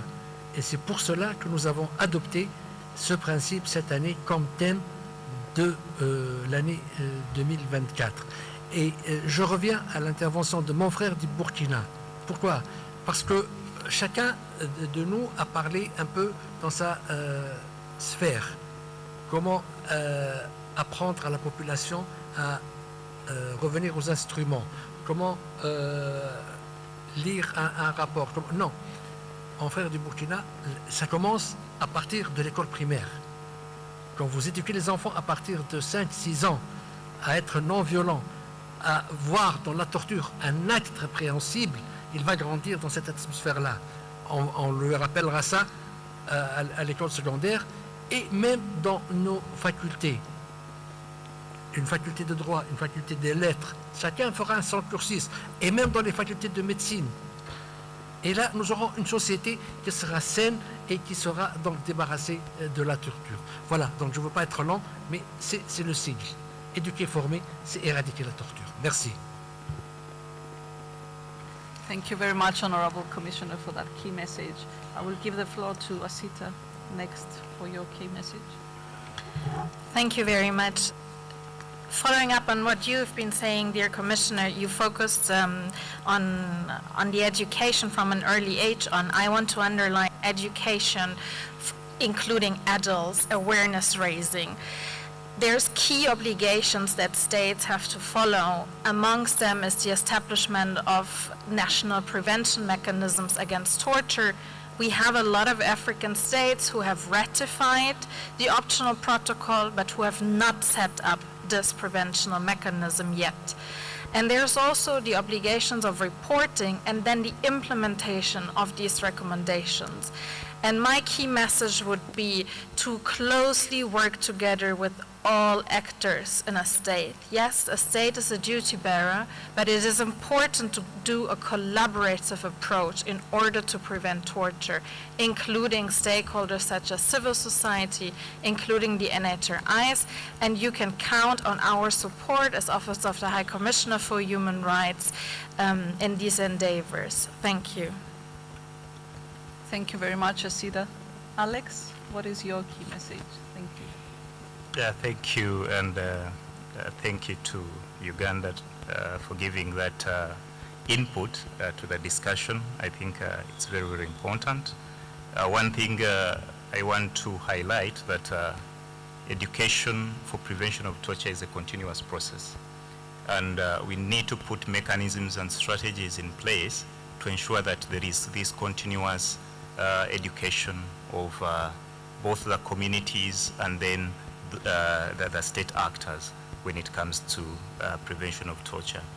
We have all agreed that it is important and education plays a very key role in torture prevention, and so it is something that is worthy to invest in as states, as civil society, as all stakeholders that are aspiring to have societies that are free of torture.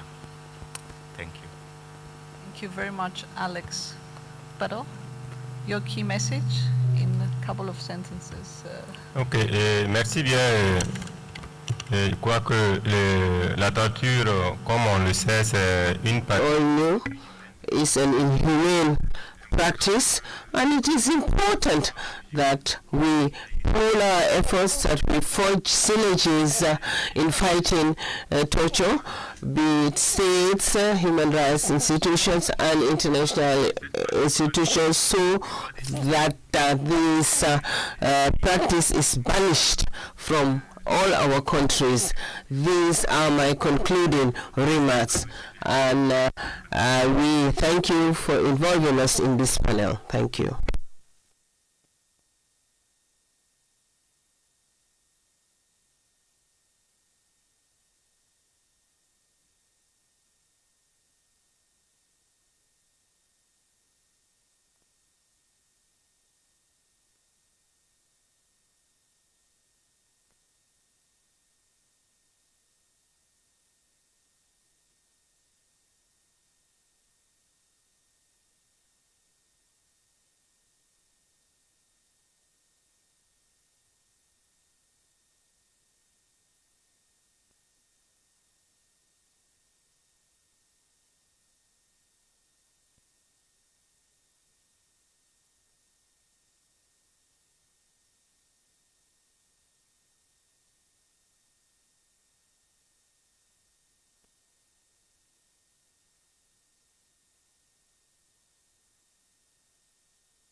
Thank you very much. Merci beaucoup à tout le panel.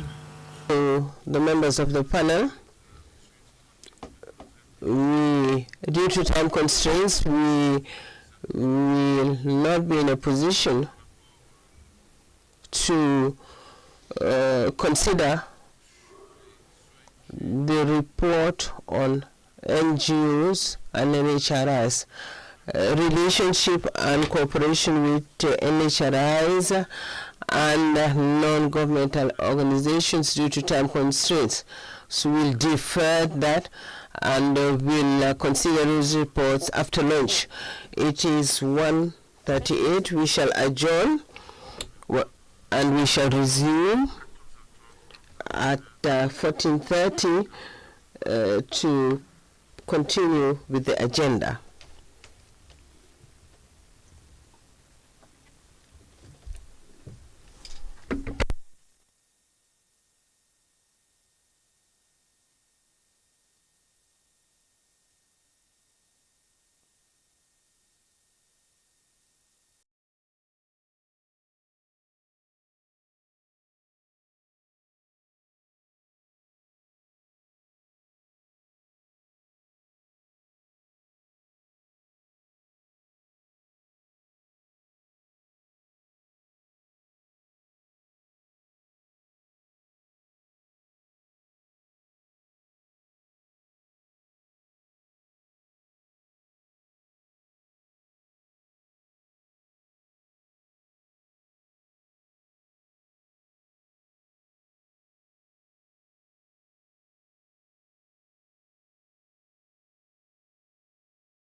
Being organized by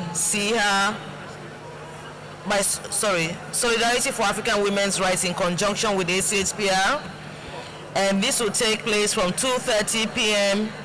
to 3:30 p.m. in Thematic Room 4. Thematic Room 4.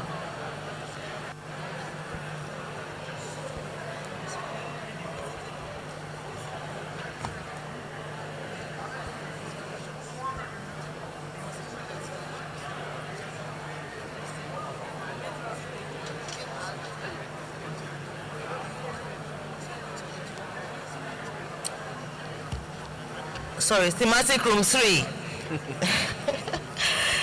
Yeah, too many. There's also an activity on gender matters in Ethiopia and Somalia being organized by SIHA Network. This will also take place in Thematic Room 3 from 1 to 2:30. So this takes place now, it's actually ongoing, and then we would have the one on the Special Rapporteur on the Rights of Women being organized in conjunction with SOAR from 2:30 to 3:30 p.m. in the same room, Thematic Room 3.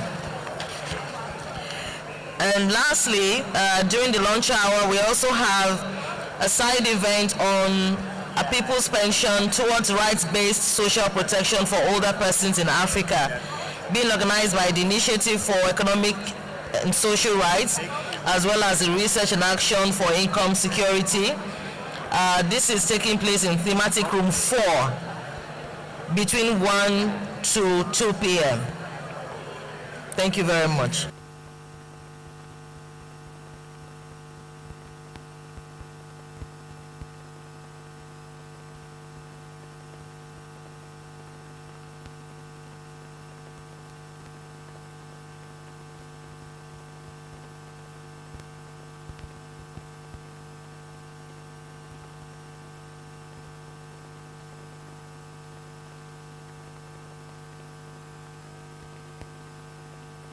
And in advance, we would like to inform Excellencies, distinguished delegates from member states that the host government, the government of the Republic of the Gambia, will be hosting you to a reception cocktail today, right after the session at this same venue, just at the backyard of International Conference Center.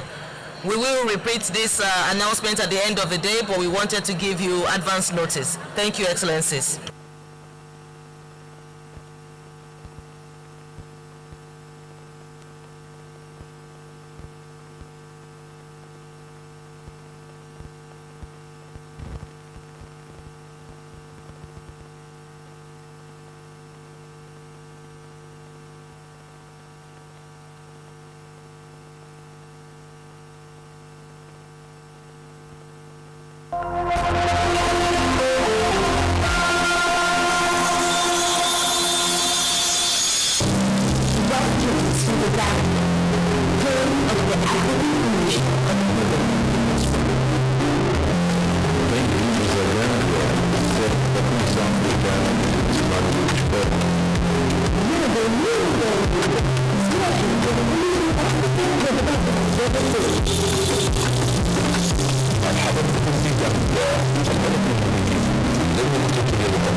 Nous souhaitons la bienvenue à tous les participants à cette 81e session ordinaire de la Commission africaine des droits de l'homme et des peuples. Bienvenue aux délégués des États, bienvenue aux organisations de la société civile, bienvenue aux institutions.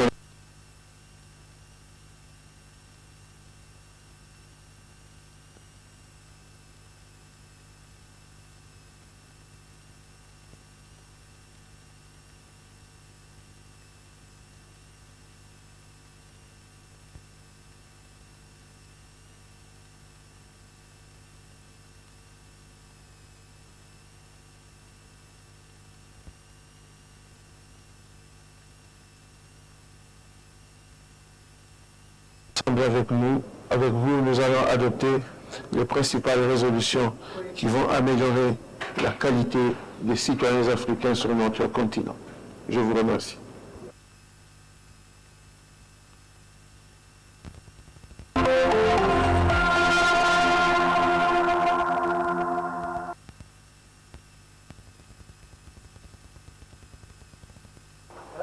Chers délégués, chers collègues, chers invités, je suis Athénée Sayem, président du comité pour la prévention de la torture depuis l'année 2017. C'est avec une grande émotion que nous commémorons aujourd'hui le 20e anniversaire du Comité pour la prévention de la torture en Afrique et le 40e anniversaire de la Convention des Nations Unies contre la torture et les autres peines de traitement cruel, inhumain ou dégradant. L'UNCAT. En tant que président du Comité pour la prévention de la torture en Afrique, c'est avec humilité que je saisis l'occasion de m'adresser à vous et de réaffirmer notre engagement inébranlable en faveur de la prévention de la torture et des mauvais traitements sur notre continent. Aujourd'hui, je suis fier de souligner l'importance de l'observation générale numéro 4 sur le droit à réparation des victimes de la torture et autres peines ou traitements cruels, inhumains ou dégradants, adopté en 2017. Ce document historique fournit des orientations cruciales pour garantir la justice et les réparations aux victimes en reconnaissant leur dignité et leur droit à réparation. En outre, je tiens à souligner l'importance des règles d'Abidjan sur l'établissement et le fonctionnement des mécanismes d'alerte et de rapport à la Commission africaine des droits de l'homme et des peuples sur la situation de torture et autres peines ou traitements cruels, inhumains ou dégradants. Ces règles constituent un outil essentiel dans nos efforts sélectifs pour renforcer les mécanismes de responsabilisation et prévenir la torture dans toute l'Afrique. Alors que nous commémorons ces anniversaires, nous devons également redoubler d'efforts pour renforcer l'état de droit et promouvoir les droits de l'homme sur notre continent. Grâce au plaidoyer, au renforcement des capacités et à la collaboration avec le gouvernement et la société civile, nous pouvons œuvrer à l'éradication de la torture sous toutes ses formes. Permettez-moi de partager avec vous une réflexion personnelle. Cette route que nous avons parcourue n'a pas été facile. C'est un honneur pour moi de continuer l'œuvre entamée par mes prédécesseurs qui avaient en charge ce comité. Les défis sont grands, sont multiples et sont difficiles et n'ont jamais été faciles à relever. Je voudrais prendre un moment pour rappeler et saluer la mémoire de feu Jean-Baptiste Livengeri, un collègue vénéré qui a joué un rôle essentiel dans la rédaction des lignes directrices de Robben Island. Son héritage continuera à nous inspirer dans notre quête de justice et de dignité pour tous.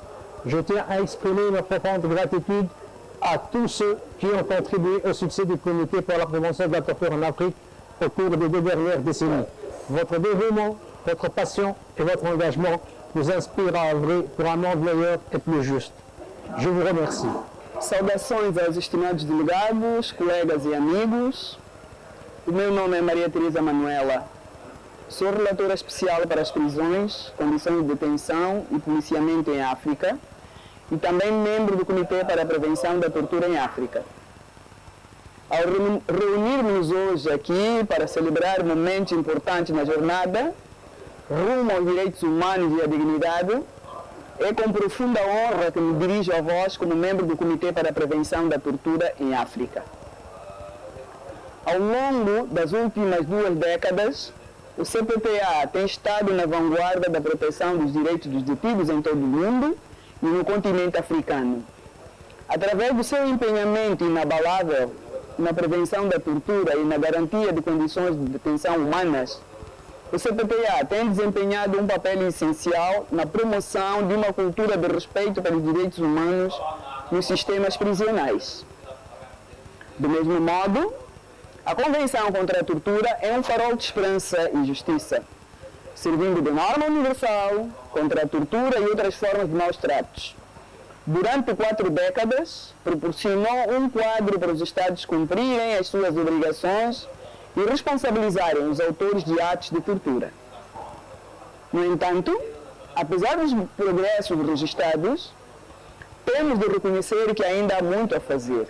Demasiadas pessoas em África continuam a sofrer tratamentos desumanos nos centros de detenção, desde a sobrelotação aos cuidados de saúde inadequados, da violência à falta de acesso à representação legal. Os desafios são muitos e complexos. Como relatora especial para as prisões e condições de detenção e policiamento em África, estou empenhada em trabalhar incansavelmente com os governos, as organizações da sociedade civil e os parceiros internacionais para resolver estas questões prementes. Temos de trabalhar no sentido da plena aplicação das diretrizes de Robben Island e de outros instrumentos relevantes, garantindo que todas as pessoas privadas de liberdade sejam tratadas com dignidade e respeito. Além disso, temos de redobrar os nossos esforços para erradicar a tortura em todas as suas formas e responsabilizar os seus atores. Isto exige não só uma reforma legislativa, mas também uma mudança nas atitudes sociais no sentido de uma tolerância zero em relação à tortura e aos maus tratos. Em conclusão, reafirmemos o nosso empenhamento na nobre causa da promoção e proteção dos direitos de todos os indivíduos, incluindo os que se encontram em situação de detenção.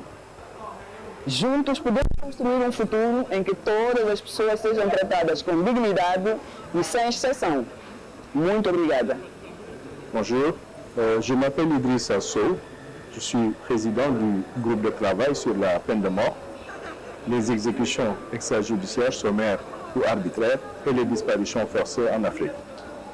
Je suis également vice-président du comité pour la prévention de la torture en Afrique. C'est pour moi un profond honneur de m'adresser à vous en cette occasion mémorable. Aujourd'hui, alors que nous célébrons le 20e anniversaire du comité pour la prévention de la torture en Afrique et le 40e anniversaire de la Convention des Nations Unies contre la torture et autres peines ou traitements cruels, inhumains ou dégradants, c'est pour nous une grande opportunité de jeter un regard sur les étapes franchies et d'exprimer par la même occasion notre engagement renouvelé à relever les défis dans la noble cause de l'éradication de la torture sous toutes ses formes. Des progrès significatifs ont été réalisés dans nos efforts pour lutter contre la torture et défendre les droits de l'homme. Nous avons noté la mise en place de mécanismes nationaux de prévention dans plusieurs États africains, assurant une surveillance cruciale des lieux de détention et renforçant ainsi les mécanismes de responsabilisation. De plus, notre attention est portée sur le développement de la législation et des modèles visant à criminaliser la torture et à jeter les bases de réformes législatives promouvant l'interdiction et la prévention de la torture. Cependant, notre travail est loin d'être terminé. Nous devons continuer à plaider en faveur de la ratification de la Convention des Nations Unies contre la torture, ainsi que du protocole facultatif se rapportant à cette convention et aux autres peines ou traitements cruels, inhumains ou dégradants par tous les États africains. Ces instruments sont des outils essentiels de notre point de vue dans l'arsenal destiné à combattre la torture et à garantir la protection des droits des détenus. De plus, la mise en œuvre des instruments de soft law relatifs à la torture, tels que les lignes directrices de Robben Island, reste pour nous une grande priorité. Nous sommes convaincus qu'en travaillant en étroite collaboration avec les États et les organisations de la société civile, nous pouvons promouvoir l'incorporation de ces lignes directrices dans la législation nationale et les pratiques en renforçant ainsi les protections qui sont dues aux détenus et en prévenant la torture.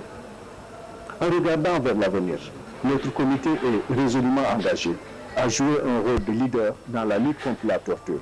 Cela implique des engagements plus étroits avec les États et les organisations de la société civile pour garantir que les voix des victimes soient entendues et que les droits soient respectés.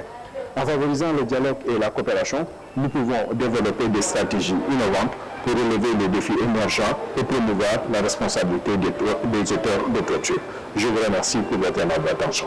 Congratulations and happy birthday to the Committee for the Prevention of Torture in Africa, the CPTA, on the occasion of its 20th anniversary. My name is Barbara Bernard. I'm the Secretary General of the Association for the Prevention of Torture, APT, an international non-governmental human rights organization based in Geneva, Switzerland, working worldwide to prevent torture. And we were closely associated to the CPTA from the beginning. Let me mention here three highlights. First, cooperation. It started back when the APT proposed to the African Commission at its 28th ordinary session to organize a joint workshop for the effective implementation of Article 5 of the African Charter on Human Rights, prohibiting all forms of torture and ill treatment. This workshop took place in February 2002 in Robben Island, and it drafted concrete guidelines on the prohibition and prevention of torture in Africa, the so-called Robben Island Guidelines. The guidelines were adopted by a resolution by the African Commission in 2002. This resolution also establishes a follow-up committee to support the implementation composed of commissioners, VAPT, and experts. It met for the first time in 2004 and was later renamed the CPTA. But behind institutions, there are persons. And my second highlight is paying tribute to one person who played a key role in this journey. My former colleague and friend, Jean-Baptiste Nizou-Ribeiro, who so sadly passed away last November. He was one of the drafters of the Robben Island Guidelines, and he was also in the first meeting of the CPTA, and was a member until 2019 when he retired. And we are also celebrating his legacy here today. The third highlight is the key role of the CPTA in implementing the vision of torture prevention in Africa and the Robben Island Guidelines. For example, on the first areas of detention, it mentions the importance of basic safeguards such as access to lawyers, and these safeguards are now integrated in the principles on effective interviewing for investigations and information gathering known as the Members Principles. The CPTA has been a leading actor in the promotion of the Members Principles in Africa. Thanks to the CPTA, there is a standalone resolution adopted by the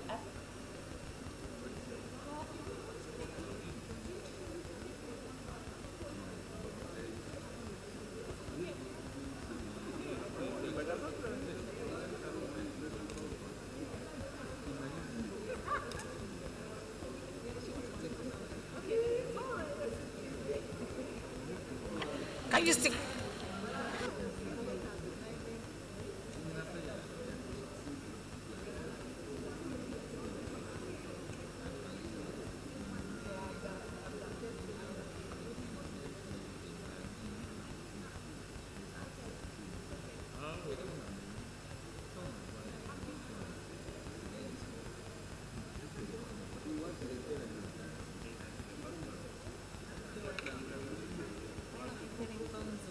Have glasses.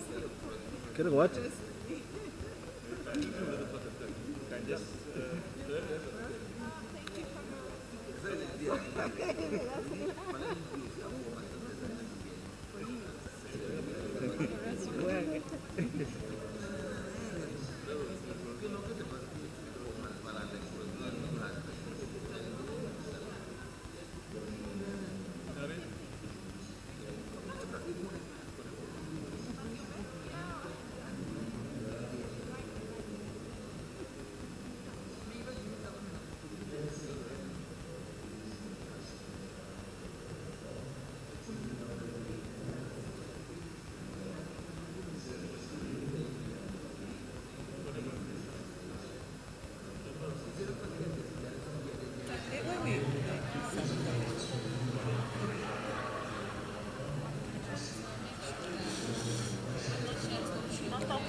I'm reading.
And we think that the topics have been very exciting, the views that have been shared are very innovative, and that we have been able to successfully bring together member states, civil society, national human rights commissions, and partners and stakeholders under one roof to discuss these key issues that we do not normally have time to reflect on every day.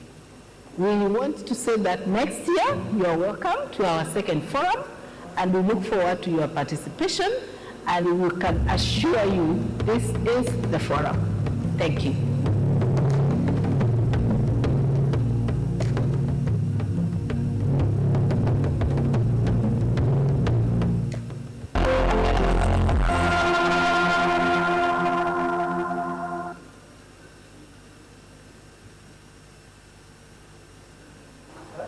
Chers délégués, chers collègues, chers invités, je suis Hatem Essayem, président du comité pour la prévention de la torture depuis l'année 2017. C'est avec une grande émotion que nous commémorons aujourd'hui le 20e anniversaire du comité pour la prévention de la torture en Afrique et le 40e anniversaire de la Convention des Nations Unies contre la torture et les autres peines ou traitements cruels, inhumains ou dégradants, l'UNCAT. En tant que président du comité pour la prévention de la torture en Afrique, c'est avec humilité que je saisis l'occasion de m'adresser à vous et de réaffirmer notre engagement inébranlable en faveur de la prévention de la torture et des mauvais traitements sur notre continent. Aujourd'hui, je suis fier de souligner l'importance de l'observation générale numéro 4 sur le droit à réparation des victimes de la torture et autres peines ou traitements cruels, inhumains ou dégradants, adopté en 2017. Ce document historique fournit des orientations cruciales pour garantir la justice et les réparations aux victimes en reconnaissant leur dignité et leur droit à réparation. En outre, je tiens à souligner l'importance des règles d'Abidjan sur l'établissement et le fonctionnement des mécanismes d'alerte et de rapport à la Commission africaine des droits de l'homme et des peuples sur la situation de torture et autres peines ou traitements cruels, inhumains ou dégradants.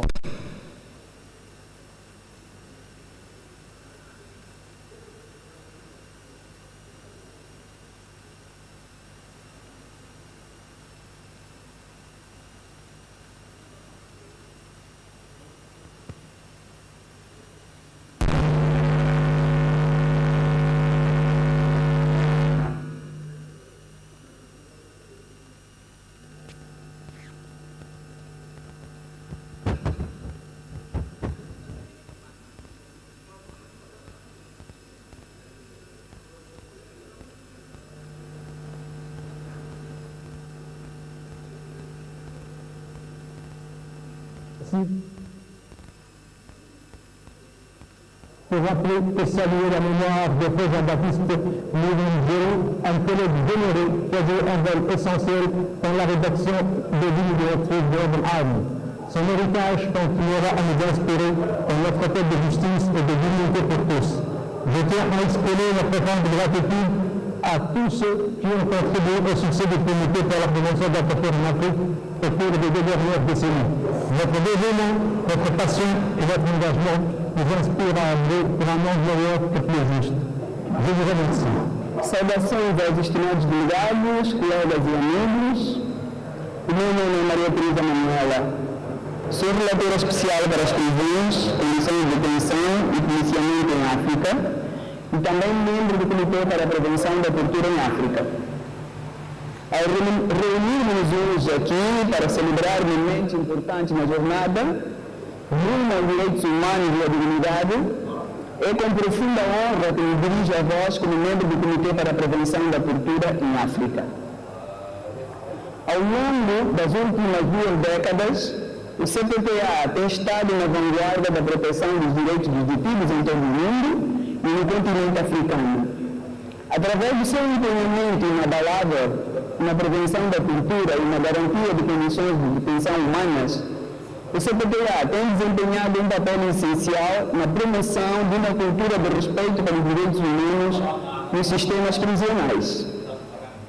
Do mesmo modo, a Convenção contra a Tortura é um farol de esperança e justiça, servindo de norma universal contra a tortura e outras formas de maus tratos. Durante 4 décadas, proporcionou um quadro para os Estados cumprirem as suas obrigações e responsabilizarem os autores de atos de tortura. No entanto, apesar dos progressos registrados, temos de reconhecer que ainda há muito a fazer. Demasiadas pessoas em África continuam a sofrer tratamento desumano nos centros de detenção, desde a sobrelotação aos cuidados de saúde inadequados, da violência à falta de acesso à representação legal. Os desafios são muito complexos. Como relatora especial para as prisões e condições de detenção e policiamento em África, estou empenhada em trabalhar incansavelmente com os governos, as organizações da sociedade civil e os parceiros internacionais para resolver estas questões prementes. Temos de trabalhar no sentido da plena aplicação das diretrizes de Robert Eisman e de outros instrumentos relevantes, garantindo que todas as pessoas privadas de liberdade sejam tratadas com dignidade e respeito. Além disso, temos de redobrar os nossos esforços para erradicar a tortura em todas as suas formas e responsabilizar os seus atores. Isto exige não só uma reforma legislativa, mas também uma mudança nas atitudes sociais no sentido de uma tolerância zero em relação à tortura e aos maus tratos. Em conclusão, reafirmemos o nosso empenhamento na nobre causa da promoção e proteção dos direitos de todos os indivíduos, incluindo os que se encontram em situação de detenção. Juntos podemos construir um futuro em que todas as pessoas sejam tratadas com dignidade e sem exceção. Muito obrigada. Bonjour, je m'appelle Idriss Assou, je suis président du groupe de travail sur la peine de mort, les exécutions extrajudiciaires, sommaires ou arbitraires et les disparitions forcées en Afrique. Je suis également vice-président du comité pour la prévention de la torture en Afrique. C'est pour moi un profond honneur de m'adresser à vous en cette occasion mémorable. Aujourd'hui, alors que nous célébrons le 20e anniversaire du comité pour la prévention de la torture en Afrique et le 40e anniversaire de la Convention des Nations Unies contre la torture et autres formes de traitement cruel, inhumain ou dégradant, c'est pour nous une grande opportunité de jeter un regard sur les étapes franchies et d'exprimer par la même occasion notre engagement renouvelé à relever les défis dans la noble cause de l'éradication de la torture sous toutes ses formes. Des progrès significatifs ont été réalisés dans nos efforts pour lutter contre la torture et défendre les droits de l'homme. Nous avons noté la mise en place de mécanismes nationaux de prévention dans plusieurs États africains, assurant une surveillance cruciale des lieux de détention et renforçant ainsi les mécanismes de responsabilisation. De plus, notre attention est portée sur le développement de la législation et des modèles visant à criminaliser la torture et à jeter les bases de réformes législatives promouvant l'interdiction et la prévention de la torture. Cependant, notre travail est loin d'être terminé. Nous devons continuer à plaider en faveur de la ratification de la Convention des Nations Unies contre la torture, ainsi que du protocole facultatif se rapportant à cette convention et aux autres peines ou traitements cruels, inhumains ou dégradants par tous les États africains. Ces instruments sont des outils essentiels de notre point de vue dans l'arsenal destiné à combattre la torture et à garantir la protection des droits des détenus. De plus, la mise en œuvre des instruments de soft law relatifs à la torture, tels que les lignes directrices de Robben Island, reste pour nous une grande priorité.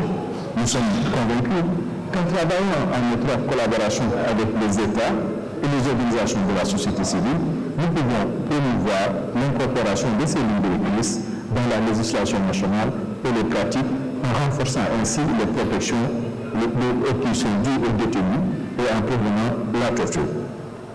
En regardant vers l'avenir, notre comité est résolument engagé à jouer un rôle de leader dans la lutte contre la torture. Cela implique des engagements plus étroits avec les États et les organisations de la société civile pour garantir que les voix des victimes soient entendues et que les droits soient respectés.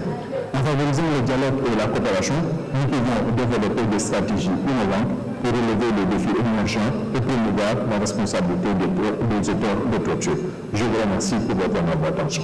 Congratulations and happy birthday to the Committee for the Prevention of Torture in Africa, the CPTA, on the occasion of its 20th anniversary. My name is Barbara Bernat. I'm the Secretary General of the Association for the Prevention of Torture, APT, an international non-governmental human rights organization based in Geneva, Switzerland, working worldwide to prevent torture. And we were closely associated to the CPTA from the beginning. Let me mention here 3 highlights. First, cooperation. It started back when the APT met for the first time in 2004 and was later renamed the CPTA. But behind institutions, there are persons. And my second highlight is paying tribute to one person who played a key role in this journey. My former colleague and friend, Jean-Baptiste Nizouroubero, who so sadly passed away last November. He was one of the drafters of the Urban Guidelines, and he was also in the first meeting of the CPTA, and was a member until 2019 when he retired. And we are also celebrating his legacy here today.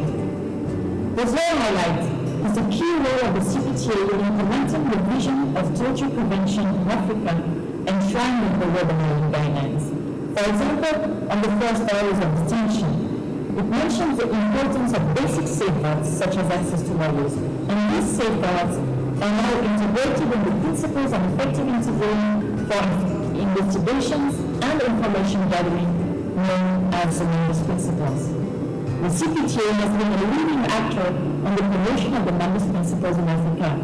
Thanks to the CPTA, there is a standalone resolution adopted by the African Commission in 2022 welcoming the Members' Principles and calling on states to implement them.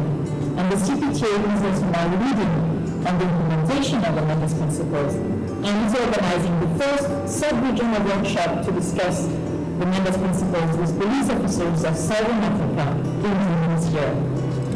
Prevention of torture and ill-treatment is a long-term task, but also a shared responsibility. Together, we can prevent torture.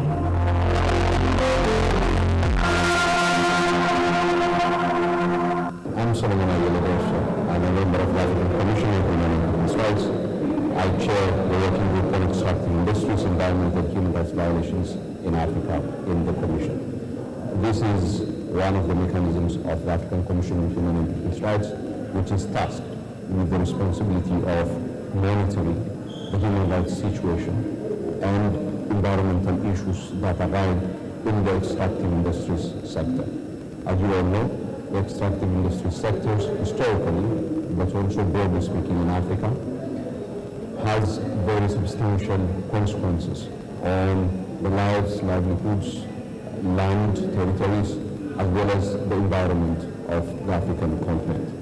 While the extractive industry sector have enormous potential for contribution to the socio-economic development and thereby the improvement of the living standard of people of the continent, more often than not, this potential of the extractive industry sector has not been felt in the lived experiences of most people on the continent. Contrary to this, the natural resources of the continent and the operation of the extractive industries has brought a great deal of suffering, a great deal of human rights violations, and also environmental degradations on many parts of the continent. In the context of the current rush for critical minerals and also what are called transition minerals, in the context of the green energy transition, there is another scandal for these rare minerals on the African continent. And in this context, our working group asked the question whether once again, as in the past, the continent is going to face the resource curse arriving from this rush for critical minerals. So our work as the working group is to promote the respect for and observers of the human rights standards of the African Charter on Human Rights, particularly as they relate to the exploitation and extraction of natural resources that the country is enormously endowed with. And Article 21 of the African Charter, specific obligations have been laid out. Actually, so much so that this is one of, if not the longest provisions of the Charter, highlighting the importance that is attached to and the historical significance of the natural resource exploitation of the African continent for the exclusive benefit of the people of the continent. With respect to the state of human rights on the African continent and broadly what we can do and should, I think it's important to note that in terms of normative development, having the right norms relating to human rights, in terms of institution building, having the various institutions for the monitoring and implementation of human rights standards, a lot of progress have been made, both through the normative development contribution of the African Commission on Human and People's Rights, and broadly by the African Union. Yet the gap between the promise of these various and progressive human rights norms and the lived realities of our people is ever increasingly expanding.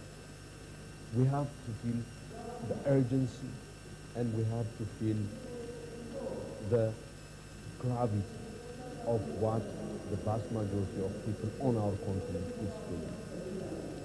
The higher the gulf between the promise of human rights and the lived realities of our people, the higher the challenge for appreciating the relevance of our work and the role of the Commission.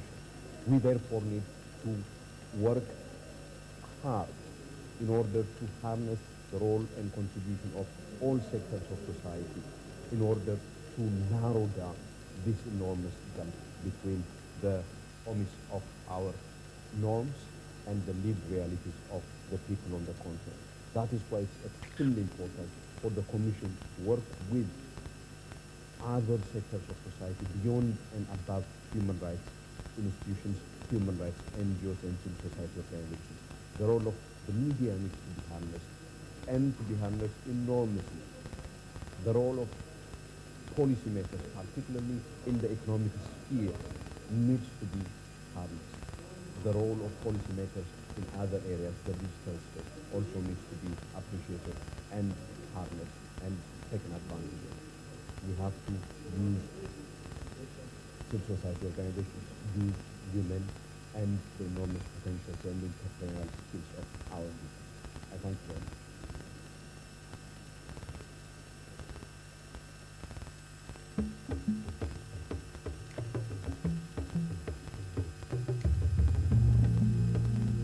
Mon nom est Selma Sessi Safer, je suis de la République algérienne démocratique et populaire et je suis professeur de droit international à l'Université d'Alger.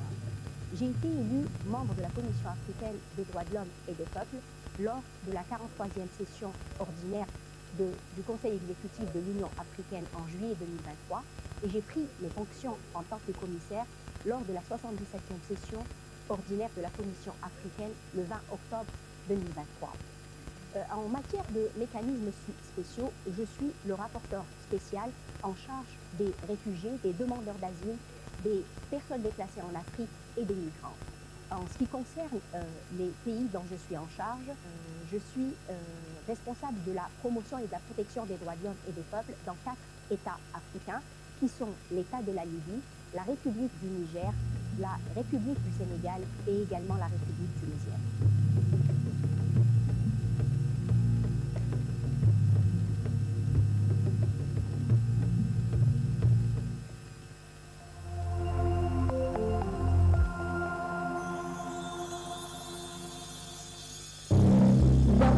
To the Gambia, home of the African Commission on Human Rights.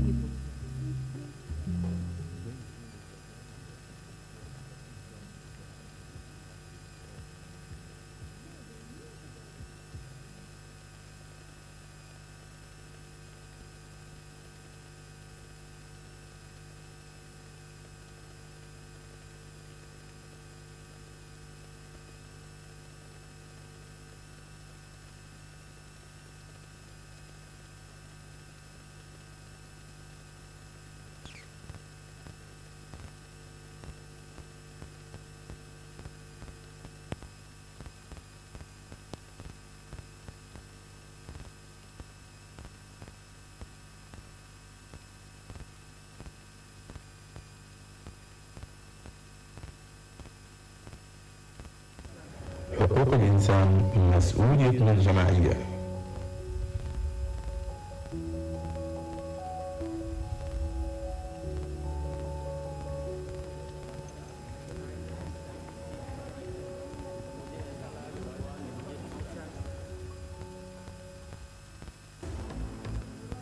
You are welcome to the ordinary session of the African Commission on Human and People's Rights.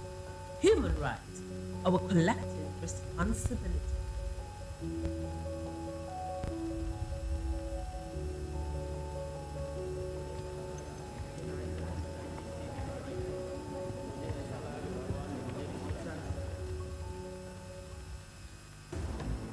Bienvenue à la session ordinaire de la Commission africaine des droits de l'homme et des peuples.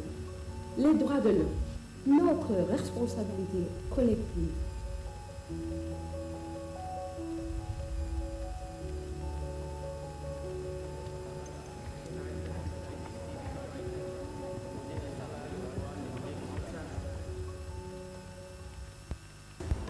Sejam bem-vindos à sessão ordinária da Comissão Africana dos Direitos Humanos e dos Povos. Direitos humanos, a nossa responsabilidade coletiva.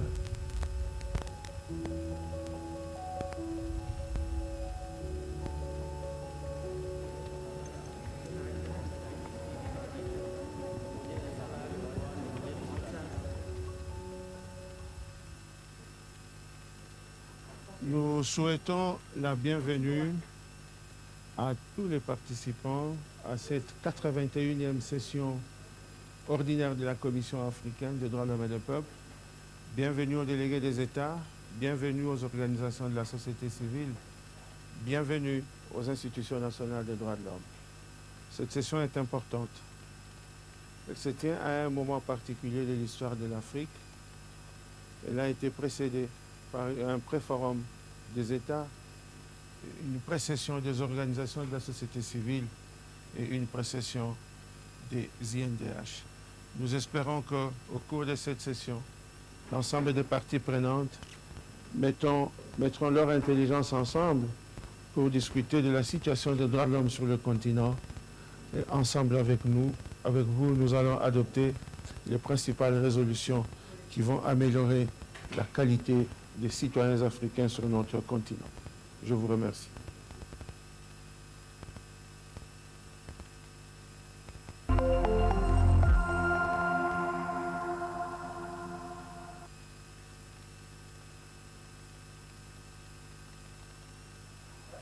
Chers délégués, chers collègues, chers invités, je suis Atem Sayem, président du comité pour la prévention de la torture depuis l'année 2017.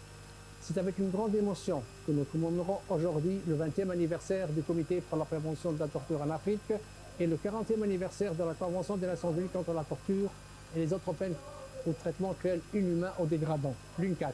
En tant que président du comité pour la prévention de la torture en Afrique, c'est avec humilité que je saisis l'occasion de m'adresser à vous et de réaffirmer notre engagement inébranlable en faveur de la prévention de la torture et des mauvais traitements sur notre continent. Aujourd'hui, je suis fier de souligner l'importance de l'observation générale numéro 4 sur le droit à réparation des victimes de la torture et autres peines ou traitements cruels, inhumains ou dégradants, adopté en 2017. Ce document historique fournit des orientations cruciales pour garantir la justice et les réparations aux victimes en reconnaissant leur dignité et leur droit à réparation.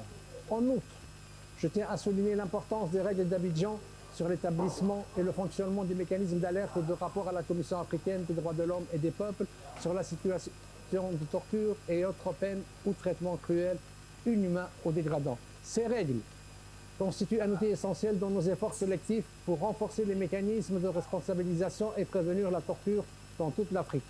Alors que nous commémorons ces anniversaires, nous devons également redoubler d'efforts pour renforcer l'état de droit et promouvoir les droits de l'homme sur notre continent. Grâce au plaidoyer pour renforcement des capacités et à la collaboration avec le gouvernement et la société civile, nous pouvons œuvrer à l'éradication de la torture sous toutes ses formes. Permettez-moi de partager avec vous une réflexion personnelle. Cette route que nous avons parcourue n'a pas été facile. C'est un honneur pour moi de continuer l'œuvre entamée par mes prédécesseurs qui avaient en charge ce comité. Les défis sont grands, sont multiples, ils sont difficiles et n'ont jamais été faciles à relever.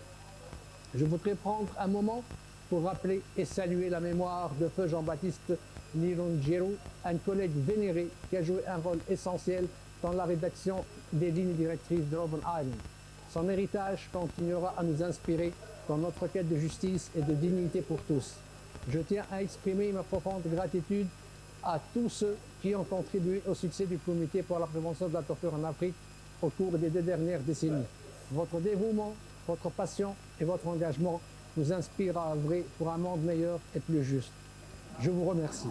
Saudações aos estimados delegados, colegas e amigos. O meu nome é Maria Teresa Manuela. Sou relatora especial para as prisões, condições de detenção e policiamento em África e também membro do Comitê para a Prevenção da Tortura em África. Ao reunirmos-nos hoje aqui para celebrar momentos importantes na jornada rumo aos direitos humanos e à dignidade, é com profunda honra que me dirijo a vós como membro do Comitê para a Prevenção da Tortura em África. Ao longo das últimas 2 décadas, o CPPA tem estado na vanguarda da proteção dos direitos dos detidos em todo o mundo e no continente africano. Através do seu empenhamento inabalável na prevenção da tortura e na garantia de condições de detenção humanas, o CPTA tem desempenhado um papel essencial na promoção de uma cultura de respeito pelos direitos humanos nos sistemas prisionais. Do mesmo modo, a Convenção contra a Tortura é um farol de esperança e justiça, servindo de norma universal contra a tortura e outras formas de maus tratos. Durante 4 décadas, proporcionou um quadro para os Estados cumprirem as suas obrigações e responsabilizarem os autores de atos de tortura. No entanto, apesar dos progressos registrados, temos de reconhecer que ainda há muito a fazer. Demasiadas pessoas em África continuam a sofrer tratamento desumano nos centros de detenção, desde a sobrelotação aos cuidados de saúde inadequados, da violência à falta de acesso à representação legal. Os desafios são muito e complexos. Como relatora especial para as prisões e condições de detenção e policiamento em África, estou empenhada em trabalhar incansavelmente com os governos, as organizações da sociedade civil e os parceiros internacionais para resolver estas questões prementes. Temos de trabalhar no sentido da plena aplicação das diretrizes de Robben Island e de outros instrumentos relevantes, garantindo que todas as pessoas privadas de liberdade sejam tratadas com dignidade e respeito. Além disso, temos de redobrar os nossos esforços para erradicar a tortura em todas as suas formas e responsabilizar os seus atores. Isto exige não só uma reforma legislativa, mas também uma mudança nas atitudes sociais no sentido de uma tolerância zero em relação à tortura e aos maus tratos. Em conclusão, reafirmemos o nosso empenhamento na nobre causa da promoção e proteção dos direitos de todos os indivíduos, incluindo os que se encontram em situação de detenção. Juntos podemos construir um futuro em que todas as pessoas sejam tratadas com dignidade e sem exceção. Muito obrigada. Bonjour, je m'appelle Idrissa Sow, je suis président du groupe de travail sur la peine de mort, les exécutions extrajudiciaires, sommaires ou arbitraires et les disparitions forcées en Afrique. Je suis également vice-président du comité pour la prévention de la torture en Afrique. C'est pour moi un profond honneur de m'adresser à vous en cette occasion mémorable. Aujourd'hui, alors que nous célébrons le 20e anniversaire du comité pour la prévention de la torture en Afrique et le 40e anniversaire de la Convention des Nations Unies contre la torture et autres peines ou traitements cruels, inhumains ou dégradants, c'est pour nous une grande opportunité de jeter un regard sur les étapes franchies et d'exprimer par la même occasion notre engagement renouvelé à relever les défis dans la noble cause de l'éradication de la torture sous toutes ses formes. Des progrès significatifs ont été réalisés dans nos efforts pour lutter contre la torture et défendre les droits de l'homme. Nous avons noté la mise en place de mécanismes nationaux de prévention dans plusieurs États africains, assurant une surveillance cruciale des lieux de détention et renforçant ainsi les mécanismes de responsabilisation. De plus, notre attention est portée sur le développement de la législation des modèles visant à criminaliser la torture et à jeter les bases de réformes législatives promouvant l'interdiction et la prévention de la torture. Cependant, notre travail est loin d'être terminé. Nous devons continuer à plaider en faveur de la ratification de la Convention des Nations Unies contre la torture, ainsi que du protocole facultatif se rapportant à cette convention et aux autres peines ou traitements cruels, inhumains ou dégradants par tous les États africains. Ces instruments sont des outils essentiels de notre point de vue dans l'arsenal destiné à combattre la torture et à garantir la protection des droits des détenus. De plus, la mise en œuvre des instruments de soft law relatifs à la torture, tels que les lignes directrices de Robben Island, reste pour nous une grande priorité. Nous sommes convaincus qu'en travaillant en étroite collaboration avec les États et les organisations de la société civile, nous pouvons promouvoir l'incorporation de ces lignes directrices dans la législation nationale et les pratiques en renforçant ainsi les protections qui sont dues aux détenus et en prévenant la torture. En regardant vers l'avenir, notre comité est résolument engagé à jouer un rôle de leader dans la lutte contre la torture. Cela implique des engagements plus étroits avec les États et les organisations de la société civile pour garantir que les voix des victimes soient entendues et que leurs droits soient respectés. En favorisant le dialogue et la coopération, nous pouvons développer des stratégies innovantes pour relever les défis émergents et promouvoir la responsabilité des auteurs de torture. Je vous remercie pour votre aimable attention. Congratulations and happy birthday to the Committee for the Prevention of Torture in Africa, the CPTA, on the occasion of its 20th anniversary. My name is Barbara Bernat. I'm the Secretary General of the Association for the Prevention of Torture, APT, an international non-governmental human rights organization based in Geneva, Switzerland, working worldwide to prevent torture. And we were closely associated to the CPTA from the beginning. Let me mention here 3 highlights. First, cooperation. It started back when the APT proposed to the African Commission at its 28th ordinary session to organize a joint workshop for the effective implementation of Article 5 of the African Charter on Human Rights, prohibiting all forms of torture and ill treatment. This workshop took place in February 2002 in Robben Island, and it drafted concrete guidelines on the prohibition and prevention of torture in Africa, the so-called Robben Island Guidelines. The guidelines were adopted by a resolution by the African Commission in 2002. This resolution also establishes a follow-up committee to support their implementation, composed of commissioners, the APT, and experts. It met for the first time in 2004 and was later renamed the CPTA. But behind institutions, there are persons. And my second highlight is paying tribute to one person who played a key role in this journey, my former colleague and friend, Jean-Baptiste Nizurubero, who so sadly passed away last November. He was one of the drafters of the Robben Island Guidelines, and he was also in the first meeting of the CPTA and was a member until 2019 when he retired. And we are also celebrating his legacy here today. The third highlight is the key role of the CPTA in implementing the vision of torture prevention in Africa enshrined in the Robben Island Guidelines. For example, on the first hours of detention, it mentions the importance of basic safeguards such as access to lawyers, and these safeguards are now integrated in the principles on effective interviewing for investigations and information gathering known as the Mendes Principles. The CPTA has been a leading actor on the promotion of the Mendes Principles in Africa. Thanks to the CPTA, there is a standalone resolution adopted by the African Commission in 2022, welcoming the Mendes Principles and calling on states to implement them. And the CPTA is also now leading on the implementation of the Mendes Principles and is organizing the first sub-regional workshop to discuss the Mendes Principles with police officers of Southern Africa in June this year. Prevention of torture and ill treatment is an ongoing task, but also a shared responsibility. Together, we can prevent torture.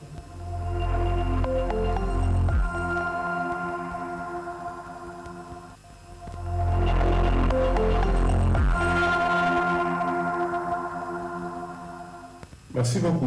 Mon nom est Rémi Ngoï Lumbu. Je suis le président de la Commission africaine des droits de l'homme et des peuples.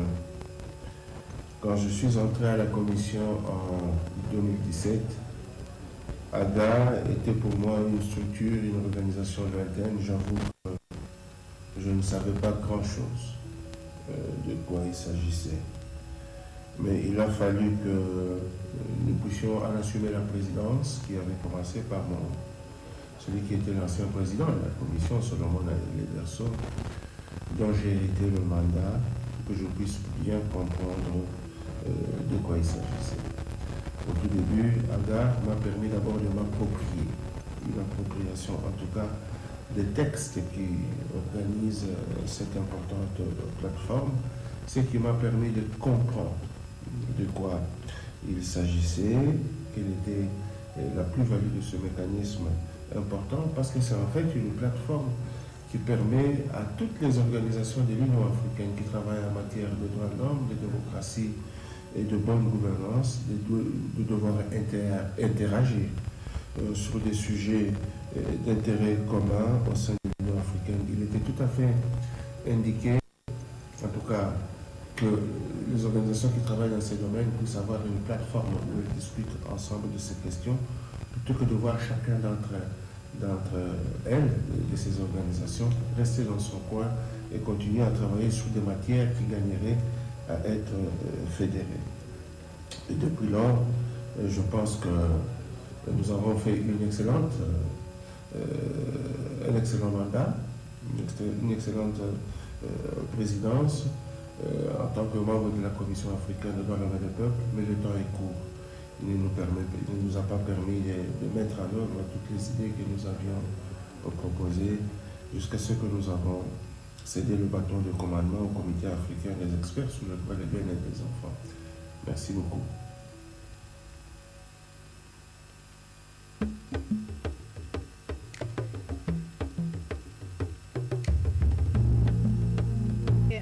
My name is Commissioner Dr. Lita Musimi Ogana. My capacity is dual. I am the commissioner responsible for the rights people living with HIV. Est-ce que les gens sont dans la salle? Il est 14h30. Oui. Nous devions revenir à 14h30. Je pense que nous allons reprendre. Aminata, you come to sit on the behalf of the Executive Secretary. And we have to start. Thank you. Because if you wait for people to come back in the room, we'll waste time.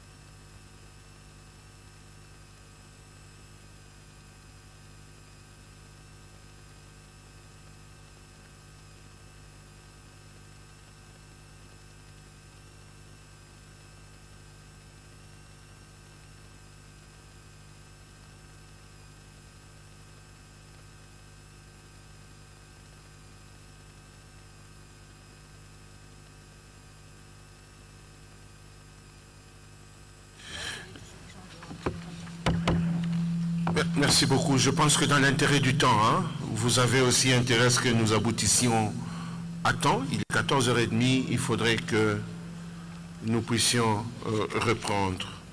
Et suivant le calendrier qui vous a été distribué, nous devons continuer avec Human Rights Situation in Africa. J'ai sur ma liste les délégués des États. Je vais appeler et continuer ainsi de suite. Algérien, est-ce que la délégation de l'Algérie est ici? Algeria is not here. Lesotho. Lesotho.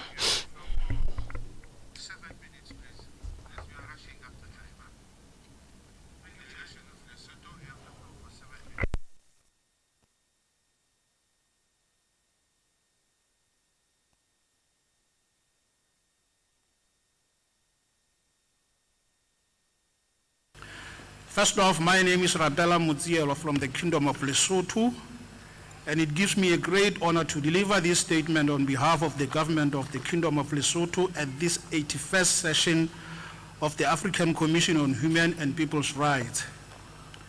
My delegation and I would like to express our heartfelt gratitude to the government of the Republic of the Gambia for hosting this session.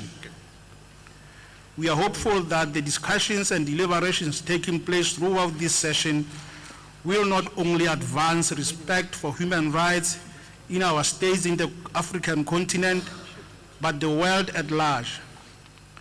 Some of the important reasons why we have these sessions are to promote awareness about human rights in our respective states and to get together in cooperation to discuss and highlight issues of human rights specific to our continent.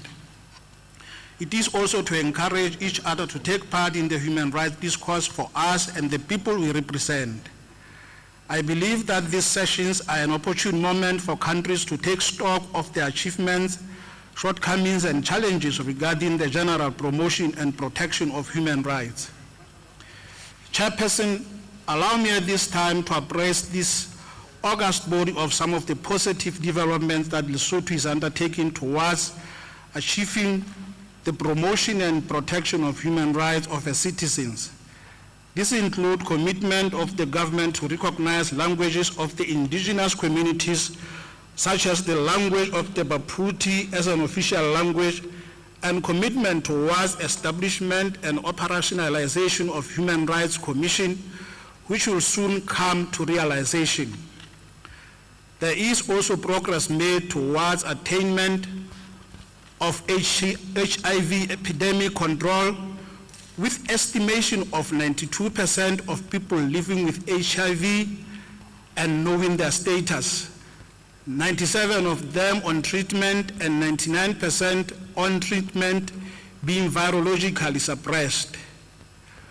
With regards to non-discrimination and equality between men and women, there is still no specific legislation in Lesotho except the Constitution, which permits discrimination on the basis of customary law. However, in recent years, we have seen promulgation of laws that prohibit discrimination in various settings with a view to bringing equality between men and women. These laws include harmonization of the rights of customary widows and the Legal Capacity of Married Persons Act of 2002, which abolished the customary practice that widows married under customary law shall not have the right to inherit land, and replaced it with the right to inherit land despite their marriage regime. We have also enacted Persons with Disability Equity Act of 2021 with a view of leaving no one behind. This act prohibits discrimination on the basis of disability in all areas of life. Pursuant to this law, there are in place the court rules of procedure in matters involving persons with disabilities. These rules speak to the allowance of reasonable accommodation of people with different forms of disabilities in both civil and criminal proceedings. The Act also establishes the Disability Advisory Council charged with oversight, information flow, and monitoring disability rights in Lesotho. A notable level of achievement has also been reached in the fight against trafficking in persons in all its forms, focusing mainly on prevention, protection, and persecution. National Strategic Framework and Action Plan to combat trafficking in persons is continuously being implemented. Subsequently, the country has been upgraded from Tier 3, the junk status, to Tier 2, the watch list. Chairperson, Lesotho is a state party to various regional and international human rights treaties and has committed herself to adopt measures necessary to implement the provision of such treaties.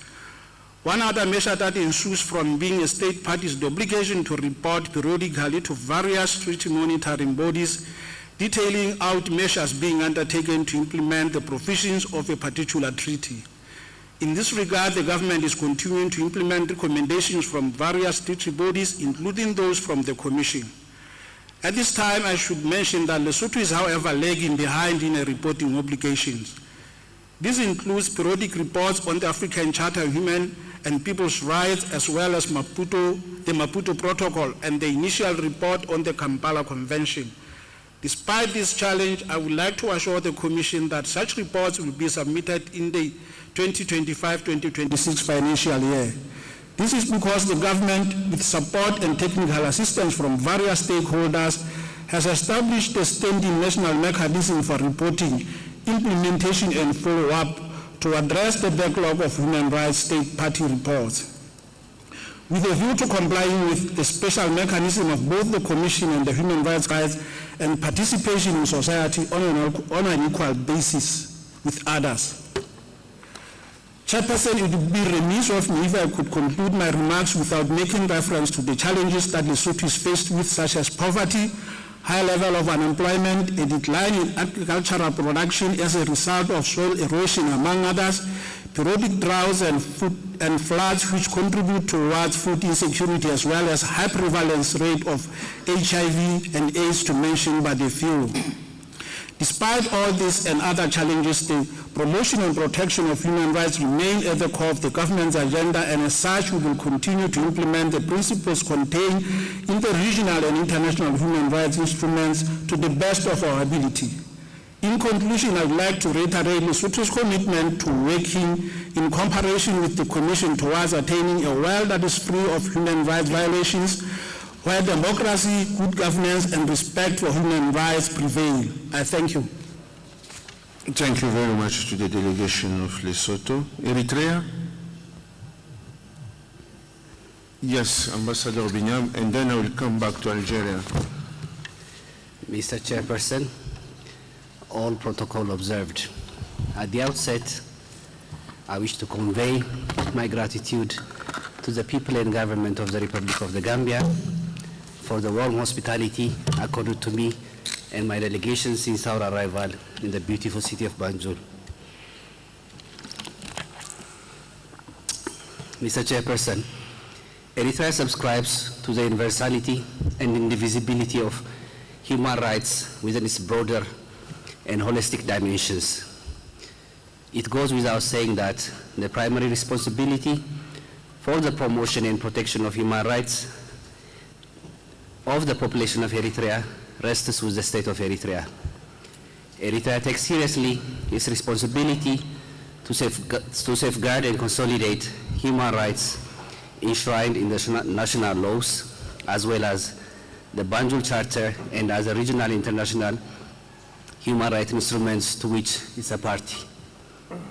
This commitment is exhibited vividly in the unrelenting efforts that the people and government of Eritrea exert to uphold the dignity and improve the quality of lives of the people.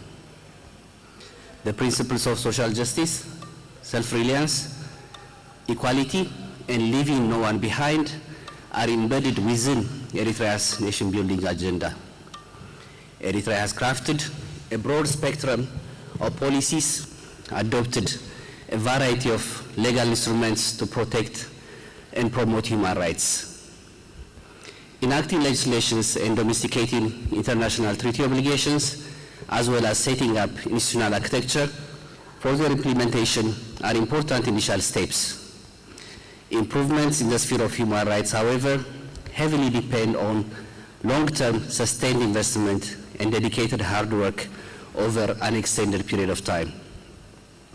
Eritrea's development agenda is implemented through broad-based mobilization of the people and geared towards benefiting all sectors of the population. At the same time, Eritrea undertakes several programs to protect, help address the specific needs of, and catalyze progress for vulnerable groups such as the disadvantaged, persons living with disabilities, nomadic population, and those residing in geographically remote areas.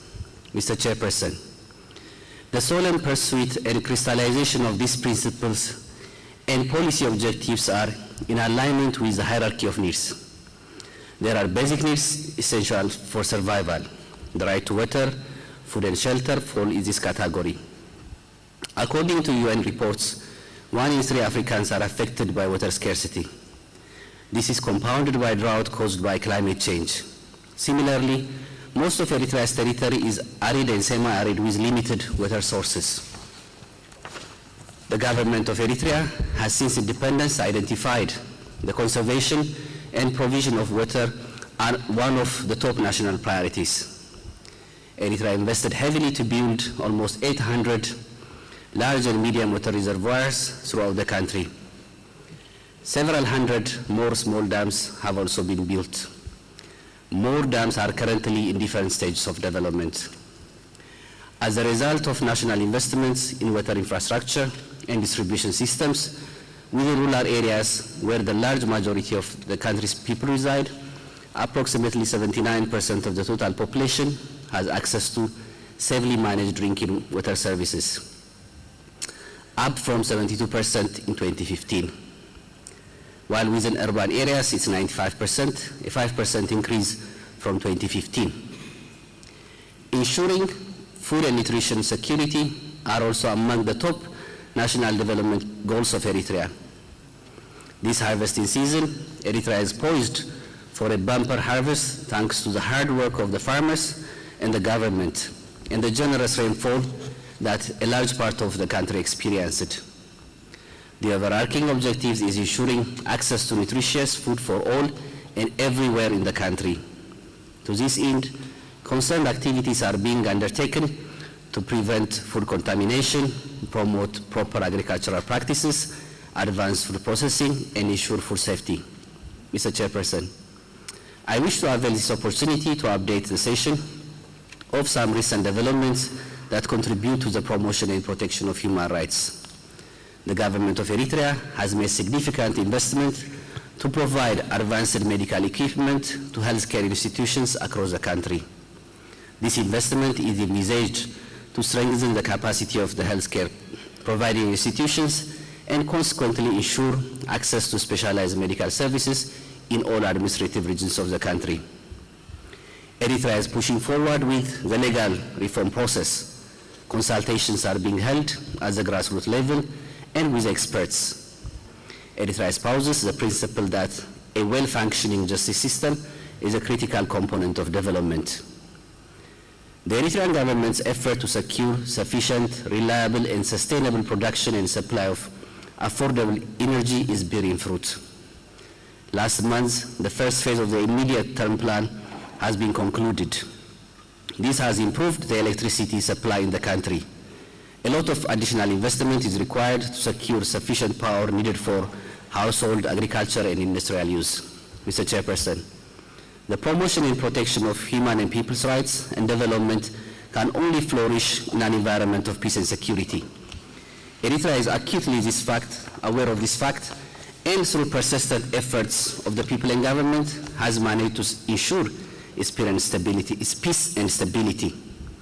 The conflicts raging in the Horn of Africa and rest regions and the turbulence at the global level are causes for serious concern. Eritrea continues to work closely with countries of the region for peaceful resolution of conflicts and restoration of stability in the conflict-affected countries.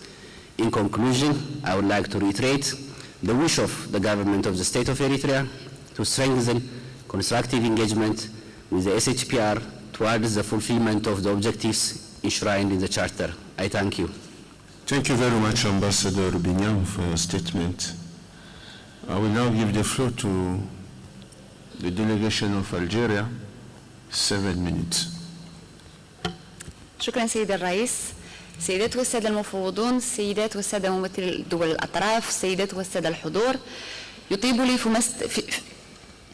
لي في مستهل حديثي أن أتقدم باسم الوفد الجزائري بالشكر الجزيل إلى We want to thank on behalf of the government of Algeria to thank the Federal Gambia for the good organization of the Session African Commission. We would like to convey our salutations to the African Commission for the promotion and protection of human rights. We are embarking on this session under difficult circumstances for the African continent and the whole world due to the large number of armed conflicts and the severe crises that have impacted human rights, which have sounded the alarm, especially in the light of foreign interventions in the region and the contradictions of political interests and agendas. Algeria's current presence in the level of the Security Council as well as the Human Rights Council has made it the voice of the oppressed peoples in the world, and especially in Africa. In the face of the often predominance of geopolitical interests over human rights concerns, tens of thousands of innocent Palestinians in Gaza Street continue to lose their lives in flagrant violation of international humanitarian law and international human rights law, highlighting the selective manner in which some countries react to these violations in the world. And they stray away from universal principles of human rights. We will take this opportunity to call on the Commission to submit an ambitious draft resolution to end human rights violations in Palestine and to reaffirm the continuous solidarity of our African continent with the broader Palestinian people. In this context, my country reaffirms its firm unflinching support for the inalienable right of the broadly Saharan people of self-determination and put an end to the occupation imposed on their lands and the negative usurpation of their wealth. This right was reaffirmed and recognized by the Court of Justice of the European Union, which issued a ruling on 24 October 2020, ruling that the trade agreements concluded by the European Commission with the occupation authorities were illegal due to the violation of the right of the Western Sahara. In this regard, we call on the African Commission on Human and People's Rights through powers conferred on it by the African Charter on Human and People's Rights to monitor and document the human rights violations to which the Sahrawi people are subjected in the occupied territories. Algeria also renews its call for the implementation of the resolutions adopted by Executive Council of the African Union, calling on the Commission to carry out a fact-finding mission on human rights violations in Western Sahara and to abide by its entrusted to it under the African Charter.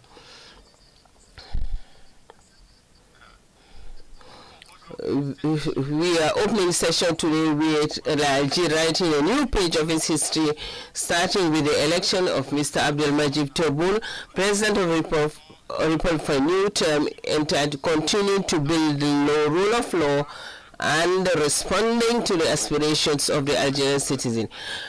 President of the Republic is determined to continue all political reforms by reviewing a package of legislation related to the political party laws, the law of associations, the municipal and wilaya laws, and the territorial organization of the state, while strengthening public freedoms through improving the coordination of joint work between the executive and legislative authorities, and the continuous involvement of people's representatives in all fateful decisions of the state. In addition, to continue to promote the gains of political trade, union and media freedoms, and to continue completion of mega projects in energy and mining, as well as to complete the path of digitization, popularize smart education, and keep the school away from politics.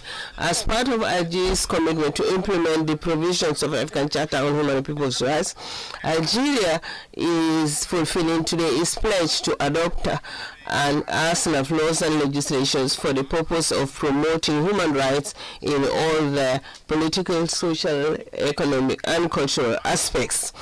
in line with the program of the President of the Republic. In this regard, and for example, but not limited to, a draft decree was approved specifying the organizational rules of the National Observatory for the Prevention of Discrimination and Hate Speech, which is under the tutelage, the purview of the President of the Republic as a special mechanism for reporting to judicial authorities acts related to discrimination and hate speech, and the observatory periodically evaluates legal tools and administrative procedures in the field of prevention of discrimination and hate speech and their effectiveness, while raising awareness programs and activity and coordinating awareness raising of the dangers of discrimination and hate speech and their negative impact on society. And all this should be developed with a view to promoting values and democracy, preserve rights and freedoms, the values of tolerance and respect, and working to respect rights. With regards to childhood, which is one of the priorities of the program of the President of the Republic,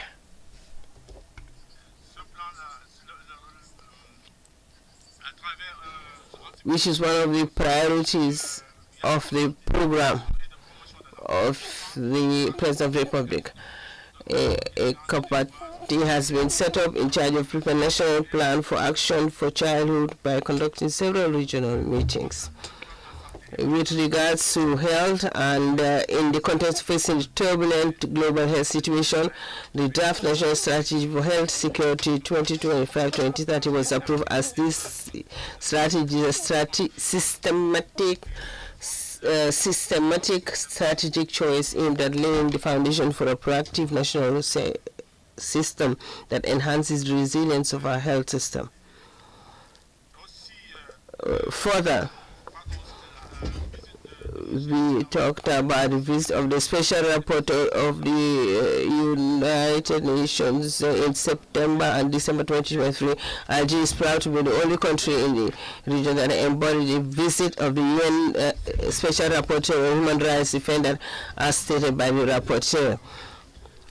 The role of my country did not stop at this only, but embodied the recommendations of the Special Rapporteur through the issuance of several amendments in line with the recommendations included by them. Algeria is fully cognizant of the right of people to preserve their cultural, social, and religious specificity, free from all forms of imposition of Western values in the name of human rights, especially given that these values are not motivated by international consensus, or rather not provided for in any of the international.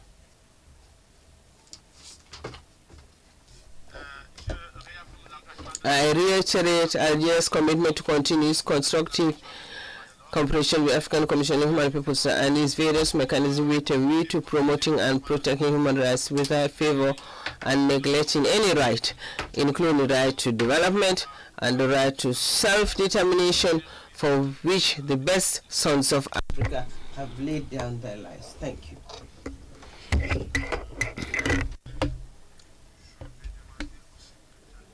I'd like to ask the Secretariat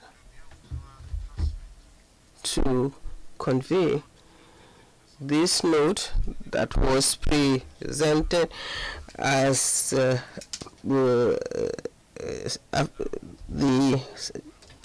human rights situation in Africa, presented by the Republic of Lesotho and Kingdom of Lesotho and Algeria and Eritrea, to convey all these statements to the country rapporteurs and the thematic rapporteurs for appropriate action to be taken.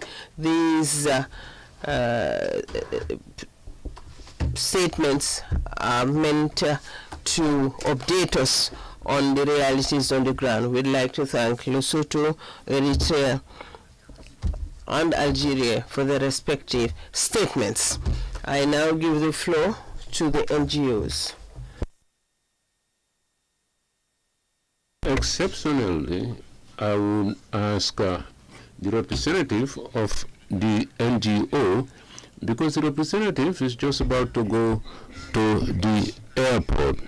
Kenya Legal Ethical Issues Network on HIV/AIDS. Mr. Ngwina Myanmar, number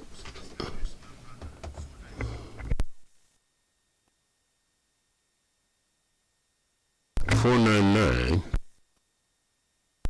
Okay, they are not here. I will not come back to them again. Kenya Legal and Kenyan Issues Network on HIV. Yes, you go to the podium there because everybody have to see you. Unless you speak there very quickly. Toutes les ONG vont venir sur le podium here. Where are you? Yes, you can speak. 5 minutes maximum.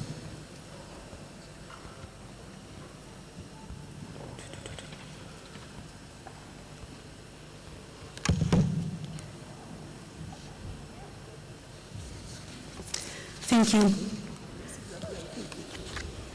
Your Excellency, Honorable Chairperson, Honorable Commissioners, distinguished participants and guests. At the heart of every society is a recognition of human rights. The rights belong to every person, and protecting them is essential to our shared humanity. Yet today, we are seeing an unsettling rise in the efforts to restrict fundamental rights, particularly around sexual and reproductive health rights, SRHR. These restrictions, often justified in the name of religion, family values, or African cultural heritage, threaten the dignity and freedoms of many. As the Honorable Chairperson rightly pointed out at the start of this session, anti-democratic forces are undermining human rights across Africa. In countries like Kenya, the DRC, Ghana and Uganda, new laws criminalize diverse sexual orientations and gender expressions. These laws are more than just words on paper. They create real fear, stigma, and violence against people simply for who they are. As health advocates, we see how foreign groups are taking advantage of government structures, weakening our continent's ability to tackle key public health issues like HIV, teenage pregnancies. The consequences are severe, especially for the most vulnerable among us. Nelson Mandela once said, "To deny people their human rights is to challenge their very humanity."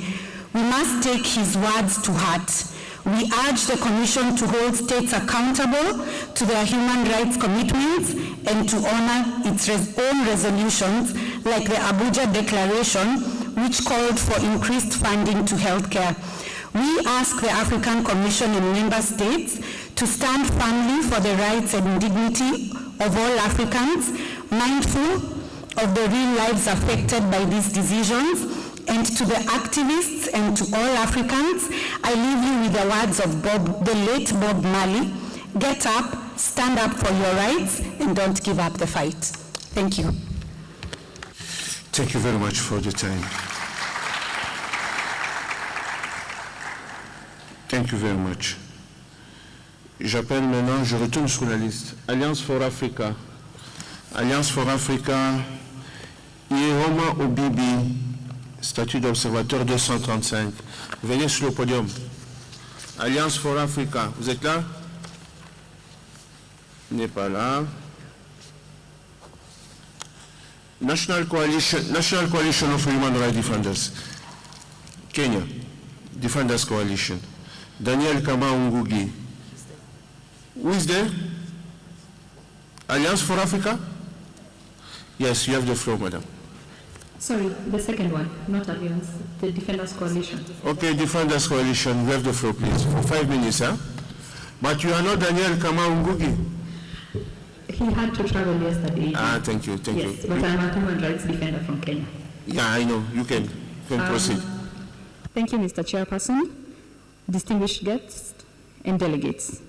The National Commission on Human Rights Defenders Kenya, also called the Defenders Coalition, is grateful for the opportunity to deliver a statement on the situation of human rights defenders in Kenya.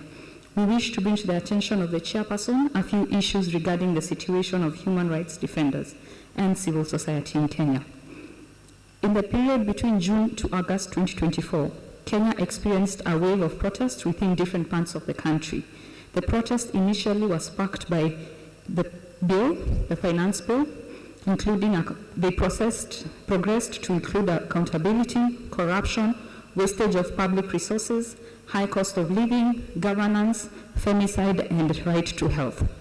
These have been worrying trends aimed against human rights defenders and civil society organizations. We have come under heavy scrutiny, intimidation, arbitrary arrests, use of enforced disappearances perpetrated by state agencies and persons under their authority. There has been an increase in the misuse and abuse of laws and regulations aimed at suppressing and curtailing activities, rights and freedoms of civil society and human rights defenders. The laws primarily abused are the Computer Misuse and Cybercrimes Act of 2018, the Public Order Act of 2013, the Public Benefits Organization Act of 2013, the Community Groups Registration Act of 2022, and the Penal Code, Chapter 63 of the laws of Kenya. There has been an increase in the criminalization of human rights defenders and their work within the country. There has also been an increase on online communications and surveillance of human rights defenders to include online bloggers, which has resulted, among others, arbitrary arrests and false charges whenever they are prosecuted. There has also been widespread attacks and threats on press freedom. Surveillance on journalists and media professionals has increased with several journalists reporting surveillance or receiving threats while covering certain stories of public interest.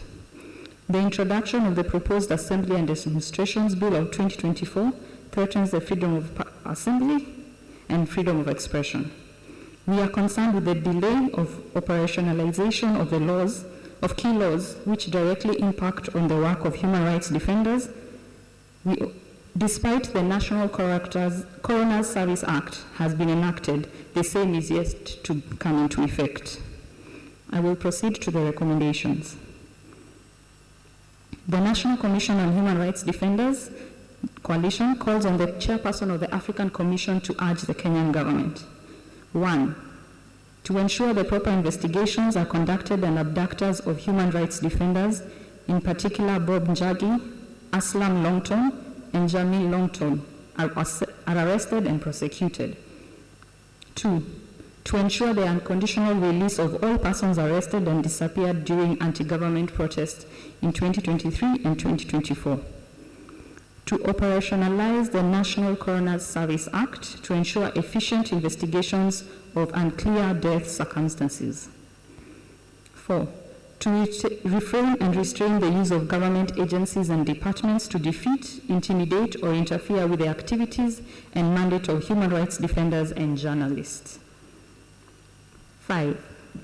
To ensure the full investigation of deaths that have occurred during the protests and ensure the prosecution of those who are found culpable. 6. To ratify the International Convention on the Protection of All Persons from Enforced Disappearances. 7. To criminalize enforced disappearances and extrajudicial killings. Please conclude. Please conclude. Please. To uphold the independence of the judiciary and adhere to court decisions. Finally, to repeal the Computer Misuse and Cybercrimes Act of 2018, the Community Groups Act of 2022, and ensure alignment with regional and international human rights. Thank you, Mr. Chairman. Thank you very much. The Secretariat will transfer your statement to the Special Rapporteur of Human Rights Defenders and to the country rapporteur. Thank you very much to National Coalition of Human Rights Defenders Kenya. Tanzania Human Rights Defenders Coalition, Tanzania Human Rights Defenders Coalition, Nuru Maro, statut d'observateur numéro 470. Tanzania Human Rights Defenders Coalition, Tanzania Human Rights Defenders Coalition. Pas dans la salle. Equality Now, Deborah Nyokabi, numéro du statut d'observateur 281. Equality Observer status to everyone. You're here?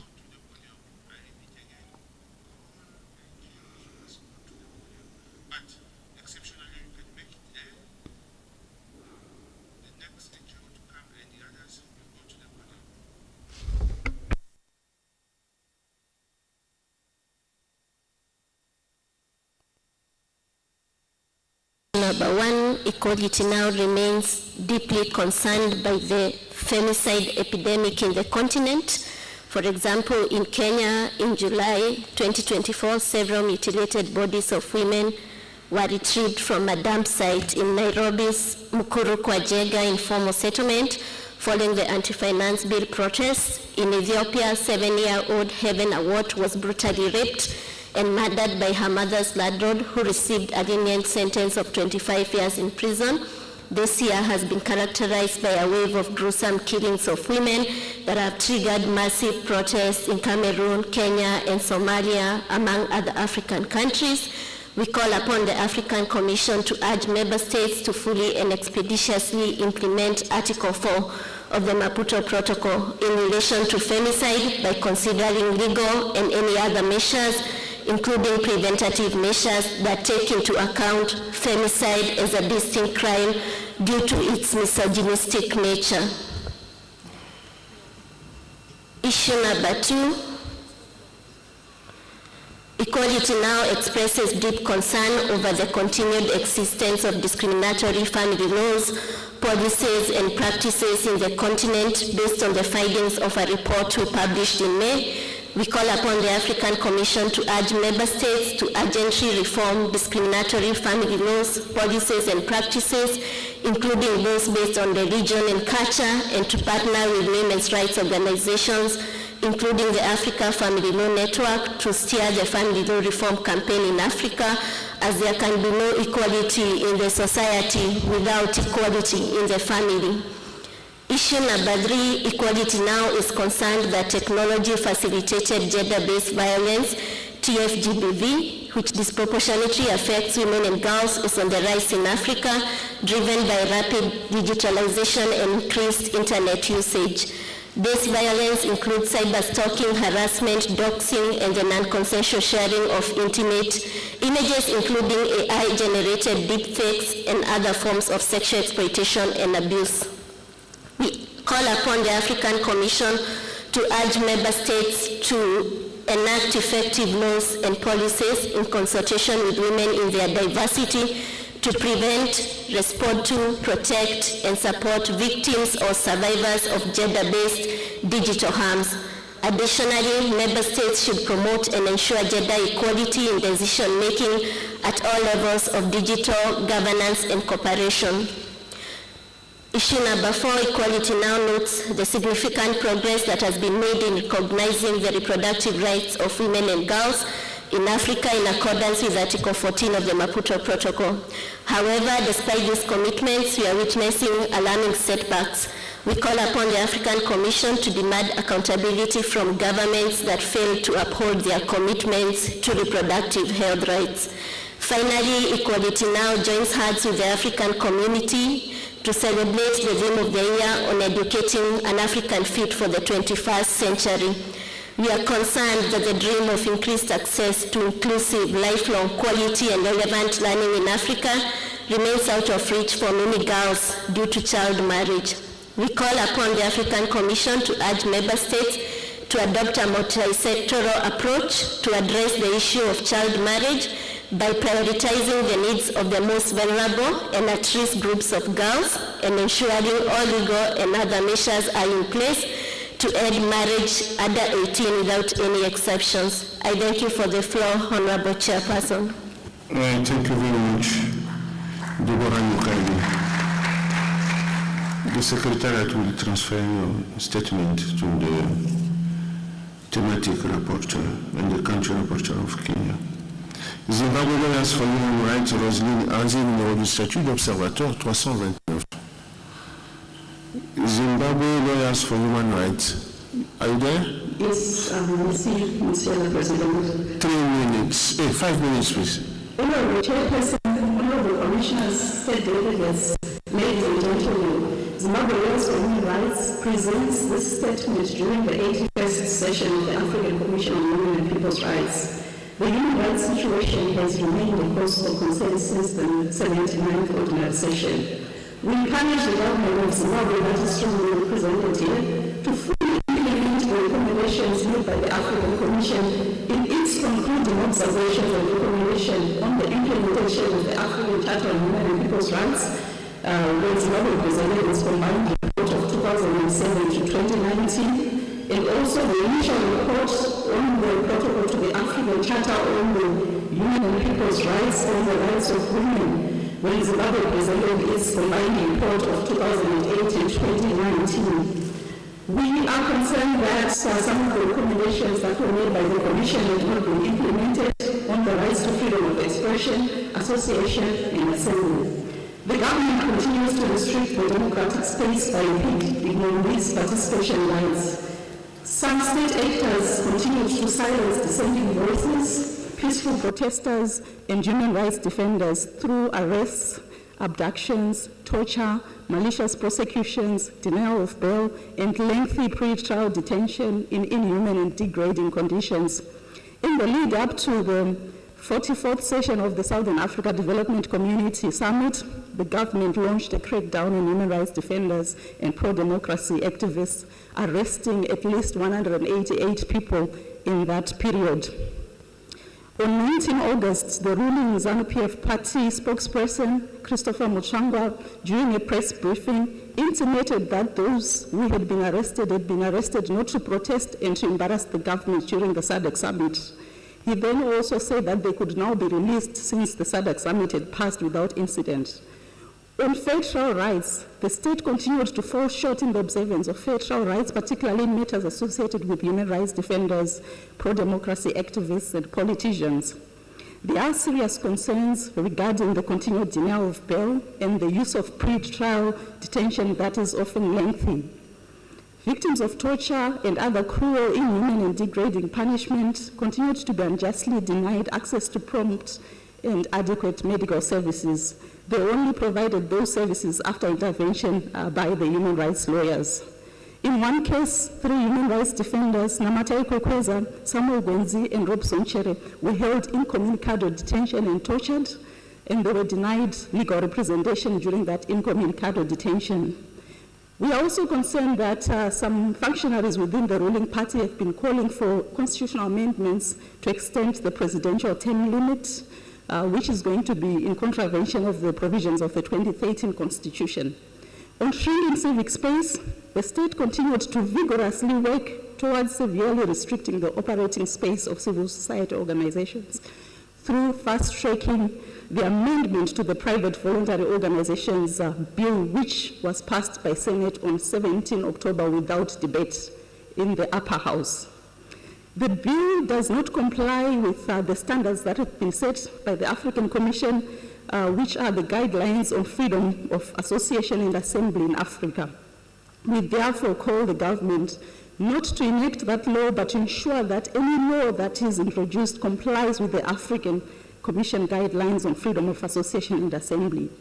And in terms of social and economic rights, with inflation rising exponentially, and the new structured currency failing to meet the needs of the population, there remains a cash crisis and fluctuating exchange rates.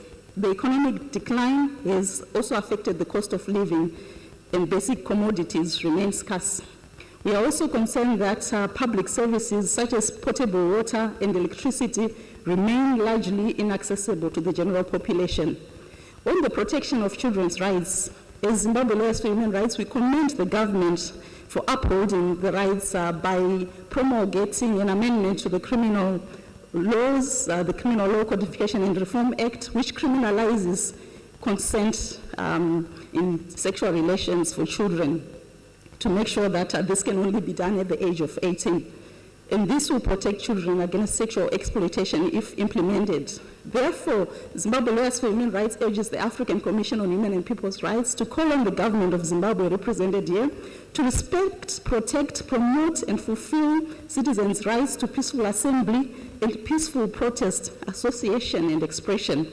Ensure that all state actors cease the use of torture and other cruel, inhuman, and degrading punishment and treatment, particularly when targeting dissenting voices, and also curb impunity by prosecuting all perpetrators of torture and ensure that they are fully accountable and that the victims are guaranteed of redress and rehabilitation. To stop criminalizing the work of human rights defenders and cease malicious prosecution of human rights defenders and lengthy pre-trial detention. address the scourge of incommunicado detentions, abductions, and enforced disappearances of human rights defenders. Not to enact the Please conclude. Only 5 minutes, please. But ensure that whatever law that is introduced complies with the African Union guidelines on freedom of assembly and association in Africa. And also to ensure that there is adequate funding. Can you conclude? Particularly education and health. Thank you, Mr. President. Thank you very much.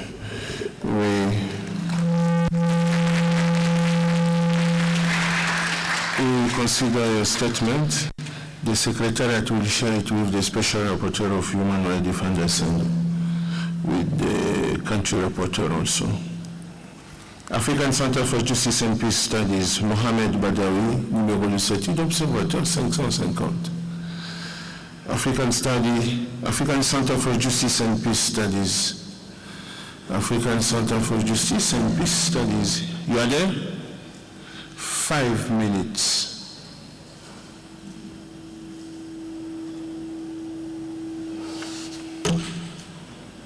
It's okay for you? Here.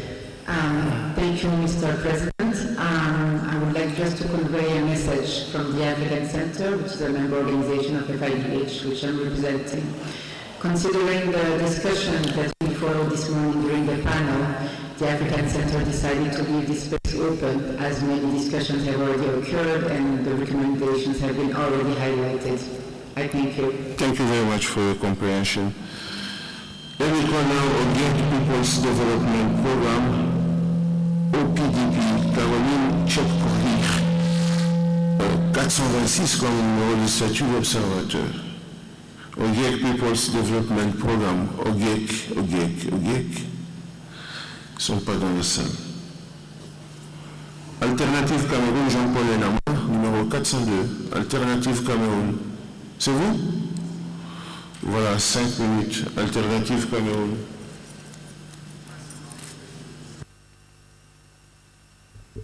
Merci, Monsieur le Président. Avant de commencer, j'aimerais tout d'abord vous remercier d'avoir... We want to thank you for mentioning the sufferings that people from this category experiences in Africa. Honorable representatives, we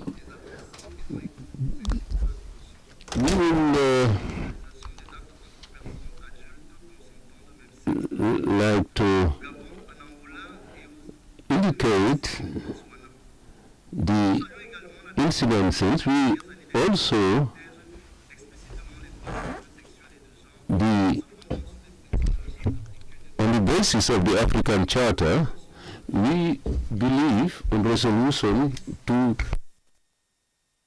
the necessary resolution on the guideline on the freedom of association of Native Africa. However, there is a discrepancy between these commitments and their implementation on the ground. Ghana and Uganda have put in place repressive laws, and the same applies in Burkina, DRC, and other countries. In Cote d'Ivoire, there were observations of homophobic acts, and in Cameroon, more than 14,000 cases of violations have been documented since 2020, including the arbitrary arrest of 13 staff and beneficiaries. In Equatorial Guinea, defenders are, or rather, people are victims for their sexual orientation. They have been arrested and detained for more than 1 month. In Angola, despite LGBT people are victims of violence, and Carlos Fernando was assassinated this year without any response from the authorities. These violations should not mean we discard the other So the African values acknowledge the dignity of all armed country. So we recommend to the Commission to make an official declaration so the state passes to adopt necessary measures for this group, put in place awareness programs for the benefit of the authorities, and also to release people who were arrested arbitrarily on account of their sexual orientation.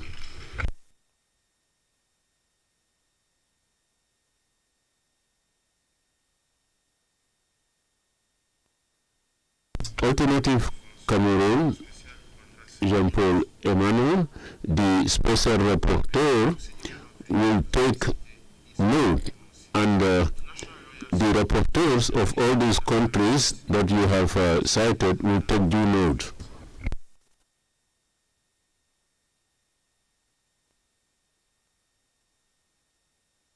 Lawyers expresses appreciation for the work of the African Commission and pledges to continue collaborating to improve human rights in Africa. At the same time, we recognize that the Commission faces attacks from various quarters.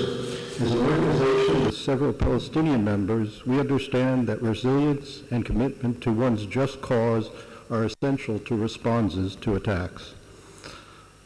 Therefore, InternationalLawyers.org urges that the Commission remain steadfast in promoting and protecting human rights and people's rights in Africa with even greater commitment and integrity. Governments and intergovernmental bodies value integrity and commitment. These qualities make entities like the Commission valuable to states in the long run, even if they may seem annoying in the short term. Africa is rising, and it needs a champion of human and people's rights to help it reach new heights. In this spirit, we encourage the Commission to act with integrity and commitment in addressing unconstitutional changes of government and to enhance its efforts in highlighting that such changes are among the gravest threats to human and people's rights in Africa. We also encourage the Commission to urge member states to support convening an intergovernmental conference under the auspices of the United Nations to negotiate and adopt the draft International Covenant on the Right to Development. We welcome the Commission's efforts towards a study on the impacts of climate change on human and people's rights in Africa. Such a study must reiterate, as recent international jurisprudence has done, the common but differentiated intergenerational and historical responsibilities of states. These responsibilities are at the heart of Africa's negotiating position in the global climate talks and should be central to a human and people's rights approach to climate change. We look forward to further engagement with the Commission on the draft study, on which we have already commented several times. We welcome the Commission's call for a consultant on the impacts of climate change on indigenous people in Africa. We note, however, with concern that the call expects a consultancy to be conducted in November 2024, next month, during COP29, which virtually eliminates the participation of Africa's leading experts on climate change. We affirm our solidarity with the litigants group and the campaigns to make the Commission more transparent and effective and to ensure the integrity of the process of selecting commissioners. We contribute to the work of the litigants group and fully endorse its efforts. We urge the Commission to interpret its rules so as to provide the maximum transparency and to contribute to the effectiveness of its decisions. We welcome the decision of the Gambian Parliament, the recent decision, to reject the law that would have ended the ban on FGM. We express our concern about the situation in Sudan, especially the involvement of external actors who are fueling that conflict. Sudan is a human and natural resource-rich country whose resources are being plundered for profit outside of Africa by interests that perpetuate the armed conflict. We commend the efforts made by South Africa and Algeria to end the genocide taking place against the Palestinian people and welcome Egypt's recent decision to join the case that South Africa has brought against Israel. This case, perhaps more than any other, demonstrates Africa's commitment to the rule of international law and to opposing genocide anywhere in the world. We urge the Commission to follow the lead of these African countries by adopting a resolution supporting the Palestinians' right to self-determination and urging an end to the ongoing genocide in Gaza. The AU Assembly has done so. Its human rights body should lead this human rights and people's concern, or at least follow the Assembly's example. We echo the words of African leaders Nelson Mandela and Ahmed Ben Bella, both personal friends with whom I have worked, that the Palestinian struggle for self-determination is the struggle of all Africans. The Commission can give continued meaning to these words by adopting a resolution to further emphasize the concern it expressed in a statement about a year ago. We reiterate, as the African Charter does, that unless Zionism is eliminated, no African country can be fully liberated. Thank you.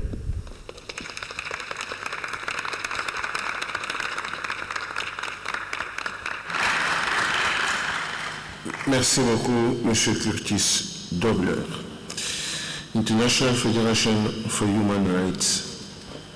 Assatu Baminte. Numéro du statut d'observateur 22.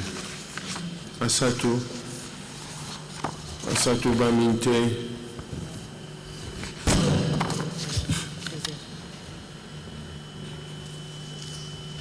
5 minutes.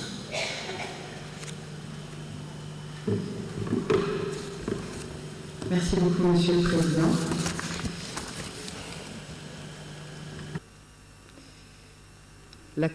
La FIDH, la Fédération internationale pour les droits humains et ses organisations membres, remercie la Commission africaine pour cet espace qui lui est accordé. To make this presentation, we want to reiterate that the Commission is one of the most successful mechanisms as it asserts its vision of a continent which defends human rights and for adopting progressive position on important issues. Its determination to implement the progressive decisions on sexual and gender-based violence and also advance the regional normative framework are commendable, and we want to reiterate the work done by the Special Rapporteur on the Rights of Women and the guidelines on sexual violence and its consequences in Africa, as well as the protocol to ensure continental abolition of death penalty. These two important texts should be implemented to serve as guidelines for states and ensure the ratification of the second document on death penalty. We also like to commend the response provided to complex situations, especially conflict, and as well as the joint fact-finding mission which the AU Peace and Security has directed on the situation in Sudan is important, and the discussion this morning assures also the effectiveness of such mission. Honorable Commissioners wish to reiterate that this forum is a civil society forum, and it's important that it should be open and inclusive. This space, that is the ordinary session, is to help advance reflection and strategies and synergies of action to protect and promote human rights on the continent. We call on the Commission and African Union states to endeavor to preserve this forum and reinforce it and ensure the effective participation of civil society in its work, and having in-person sessions, because we know today that online persons do not help us to maintain contact, but and nothing can actually be better than the interaction we can have here in Sudan. And we also call for the full implementation of protection mandate. 4 issues and 4 areas are very important for our organization. We want to reiterate that is the surge in grave violations in conflict and crisis situations. We would like to reiterate our appeal to the Commission to adopt urgent response regarding the situation in Sudan, the Sahel, and the east of the DRC. 2, the issue of the shrinking of closure of civil space in many countries, as well as human rights defenders are increasingly attacked. We call on the African Commission to adopt all the necessary measures to remind states of their primary responsibility of ensuring a conducive environment for the legitimate action of human rights defenders. Thirdly, and the issue of widespread impunity and lack of justice faced by African civilians and population, and who are the main victims of human rights violations. We call on the Commission to reinforce its action and then to work together with the justice mechanisms in our regions as well as internationally to deal with such situations. We call the slow implementation of the Maputo Protocol and the persistent gender and sexual-based violence in times of peace as well as in times of war. We call on member states to continue and to implement the guidelines on sexual and gender-based violence. Specifically, we wish to reiterate on the situation in Sudan with 3 key recommendations: that the fighting mission should be deployed as early as possible and should be given immediate access to all, unlimited access to all the conflict zones so that it can interact with civil society and enable it to document and report violence. Secondly, to act so that the ICC's mandate should be extended throughout Sudan so that crimes committed by the armed forces and the allied militia are accounted for. The third and final recommendation is to continue to condemn strongly the continuous hostilities and disproportionate use of force by Sudanese armed forces, as well as the deliberate attack civilians and against civilian infrastructure, including houses, schools, and hospitals. And I prefer to stop here, and we will continue with the thematic interventions later. Thank you very much. Thank you very much for your intervention. Aissatou Maminteh, and the Secretariat will transmit your statement to the thematic and rapporteur of the country rapporteur. ICG? Yes, 5 minutes. You are Kajan? No, Commissioner, I'm reading the statement on behalf of Kajan representing ICG. Thank you. Thank you, Chairperson.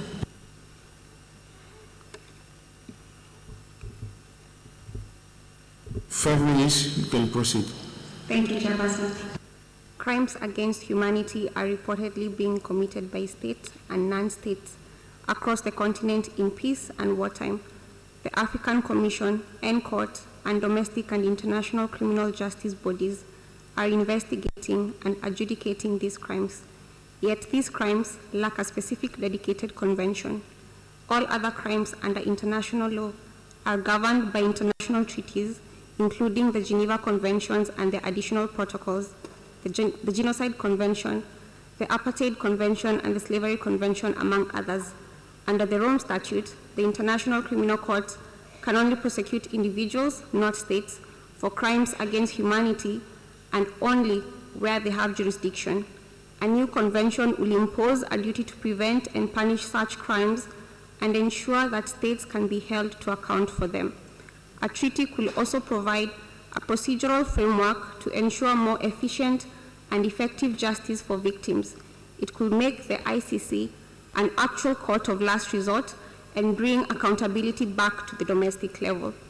Last week, the United Nations General Assembly's 6th Committee met to take action on a resolution to begin full formal negotiations on a new convention on crimes against humanity based on the International Law Commission's draft articles on the prevention and punishment of crimes against humanity.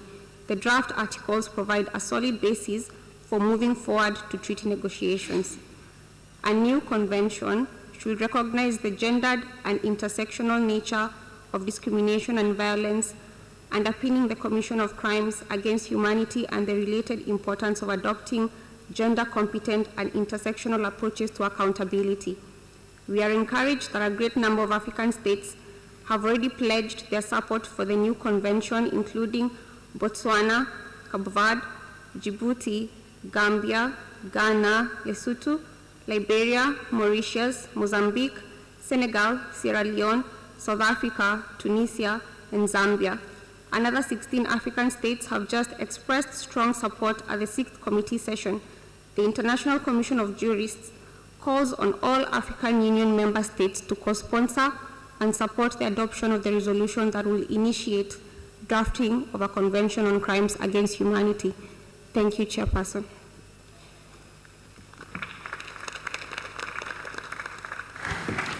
Thank you very much.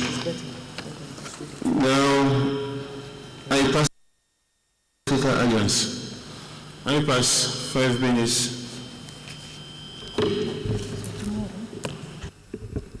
Honorable Chairperson, Vice Chairperson, Honorable Commissioners, distinguished state representatives, ladies and gentlemen, all protocols duly and respectfully observed.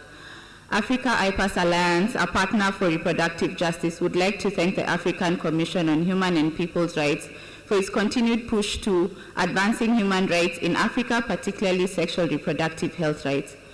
Honorable Chairperson, it is important to note that it remains the primary role of state parties to ensure protection of human rights for all persons, ensuring the access and enjoyment of all their rights, regardless of religious and cultural influences, conflict, harsh economic conditions, evolving and adverse climate conditions, and the continued effects of the global pandemic occasioned by COVID-19. As we mark the 25th anniversary of the mechanism of the Special Rapporteur on the Rights of Women in Africa, we must prioritize the protection of women and girls on the continent from the adverse harmful effects of harmful cultural and religious practices, conflicts, and the worsening global economic crisis. Further, as we commemorate 30 years of the Cairo Declaration on Population and Development, we must objectively interrogate the challenges and hurdles we are facing in our commitments to existing instruments and find areas of collaboration and partnership to ensure we meet our commitments to protect, safeguard, and empower the women and girls of Africa. In its work across Africa to increase women's ability to access sexual and reproductive health rights and services, IPAS has noted with great concern that the restrictive laws on sexual reproductive health rights, including access to safe and legal abortion, continues to impact the high rates of maternal mortality and morbidity. We further note that sexual reproductive health rights and services, including access to safe and legal abortion, have recently come under attack by governments, including those that have signed and ratified the Maputo Protocol, which guarantees women and girls this right under Article 14. It is therefore critical for this Honorable Commission to call for unanimous decriminalization of abortion by all member states through legislative reforms, including repealing sections of their penal codes that criminalize seeking, accessing, and providing abortion care and services, and enact laws, policies, and guidelines that will guarantee access to safe and legal abortion for women and girls in all their diversities. Honorable Chairperson, as we advocate for the universal decriminalization of abortion, we note the detrimental role played by anti-rights and anti-gender actors who continue to use misinformation to propagate fear, stigma, and discrimination among our communities, consequently delaying and regressing the access to reproductive health rights and services, particularly access to safe and legal abortion. These anti-rights actors are having widespread reach, further worsening the spread of misinformation within our communities. IPAS therefore wishes to strongly condemn the growing anti-rights gender campaign that is sweeping across the continent under the guise of protecting African values and culture. The recent wave of regressive laws, policies, and government positions in Uganda, Ghana, Kenya, and the Gambia are setting us back and undoing decades of this Commission's work to safeguard and advance women and girls' rights to self-determination and bodily autonomy without fear of discrimination, persecution, or prosecution. As we honor this year's African Union theme, we must begin by safeguarding our right to information. IPAS believes that providing comprehensive sexuality education will enable all persons, adolescents to adults, to discern facts from misinformation, therefore enabling informed decisions about their reproductive health and needs. An inclusive and relevant education is crucial to ensuring that girls have equal access and opportunity to realizing their rights to education. Currently, only 50% of girls in Africa are transitioning into secondary education, with the other half either dropping out because of teenage pregnancies, early and forced marriage, FGM, and other harmful practices. Comprehensive sexuality education and access to information and services on their sexual reproductive health and needs, including safe abortion, gives girls a fighting chance at getting an education. In so doing, we shall leave no one behind and begin the realization of a vision of an educated African fit for the 21st century. In conclusion, Honorable Chairperson, ladies and gentlemen, given the foregoing, IPAS calls upon this Commission to call upon all AU member states to decriminalize abortion in line with the campaign launched by this Commission in 2016 to decriminalize abortion in Africa. Call upon all AU member states that have not yet ratified domestically or initiated the protocol to do so. We call upon all AU member states to intensify their efforts to ensure full realization of the rights of women by increasing the allocation of these to facilitate training, equipping, and supplies that will ensure access to these services. We thank you and reiterate IPAS's commitment to support the Commission to achieve its mandate. Thank you. Thank you, IPAS. Thank you, Maria Kimema. Center for Human Rights, Brian Kibirango. 5 minutes. Thank you, Chairperson. And to start by noting that the statement is on record. The statement is indicated as not yet submitted in the list there. Chairperson, thank you for what you referred to as a barometer of assessment, this opportunity to present a statement on the human rights situation. The Center for Human Rights statement is on 7 issues: rights of persons with disabilities, female genital mutilation regulation in the Gambia, rights of sexual and gender minorities, human rights issues in the context of conflict situations, issues around civic space, human rights issues arising out of elections, child marriages and sexual and reproductive health rights of girls, and rights of older persons. On the first issue, rights of persons with disabilities, Chairperson, we add our voice in celebrating the entry into force of the protocol to the African Charter on the rights of persons with disabilities in Africa, 6 years since its adoption. We call on the Commission to continue encouraging member states that are yet to do so to ratify this instrument as a guarantee of their commitment to ensuring full realization of rights by persons with disabilities in their countries. We further call on states parties to take effective measures to fully implement the protocol.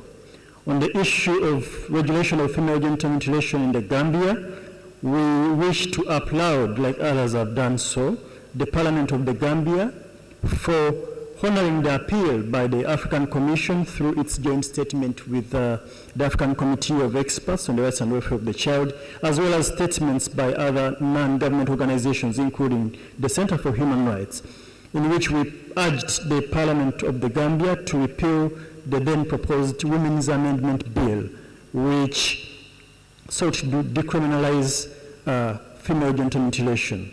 As the Commission has since noted, by taking this decision, the Gambia evidenced its commitment to addressing long-standing violations that relate to the practice of FGM, and we hope, as you do, that this will serve as an extraordinary legacy that the current and future generations will applaud. The practice is widely practiced across a number of other countries. It's still a major concern, so we hope that other countries will be able to emulate this practice and ban female genital mutilation. Chairperson, on the issue of rights of sexual and gender minorities, we note that this year marks 10 years since the adoption. In April-May session of 2014, at the 55th Ordinary Session, the adoption of Resolution 275, calling on states to punish and prevent acts of violence and other human rights violations against persons based on their assumed or real sexual orientation or gender identity.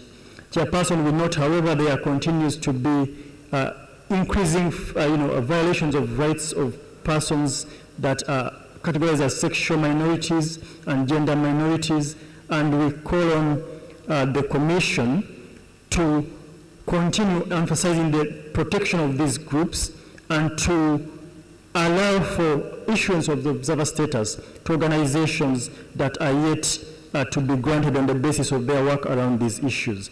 Chairperson, regarding the issue of conflict-induced human rights violations, we note the situation in Sudan and request the Commission to continue calling on the parties involved in that conflict to adhere to their obligations under international humanitarian law and protect and respect human rights in order to prevent and protect further the people there. And particularly note the impact of this conflict situation on access to education by nearly 19 million Sudanese of school-going age in this year of education of the AU. Chairperson, in regards to the restriction of shrinking civic space, we implore the Commission to expedite the joint mission that was issued for that country to happen quickly and for it to track the violations there and document them. We also welcome, relatedly, the rollout of the tracker of the freedom of assembly and association on regards to the shrinking civic space across Africa as noted. We also, Chairperson, bring to the attention of the Commission the issue of human rights violations in the context of elections, including as recent as yesterday, the fatal killing of a lawyer and a party representative in Mozambique following the elections on October 9. We urge the Commission in respect to child marriage and protection of women's rights to call on member states to fully implement the African Charter on the rights and welfare of the child and the Maputo Protocol, the various guarantees guaranteed there, and as well as the rights of other persons as guaranteed in the protocol relating to older women as well as generally other persons. I thank you. Thank you very much to Center for Human Rights. Haki Africa, Vocal Africa, Hussein Ralik, numéro 519. Haki Africa. Haki Africa. Haki Africa n'est pas là. Consortium of Ethiopian Human Rights Organizations. Messoud Reta. Messoud. Afiana Haki. Haki Africa, j'ai déjà appelé. Now it's Afiana Haki. Afiana Haki.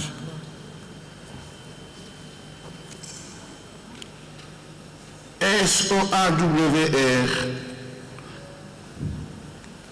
Obibi.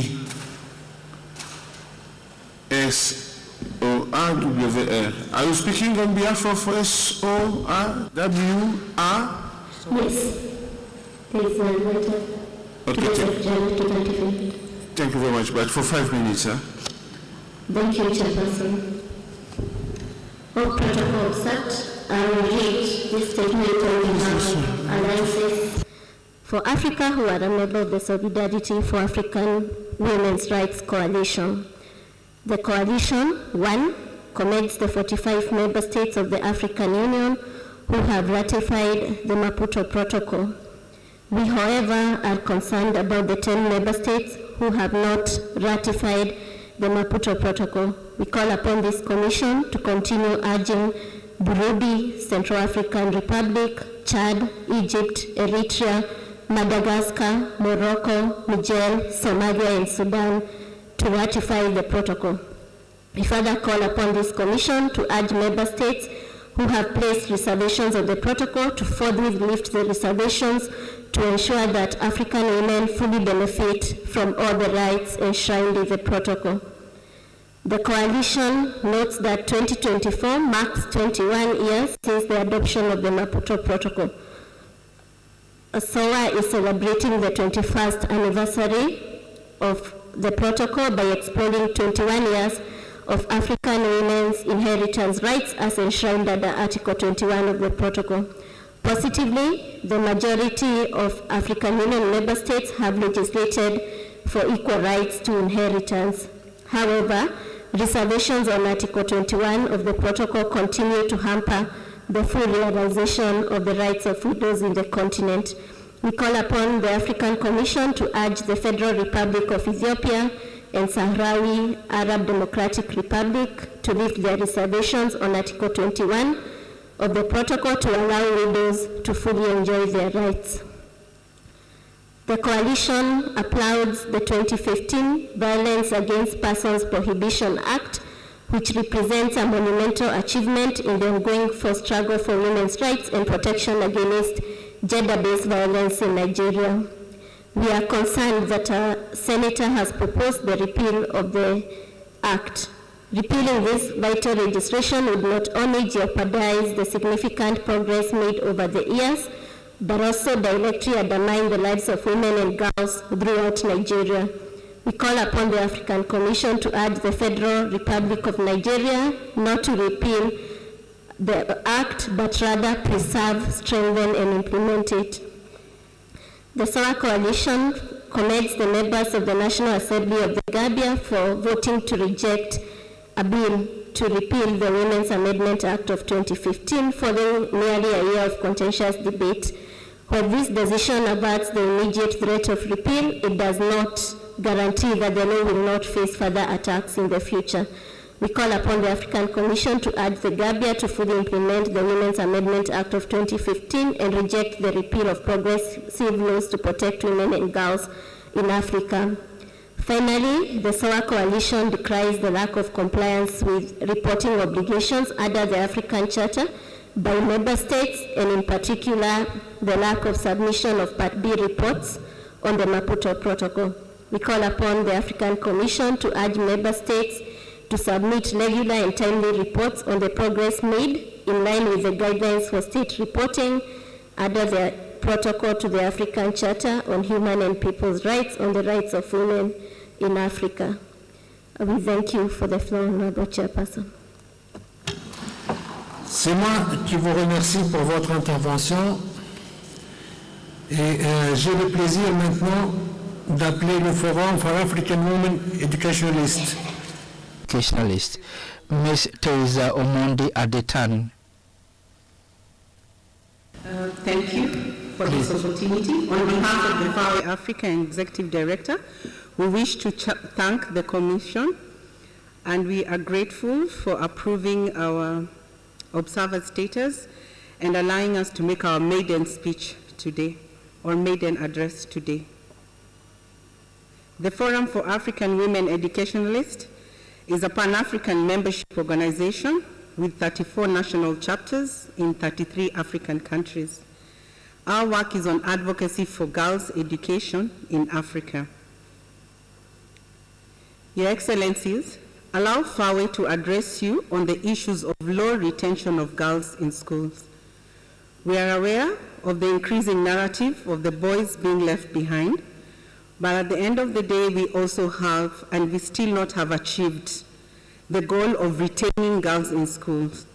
The entry is at 50-50 for most countries, but the retention remains poor.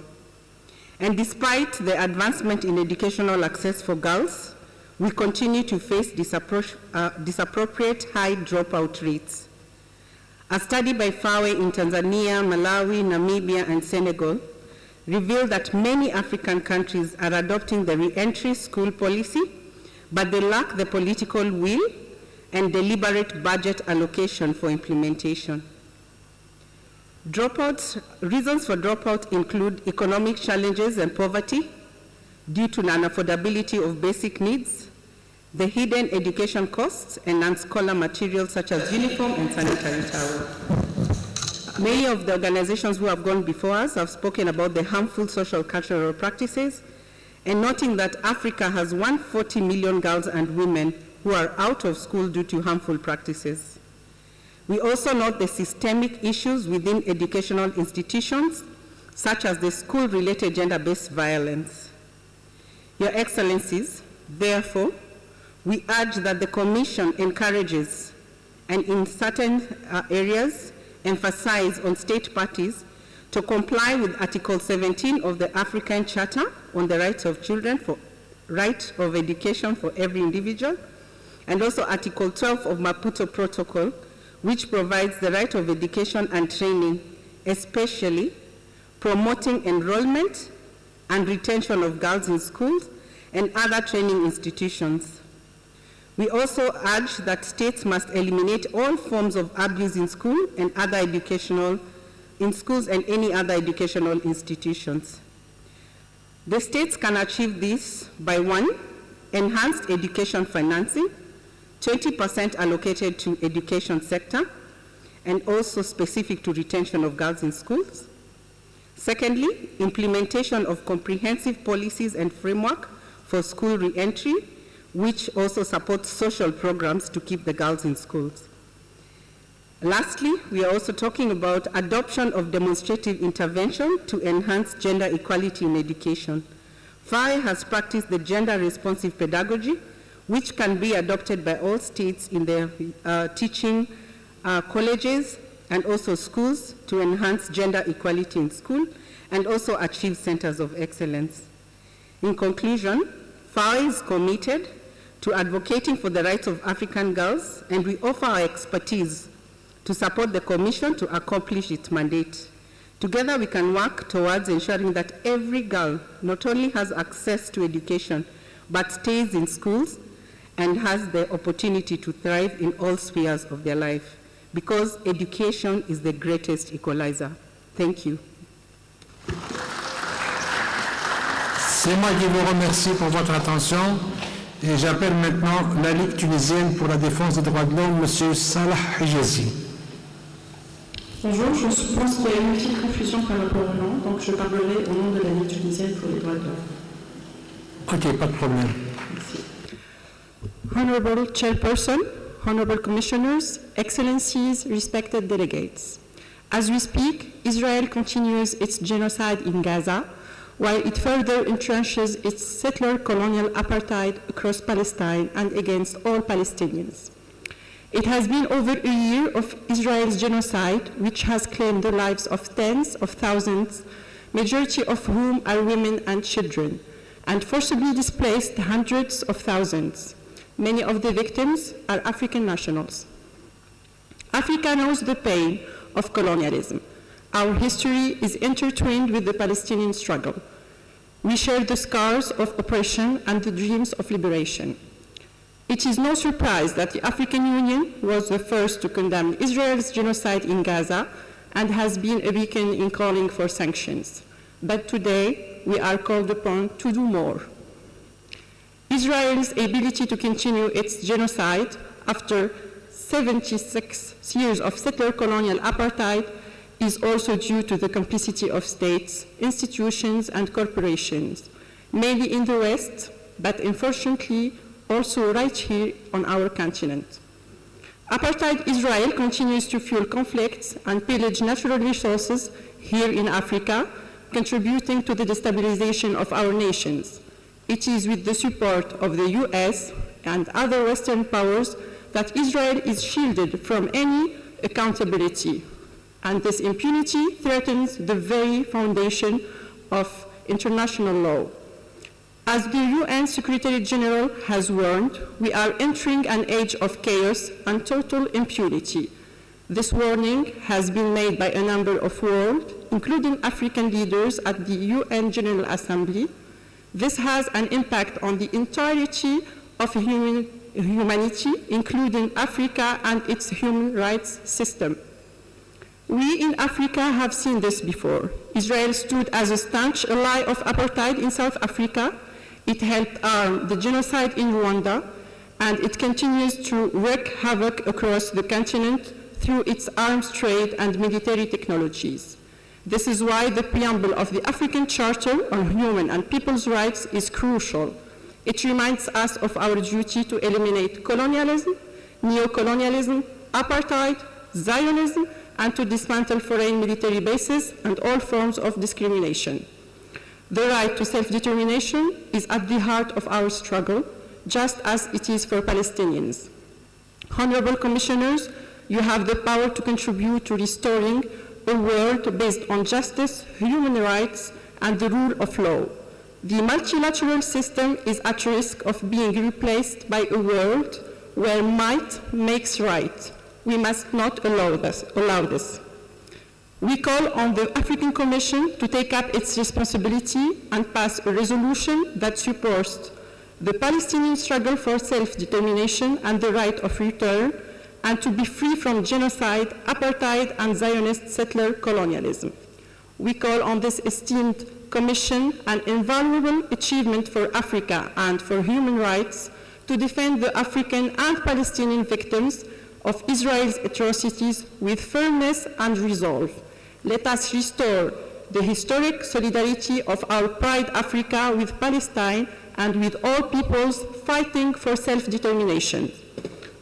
Honorable Chairperson, Honorable Commissioners, Excellencies, respected delegates, we call on each of you to make a principled and courageous stand, one rooted in the very essence of human and people's rights. Let us defend the victims of these atrocities, not just in words, but with actions that will resonate from Banjul to Sudan, to DRC, to the Sahel, and to Palestine. Thank you.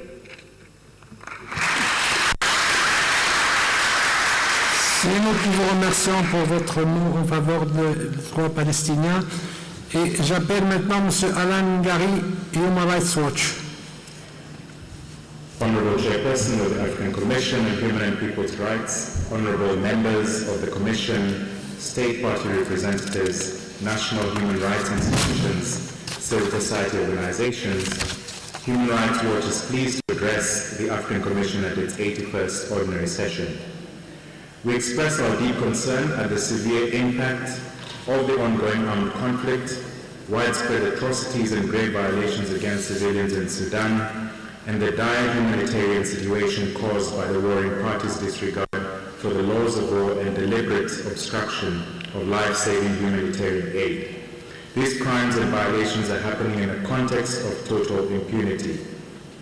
We acknowledge the efforts of this Commission by the resolution in the last session to undertake a joint fact-finding mission with the AU Peace and Security Council into the situation of human rights in Sudan. We urge the fact-finding mission in Sudan to pursue the assurance from the warring parties of access to humanitarian assistance and essential services for civilians, and to find ways of working with the United Nations Independent International Fact-Finding Mission for the Sudan. We urge the Commission to work with other AU institutions and offices, including the Special Envoy on the Prevention of Genocide and Other Mass Atrocities, to take administrative and other appropriate measures to create a civilian protection plan that responds to the needs and rights of the Sudanese people. We also continue to urge the Commission to issue an urgent appeal to all parties involved in the conflict that condemns war crimes and other human rights abuses against Sudanese people again affected by this conflict, and to comply with international humanitarian law and protections embedded in all African and international human rights law. On 3rd October, the UK and Mauritius announced a political agreement on the future of the Chagos archipelago in the Indian Ocean, subject to a future treaty. The said islands would return to the sovereignty of Mauritius, but the UK will exercise sovereign rights and authority over Mauritius with respect to Diego Garcia, where there is a UK-US military base for another 99 years. All of the Chagosians, the indigenous peoples of the islands, were forcibly displaced by the UK with apparent US support over 50 years ago to make way for Diego Garcia military base, a displacement that is based on lies and racism that is an ongoing colonial crime against humanity. The Chagosians were not meaningfully consulted during the UK-Mauritius negotiations. The agreement says that Mauritius will be free to implement a program of resettlement on the islands apart from Diego Garcia, and the UK will capitalize a trust fund and other support for the benefit of the Chagosians. It does not give any indication that Chagosians will be consulted or that the treaty will acknowledge the harm caused by the Chagosians to the Chagosians by their forced eviction, their return to Diego Garcia, and other reparations. We urge the African Commission, by way of resolution, and through its working group on indigenous populations, communities, and minorities in Africa, to recognize Chagosians as an indigenous people, recognize the forced displacement and racial persecution of the Chagosian people as a crime against humanity, and to call for the provisions of the African Charter on Human and People's Rights to be implemented in all of the Chagos archipelago, including Diego Garcia. Second, through an urgent open letter of appeal, remind the government of Mauritius that they will be inheriting liability for the crimes committed against the Chagosians if they agree to a treaty that excludes the right to return of the Chagosians to Diego Garcia. And finally, to urge the Mauritian government to ensure that Chagosians are meaningfully consulted and involved in any reparations, including compensation that the UK provides for the Chagosians via Mauritius. In Burkina Faso, there has been an alarming escalation of violence against civilians by Islamist armed groups.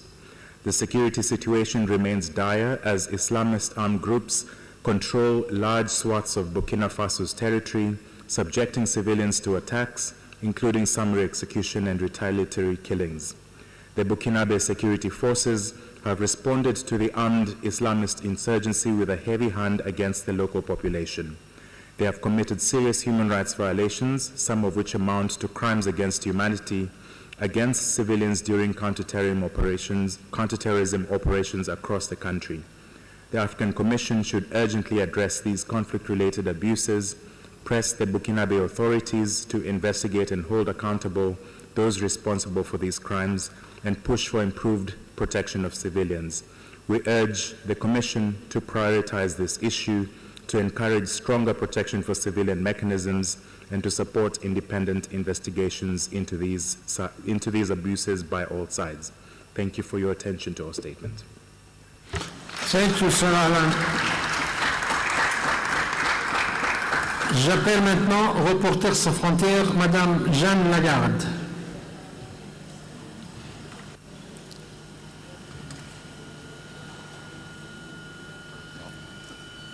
Est-ce que Reporters sans frontières sont là?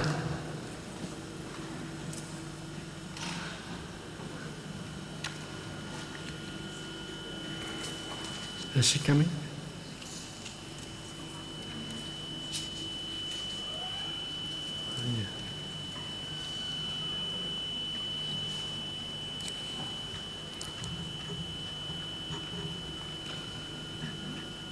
Okay.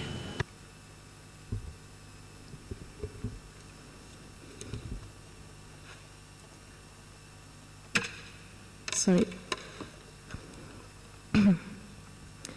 Mesdames et messieurs les commissaires, Reporters sans frontières souhaite intervenir sur la situation des journalistes et du droit à l'information au Sahel. The insecurity due to the terrorist threat and political instability in the three countries, Mali, Burkina Faso and Niger, have degraded the condition of access to information and the free exercise of the profession of journalism. Sahel has become a region where patriarchal treatment, processing of information has become a problem. This way of treating information started with the banishment of correspondence, foreign correspondence. In general, the military authorities of these countries are on the media, and they make any announcements of attacks. The situation has worsened over three years. 3 in Mali, 3 in Burkina Faso, and 3 in Niger. These have been the victims. The proximity between the regulatory organs and authorities is a form of instrumentalization. In Mali, the High Communications Authority has joined the authorities by stopping media from involving any politics. The processing of information is pro power and is relayed by influencers and by radio stations that are supportive of the authorities. And if you don't comply with the narrative of the authorities, you are open to arrest, raids, or even disappearance. And in this way, As you recall this morning, we are concerned at the kidnapping of journalists in Burkina Faso. Armed men come to the houses of two journalists, Serge Unu and Arasoro, on 24th of June, and they have disappeared without a trace, and nobody has any news about their state of health or their fate. Adama Bayana and Khalifa were kidnapped in traffic, and they had made critical remarks against the government before they disappeared. On 18th of September, we seized the Special Rapporteur of African Commission on the Freedom of Expression and access to information to inform them of these enforced disappearances.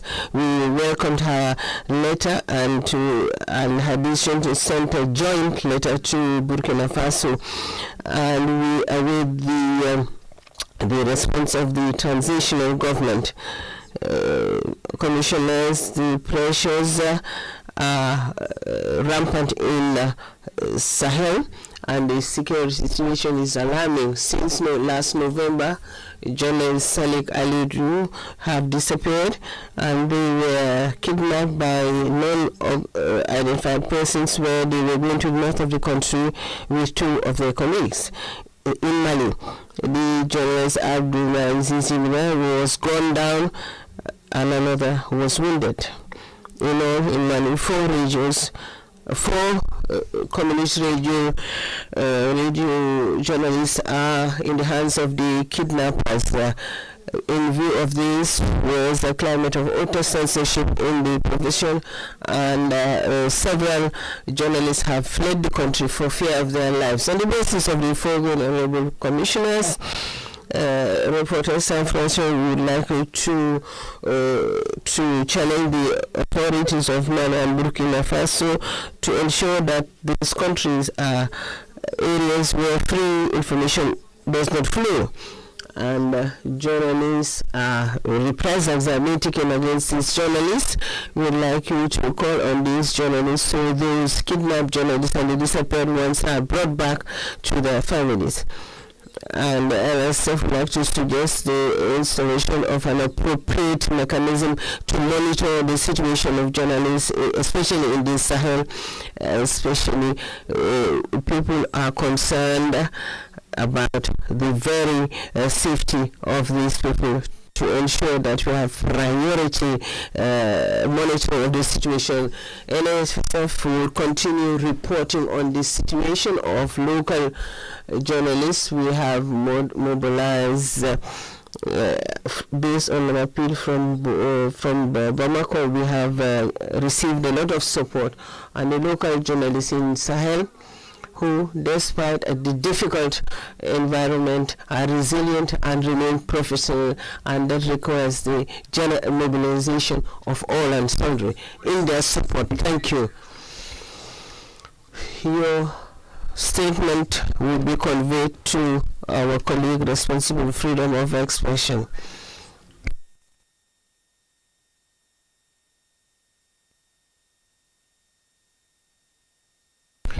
Paradigm Initiative, get ready. International Pen, you have the first, you go first, and then Paradigm.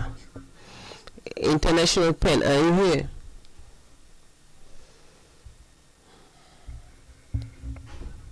I see no one. Paradigm Initiative, are you here? Paradigm Initiative.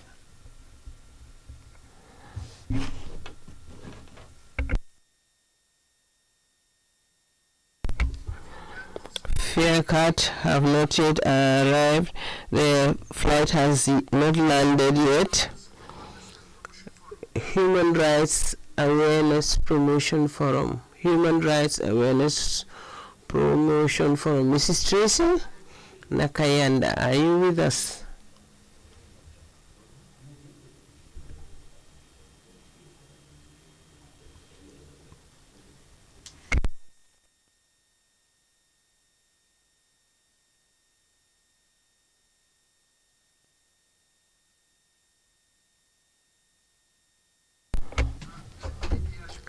MBDHP. Mrs. Marie Donald.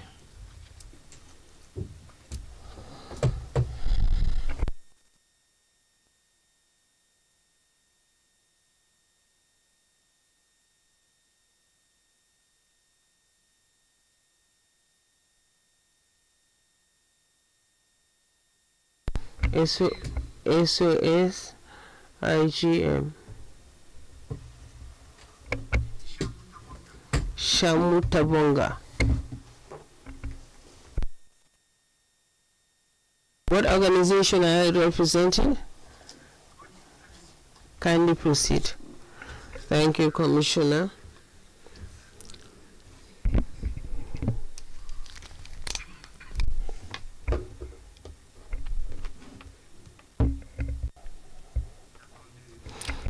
Before making this statement, I'd like to pay tribute to all human rights defenders that have fallen on the battleground this month in DRC as well as in Africa. Honorable Commissioner, this is a statement by SOS Information Juridic Inquisitorial on the situation of human rights in DRC. First and foremost, we need to commend the continued collaboration between DRC and African Commission, which allows us to preserve this space for expression of human rights. We also wish to commend the promulgation of the law protecting the human rights defenders in Congo, even though some provisions need to be amended. In addition to that, the establishment of the National Fund for Reparations for Victims of Sexual Violence and Other Crimes Against Humanity in DRC. However, we deeply deplore the degradation of this current situation of human rights in DRC, especially the violation of the principle of presumption of innocence, inhumane and degrading treatment, and cases of torture against persons that are arrested. These violations are very frequent, rampant during arbitrary and detention and arbitrary arrest against journalists, human rights defenders, activists, pro-democracy activists, and whistleblowers and political opponents. And we'd like to recall that the lifting of the moratorium on the death penalty is a step backwards and leads to settlement of scores by a judiciary that is deemed weak. We need to underscore that in the rest of the Democratic Republic of Congo, especially in North Kivu and in Kivu, the people are under threats of armed groups M23 that has been leading an occupation war for the past 2 years with the support of neighboring countries, Rwanda and Uganda, as indicated in the UN report. These armed groups continue to commit serious violations of human rights by bombarding displacement camps, and these appear to be crimes against humanity, and we condemn these atrocities and call upon African Union to make sanctions against the perpetrators of these acts. From the foregoing, we urge the government of Congo to guarantee a veritable opening up of the civic space to protect fundamental freedoms like the freedom of expression, and to ensure that the laws of the Republic on arrest and detain and remand are applied with the establishment of International Criminal Court for DRC and the preparation of a transitional justice policy would dissuade any candidate from committing any such crimes. I thank you.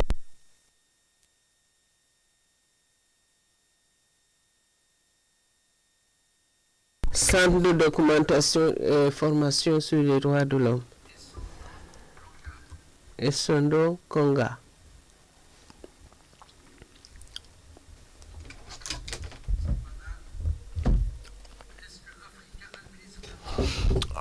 Africa Albinism Network. Are you here?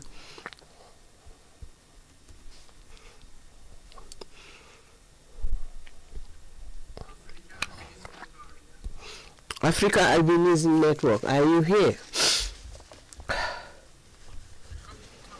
Committee for Justice, Dignity, Danish Institute, are you here?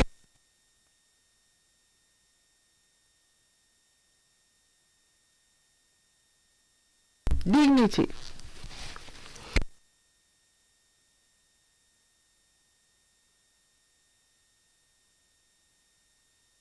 PPI.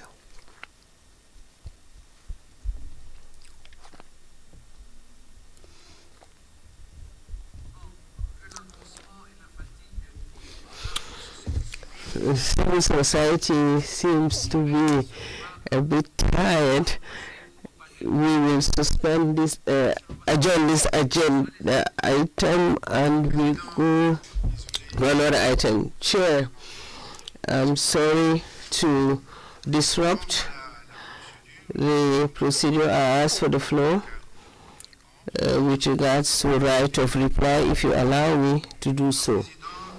Chair, I would like to concur with the statement by the Tunisian League for the Protection of Human Rights represented today, making a pressing call because you yourself, Chair, your colleagues, and the honorable commissioners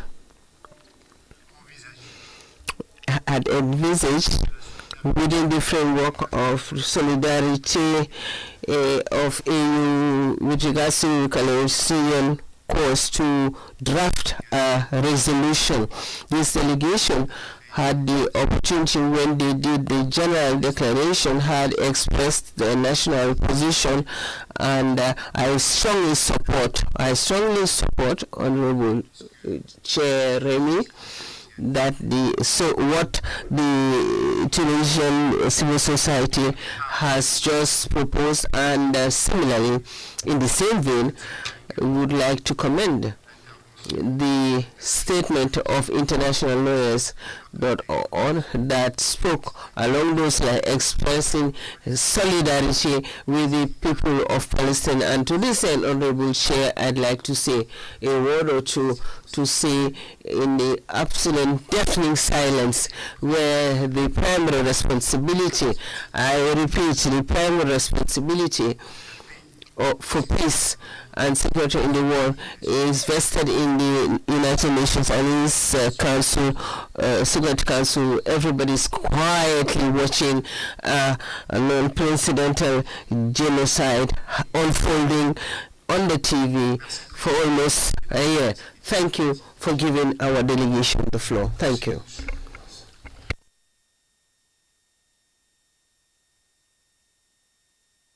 Thank you, Honorable Ambassador of Tunisia, for this statement. The African Commission takes good note of these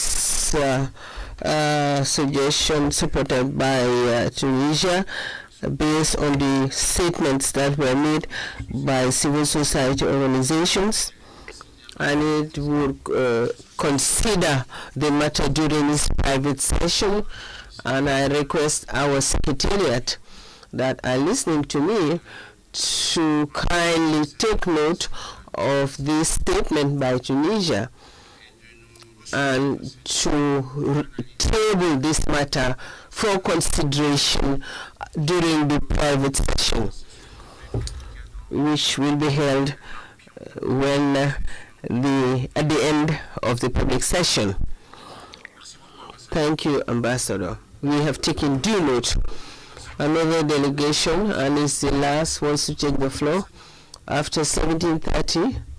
Yes, after 17:30, we have commitments with the government of the Gambia.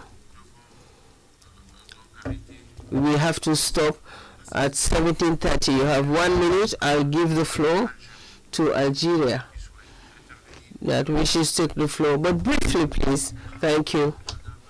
Madam Shariki.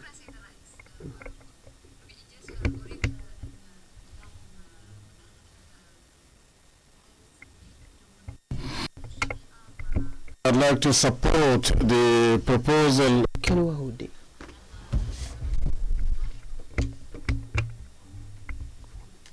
Our statement also, we have mentioned that there is a possibility of submitting a proposal for supporting or solidarity with Palestinian people. And at this point, I would like also to support the idea of the Ambassador of Tunisia and the civil society to support this proposal. And the proposal that's already intervention of Algeria and then the support of Tunisia to recognize this matter and what this committee could do to express our solidarity with the people of Palestine. Thank you very much.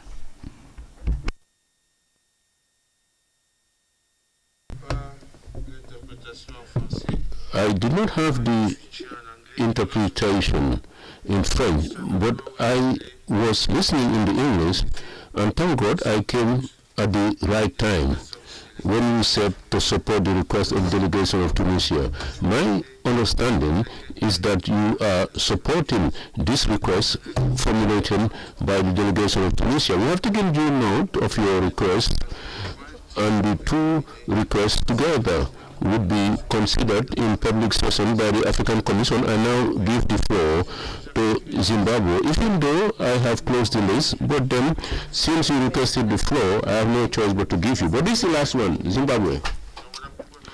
You have taken good note of both Algeria and Tunisia's statement. Zimbabwe. Thank you so much, Mr. Chair, and thank you also for allowing us to exercise our right to respond to the statement by the Zimbabwe lawyers for human rights. Mr. Chair, my delegation notes with contain a generalized statement by the Zimbabwe lawyers for human rights in terms of which the institution tried in vain to level unwarranted allegations against my government. Firstly, I wish to reiterate that our constitution guarantees the freedom of expression for all. The statement by ZHLR is not only substantiated, but also contains bare and bold allegations against my government. There has not been anything to show the alleged disgruntlements of citizens over what has been described as a deteriorating political situation. Mr. Chairman, Zimbabwe has a constitutionally elected government following a general election held in 2023. And following that election and the pronouncement of the ruling party as the winner of the election, my country has not been in a situation of political instability to warrant the mention of deteriorating political situation. Section 33 and 31 of the Criminal Law Codification and Reform Act provides for the offense of undermining the authority of the president and publishing or communicating falsehoods. This law is of a general application by the authorities on all citizens and not targeted on the few. Mr. Chair, I would also like to pose a question whether there is any country where authorities can be brought to ridicule without any justification, with the perpetrators facing no consequences. The right to freedom of expression is not absolute, but without limitations. And also the right and the exercise of this right is also entails a duty on individuals to safeguard and not injure the rights of others, including political and also protecting public interest. Mr. Chairman, it is not only wrong and mischievous, but baseless and also disrespectful to clothe this esteemed commission with unfounded rumors of constitutional amendments which have not been officially pronounced. Mr. Chairman, the President made 3 separate announcements that is a constitutionalist and you abide by the Constitution. And the ZHOR has omitted those official statements, but rely on rumors of social media, and it's a cause for concern for us. and also giving regards to such amounts to trivializing the mandate of the Constitution. Moving on to the allegations of hate speech by senior government officials and parliamentarians during a parliamentary debate of the Private Voluntary Organization Bill. Allow me, Mr. Chair, to underscore that the government does not involve itself with debates in Parliament. Such debates are governed in terms of the parliamentary standing rules and orders and are protected under the parliamentary privileges.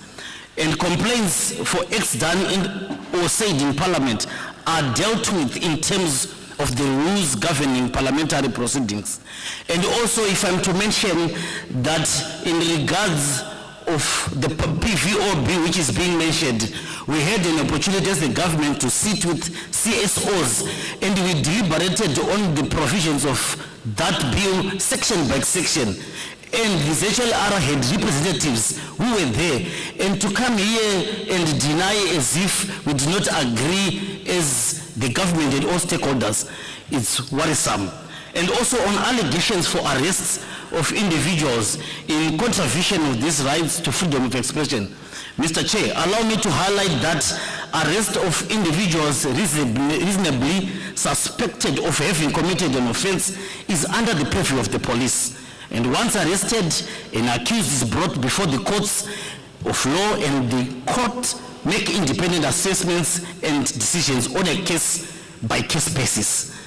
The fact that such LHR secured acquittal of the arrested should not be a subject of this commission.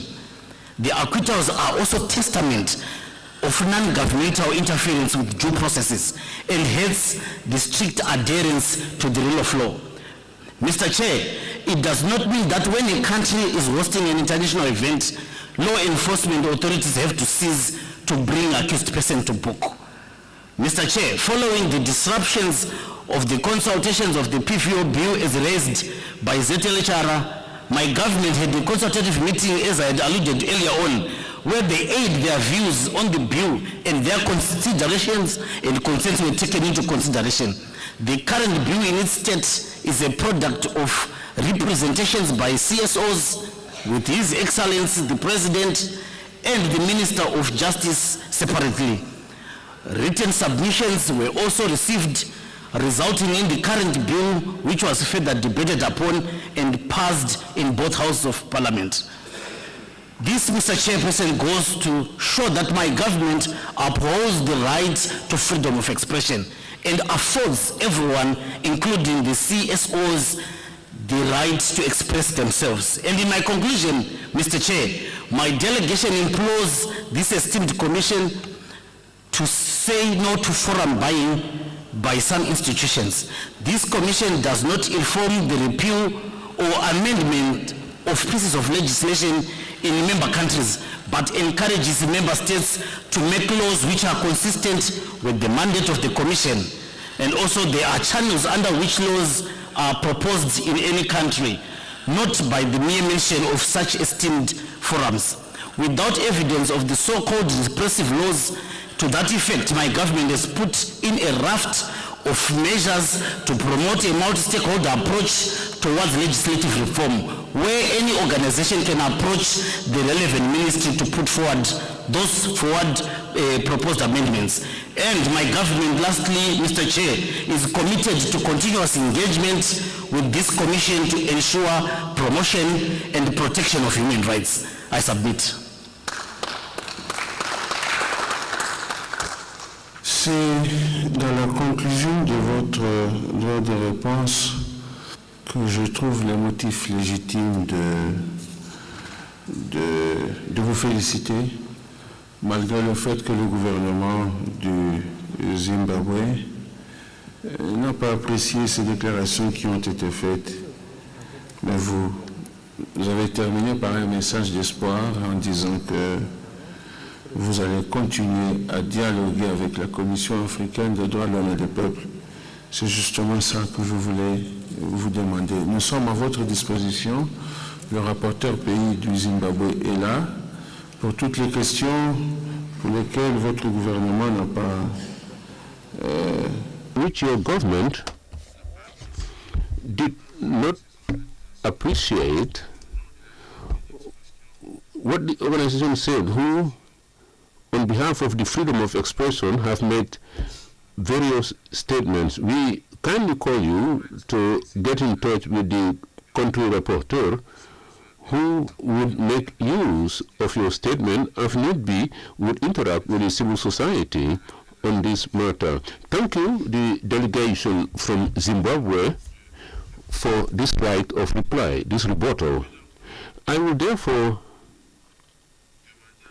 request the Honorable Commissioners, Commissioner Atem Essayem, for the last panel, the launching, and then we would stop at 5:30. Commissioner Hatem.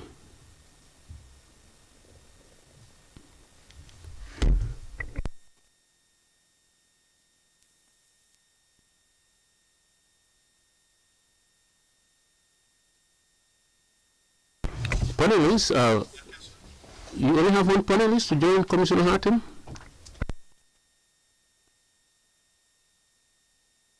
Who is the panelist? Where is the panelist? Can you kindly assist the panelists to come to the podium? Please come and take a seat. Time is not on our side.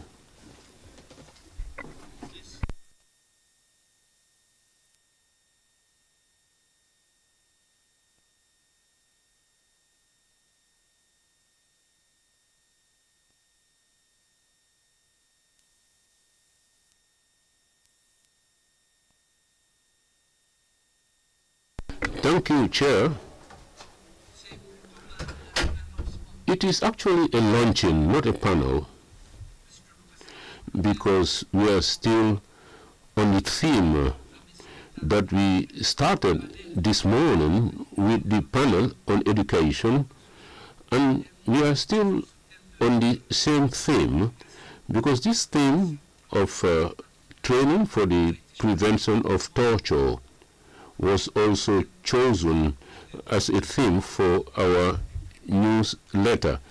The newsletter is well known by human rights defenders in Africa. So each year we set it up with our partners. These are university professors, lawyers, human rights defenders, who all participated in the launching of this paper. The 2024 edition was launched around the theme education and prevention of torture in Africa. Like we said this morning, we acknowledge the importance of education as a vector of change to change perception on human rights in general, so that this would be a tool of responsibility and justice. But for us, CPTA, Committee for the Prevention of Torture, is to put in place educational programs, judicial authorities, civil society in general. It is, I'm happy to present this newsletter this year. It's we were able to print it in the 4 languages: English, French, Portuguese, and Arabic. Without much ado, I would therefore give the floor to our dear panelists to delve on this matter before the official launching of the newsletter. You have the floor.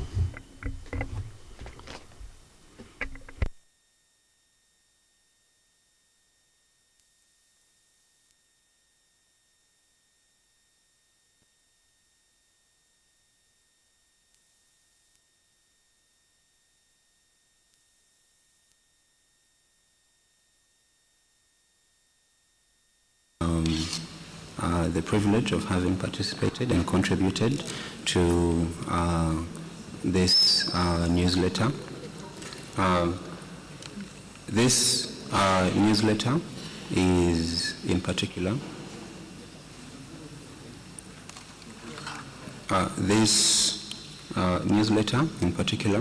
is a huge privilege for us as African Center for Treatment and Rehabilitation of torture victims for having participated in it, especially to share experiences and also to speak about the work that we do as SCTV in Uganda, but also to speak about the power of education and the power that it has with regards to the prevention of torture in Africa. In the words of Nelson Mandela, he said that education has the power to change the world. Now, it is a powerful tool that for this particular newsletter, the Committee on Prevention of Torture in Africa chose the theme of education and training to prevent torture in Africa. For us as the African Center for Treatment and Rehabilitation of Torture Victims, for over 30 years, we have engaged in various capacities to provide holistic services to survivors of torture. And these services have been provided in a rehabilitative nature and also in a preventive nature. Now, as part of our interventions in the preventive nature, we have delved through advocacy in training various actors in the criminal justice system in Uganda, and these include the police, these include the judges, the prison officials, and many others. Now, our trainings with the police officials have in particular been very key in stating our objectives, which are to build the capacity of the police officers in 3 areas. Number 1 is in their understanding of the concept of torture. Number 2, in their ability to identify cases of torture. And then number 3, in the ability to document and investigate these cases of torture. I happen to have participated in quite a number of them, and in one of the trainings that we conducted, one of the police officers made a remark which stood with me. He said that before this training, I thought that the law on torture was established and promulgated to witch hunt us as policemen. But through this training, I have now understood that this law is actually a good law. Number 1, because it prevents torture from happening, but then number 2, that it protects the survivors of torture who have been tortured. These trainings have also allowed us to change perspectives of the actors in the criminal justice system. Now, this newsletter comes at a prime moment for us in Africa.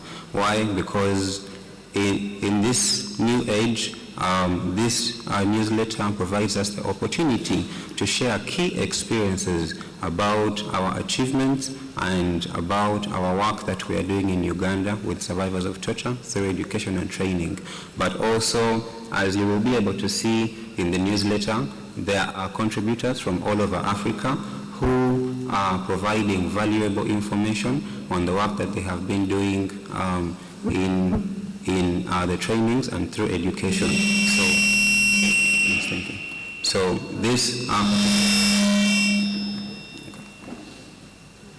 So this particular newsletter provides us with a huge opportunity to conduct joint advocacy, not just as African Center for Treatment and Rehabilitation of Torture Victims, but with joint effort with other institutions, national human rights institutions across Africa, and also civil society organizations across Africa that delve in torture. This newsletter, as I conclude, also provides us as Africa with a prime platform through which we can be able to share the key challenges that we are facing as we work towards the prevention of torture in Africa. Thank you very much.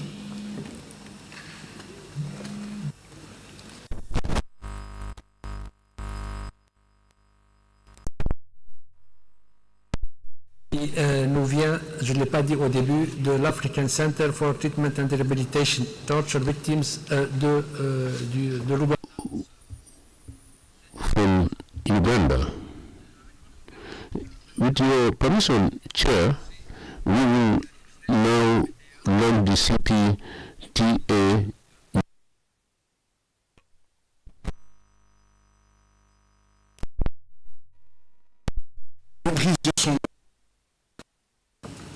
display the document by way of its launching.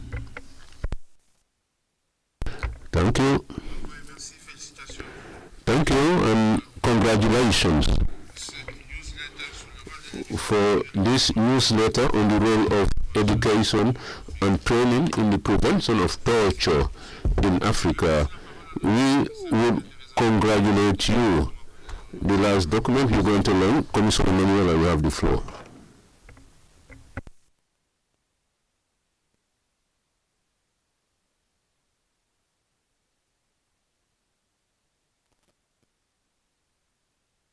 Story is Commissioner Selma to moderate this last panel. Commissioner Selma, sorry. We will conclude in 20 minutes maximum. We will call it a day.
Thank you, Chair, for giving me the floor.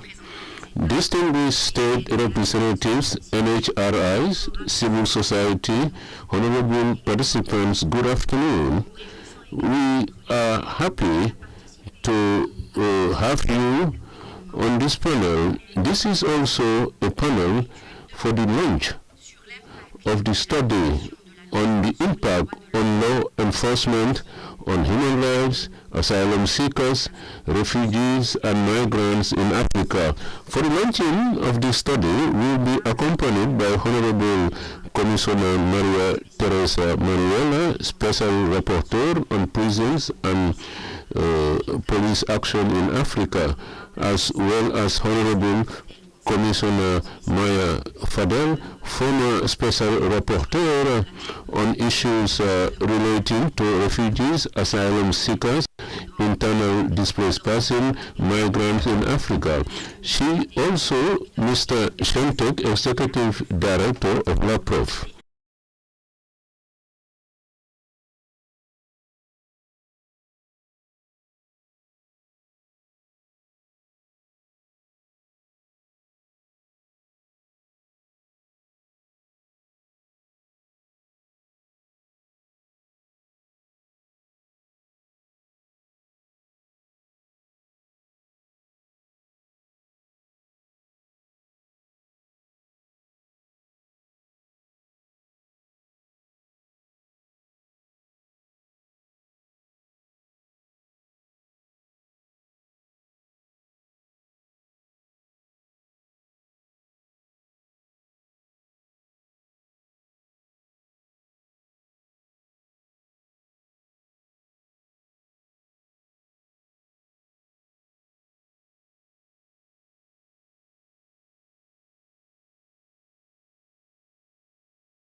perpetrators of these abuses, in addition to security forces, police, military, immigration officials, and border guards. As mentioned, the Commission's Resolution 404 emphasized the need to increase awareness across the continent of the human rights conditions of migrants during their migration journey and on their return, with a particular emphasis on the role of law enforcement in policing migration. The study on the human rights impact of law enforcement on asylum seekers, refugees, and migrants in Africa focuses on the role of law enforcement, as these officials have discretionary powers that can ultimately affect the life, safety, liberty, and well-being of vulnerable migrants. Due to the nature of their work, law enforcement personnel frequently come into close contact with vulnerable groups of society, such as survivors of gender-based violence and those targeted by hate crimes, discrimination, including xenophobic violence. Law enforcement are thus often the first responders to people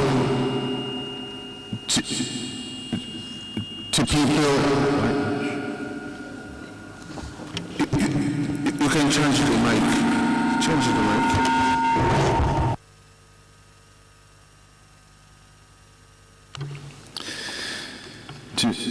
Okay. Minute.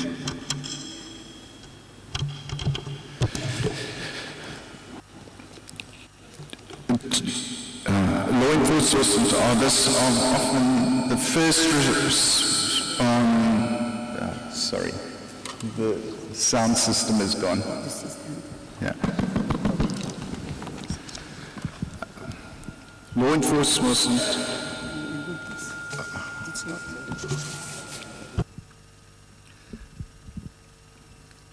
Sorry about that. Law enforcement are thus often the first responders to people in vulnerable situations, including migrants.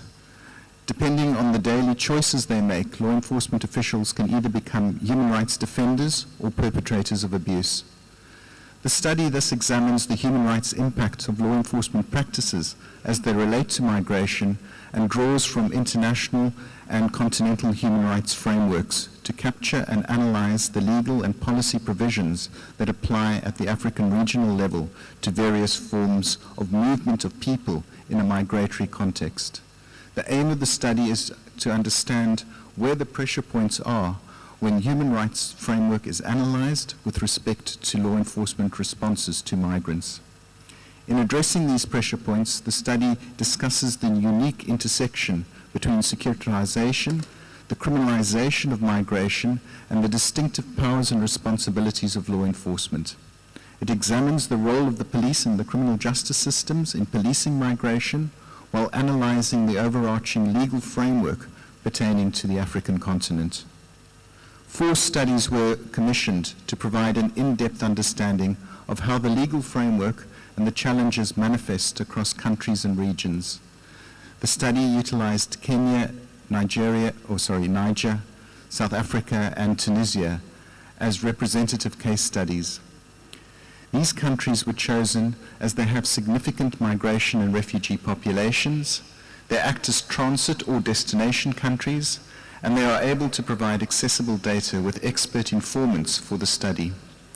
The information from these countries, drawn from the study period spanning 2022 to 2023, serves as illustrative instances rather than establishing a fixed assessment of the country's migration profiles. It constitutes a momentary snapshot capturing the prevailing challenges in migration dynamics, as it is imperative to recognize the inherent dynamism of migration as an ever-evolving phenomena. While the study refrains from establishing permanent evaluation, it underscores the hazards associated with the criminalization of migration. The study underscores that there is a need for a paradigm shift towards a human rights-based response to migration, where migration is not automatically criminalized and states work cooperatively to address socioeconomic and development challenges driving migration, while law enforcement agencies are better equipped with training and knowledge to effectively respond to the needs of migrants. As underscored by the IOM, it is imperative that we never become desensitized to the suffering of migrants, nor do we overlook the alarming human rights violations that occur. These violations are a blight on the African goals of inclusive development and regional integration. While these challenges are significant, ultimately the study demonstrates that we are not powerless to address the human rights challenges facing migration governments. In conclusion, we commend the Commission for adopting this study, as it provides a range of observations on how states can and must address and improve the human rights consequences of criminalizing migration. By working together and taking decisive action, we can make a meaningful difference and pave the way for lasting positive change in the field of migration governance. Thank you.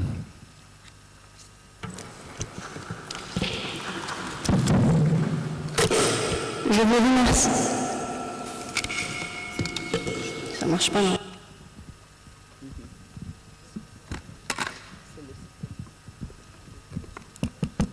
Je vous remercie, Monsieur Chan, de nous avoir présenté très brièvement les principales conclusions auxquelles l'étude est parvenue. Nous passons maintenant à la présentation. We now continue with the presentation of the main conclusions of the study to be done by Honorable Maye, former Special Rapporteur on refugees, internally displaced persons, migrants and refugees in Africa. You have the floor.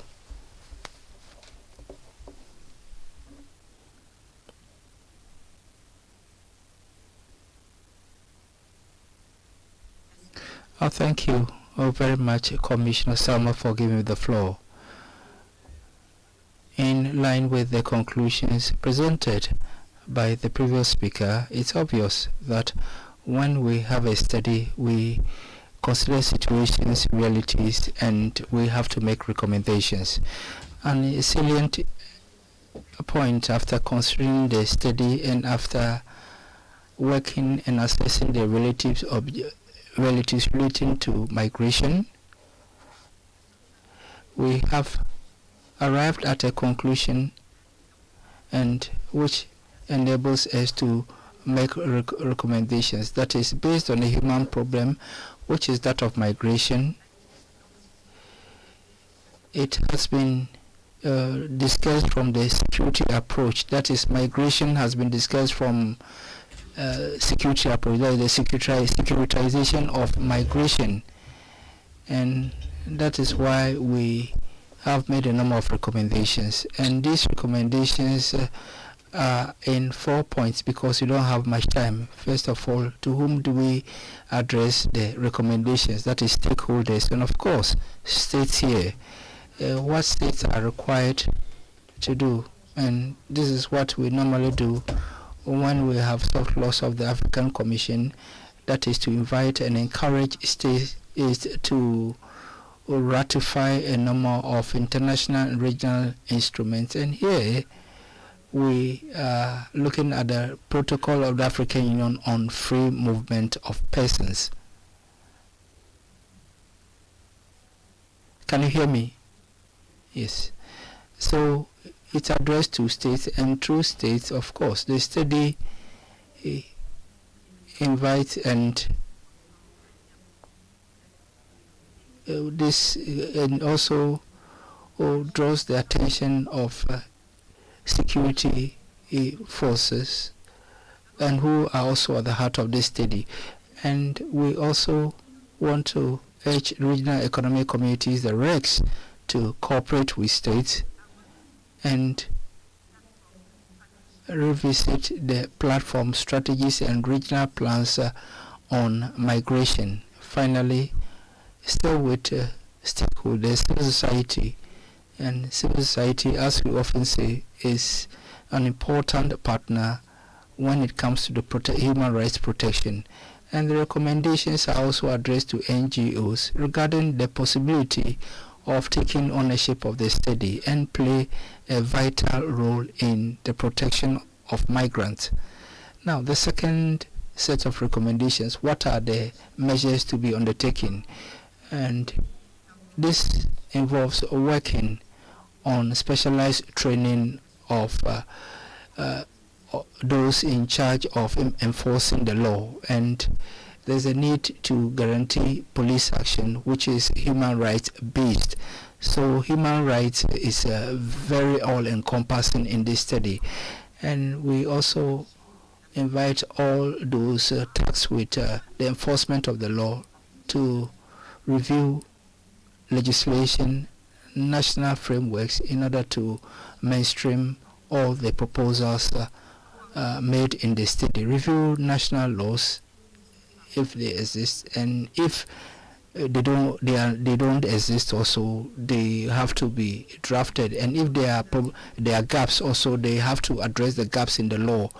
And so states should have to adopt realistic policies regarding the protection of migrants. Migration is changing, so legislation also should be adapted to the new process or the new migration trends. And there are also the principles that are also reflected in our regional conventions and international conventions. And these principles should be implemented because they ensure synergy between international human rights law, international humanitarian law, and all the information that we can find in the soft law text. Finally, fourth point, in terms of action to be undertaken, is the data collection. We've had the opportunity of realizing that there's lack of data on migration. So the time has come for all states and all the actors working on the issue of migration to take ownership of data and aggregated data. There's a need important to have data collection because that would provide a clear views about the issue of migration, and to also help us to know how to make a balance between security and the protection of the rights of migrants. The third regarding my recommendations is to assess the protection of vulnerable groups. And here it's true that migrants are vulnerable, but there are subgroups who are more important. For example, women, unaccompanied children, and children separated from their families. One of the most important recommendations of the study is avoidance of separation of families during migration, and also protect all these vulnerable segments. And another group who are considered as vulnerable are migrants who are in detention. And so here we recommend that there should be an alternative framework to detention of migrants, and detention centers also should respond to the theme of protection of human rights. We have among the vulnerable categories, that is migrants or disappeared migrants, and we were the first to adopt a specific resolution on disappeared migrants and the consequences of that on their families. Now, a migrant who faces such a fate, regarding the migrants who disappear, there should be cooperation among states in order to take and address the situation and the issue of survival. Now, the fourth issue regarding recommendation is a reminder, and which is even repetitive, and that is to work on the origin and sources of migration. This is a recurrent theme which we realize at African Union when we present the report on migration. And one of the recommendations that we make is to work on migration and assess the consequences of laws applied to migrants, so as to find out whether we'll be able to, so as to come up with a migratory framework of the African Union. On the other side, we also realize that there is also the deprivation of the or provision of security of migrants, and this also should be within the purview. The state should ensure the security of these migrants. And the fourth is the reference to the migratory framework of the African Union, and this is a framework which enables the establishment of relations between the benefits of migration and development. So the framework is very important, and states will take ownership of it, and especially the plan of action on the implementation of Global Compact on safe, orderly, and regular migration, and that also encompasses refugees. And recently we had a meeting at African Union, and we know that Africa is preparing a midterm review on the implementation of the Global Compact on safe, regular, and orderly migration. Now, this edition of migration is what we refer as global governance on migration. So these are the ideas in the study, and whose conclusion were referred to by a professor. I thank you, Professor Sahi, for this wide range of recommendations of the study. Now, I also like to thank all the panelists for participating in the launch with us, and Chair, with your permission, we would like to launch officially the study.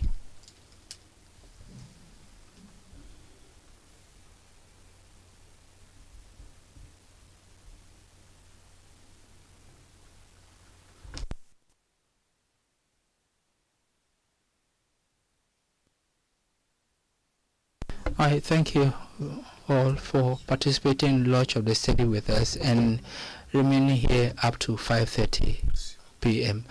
Thank you very much. I commend you and the commissioners, Maria Teresa Manuela and Commissioner Maya Salifa, our former special rapporteur on refugees and asylum seekers. I also thank the other panelists who contributed to the study, which has enriched our doctrine of human rights at the African Commission. So we've come to the end of today's agenda, 13 minutes before or 5:30, and this is to our credit. And even though I will now give the floor to the Executive Secretary for some announcements and for tomorrow's program, especially. For the time being, the session is adjourned, but we will have the announcements from the Executive Secretary. You have the floor.